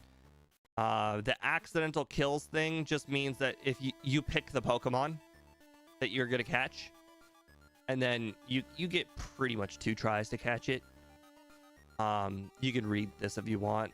I could also put the link in chat so you guys can see yourself as well. There you go. No redos. Basically, that's a Gen 3 rule because of the whole versus seeker. The shiny clause means you can knock out an extra wild Pokemon if it's shiny, but here's the thing. We don't have shinies because it's Gen 1. Don't give up without a fight. So this means you have to battle with the Pokemon you picked, at least up to the rival. And then the mom rule, Gen 1 mom only heals you. I'm not sure what Gen 3 mom does. Maybe Gen 3 moms does something. Maybe I should heal with the mom. Who knows? I don't really care. It is what it is. I'll do it if it's part of the rules. All right, so all of these prior rules plus these rules is what we're doing. So no HM moves in battle. Pretty simple rule. Can't just give every Pokemon strength. A lot of Pokemon learn strength, and it's a pretty good move. This is probably the hardest part of the whole challenge. This is probably what's going to kill the vast majority of runs. You are not allowed to leave anywhere until, like, when I say anywhere, like it says cave, hideout, any building with trainers that are not dungeons. So essentially, if you enter a place with trainers, you have to defeat the trainers or leave. You can't return and battle them. So like if I fight, you have to finish the story. So like, for instance, let's say I defeat the, no, Giovanni's not a good example. No, because all the rockets disappear at Giovanni. All the rockets disappear at the other Giovanni. It says cave. All right. So let's say for instance I do rock tunnel. All right. I cannot revisit rock tunnel to battle the trainers that I did not defeat, because there's the 3 trainers in the very final part of rock tunnel, the ones that look left, and then the ones that look right, and then the other one that looks left. Like, you can't go back. Once you've left, you've left. Sylph Giovanni, here's the thing. You can't leave until you've defeated him, and you can't revisit all the rockets. So it's one sword without the other. Once you enter Sylph, you cannot leave Sylph. until you've defeated Giovanni. You don't have to defeat the other rockets. You don't have to defeat everybody, but you have to defeat Giovanni. And here's the thing. It's not here in this set of rules, which is the one we're doing, but in this the Kaizo rules, which we'll do after this, you can't heal in beds and whatnot. Wait, here it is. In the Kaizo rules, you can't heal in beds. But for this one, because we're doing the middle stage rules, we can heal in beds. We can heal in the rocket girl. We can heal wherever we want because we're doing the middle stage of rules. But when we get to the Kaizo rules, we can't heal anywhere except for in battle. All right, the 6 Pokemon total. HM Pokemon is irrelevant. This is the one cheating thing that I kept. So like I said, you know, I kept all the Pokemon non-randomized. There was one setting I kept. One setting was all Pokemon can learn all HM moves. And since you can't use them in battle, one Pokemon on your team is for HMs. And they can use all of them. They can use Cut, they can use Fly, they can use Surf, and they can use Strength. So that way, essentially, all your HM Pokemon's always going to be Mew. I think that's fair, just because you're only allowed 6 Pokemon total, and I don't want to say the HM Pokemon's not part of the 6, but I will if one Pokemon dies, I'll replace it with the HM Pokemon. Or I'll just catch 5 for the vast majority of the game, and then when one Pokemon dies, I'll catch the 6th. Regardless, that the HM Pokemon doesn't really matter. The fluctuating growth rate rule, like I already mentioned, I've had to change everything to medium slow because of Gen 1. So it's medium slow, and there is a setting for legendaries set to slow. So I can do both. I can have all Pokemon set to medium slow, but legendary set to slow. There was 2 additional settings there. So there are no held items, so banning held items doesn't matter. The set rule, we pretty much always play with set anyway, so that doesn't really matter. Oh, and you must evolve. I don't see how this matters, but if my Pokemon is Poliwhirl, it's not gonna be a big deal because that's a stone evolution. So I was trying to think, is there any Pokemon you don't want to evolve? And I'm like, I don't want to let Poliwhirl evolve, but you know what? Poliwhirl's a stone evolution. I get to choose when it evolves. But anyways, that's just a brief overview of the rules. I needed to go over them anyways. So glad you guys got to see the rules list as well as me. I personally think the challenge won't be terribly difficult. 6 Pokemon, there'll be Weedles, Kakunas thrown into like Elite Four members and whatnot. I'm allowed to heal at like healing, the heal girl until later. Where was it? Here, right here. This is the Kaizo rules. We're not at Kaizo yet. We're in the Ultimate Iron Man, so we're allowed to use the healing NPC, the SSN bed. I think the Ultimate is gonna end up being easy. Don't get me wrong, when I say easy, I mean like 20 tries easy. I cannot overstate just how difficult 50% is.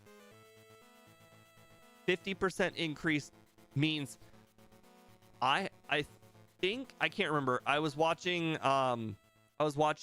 Tiberius play, and I can't remember if the starter has to beat a level 8 or not, or an 8 or 7, but regardless, the very, very first battle of the game against the rival 1, you can lose because you're facing a Pokemon that's 50% stronger than your Pokemon. I just want that to be known. So yeah, so it's not super easy. I think maybe 20 tries easy, maybe even 50 tries easy, but I do think I can win. I think what's gonna be hard is up to Misty. No, sorry, no. it's gonna be hard up to Erica. I think once I get past Erica, then it'll be smooth sailing. Ironically, that's how all the Nuzlocks worked. As soon as I beat Erica, smooth sailing. That victory bell is a menace. So, anyways, hope to see you guys at those streams.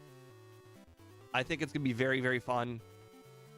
The challenge is always gonna be different because the Pokemon are being randomized every single time. I did mention to M Tiberius, I did not mention to you guys. When you play Gen 3, it automatically randomizes it again when you start over. Because this is Gen 1, it doesn't do that. So, if I have to start over because I lost at the Rival 1, I will redo the same ROM and I'll just pick a different starter 3 times.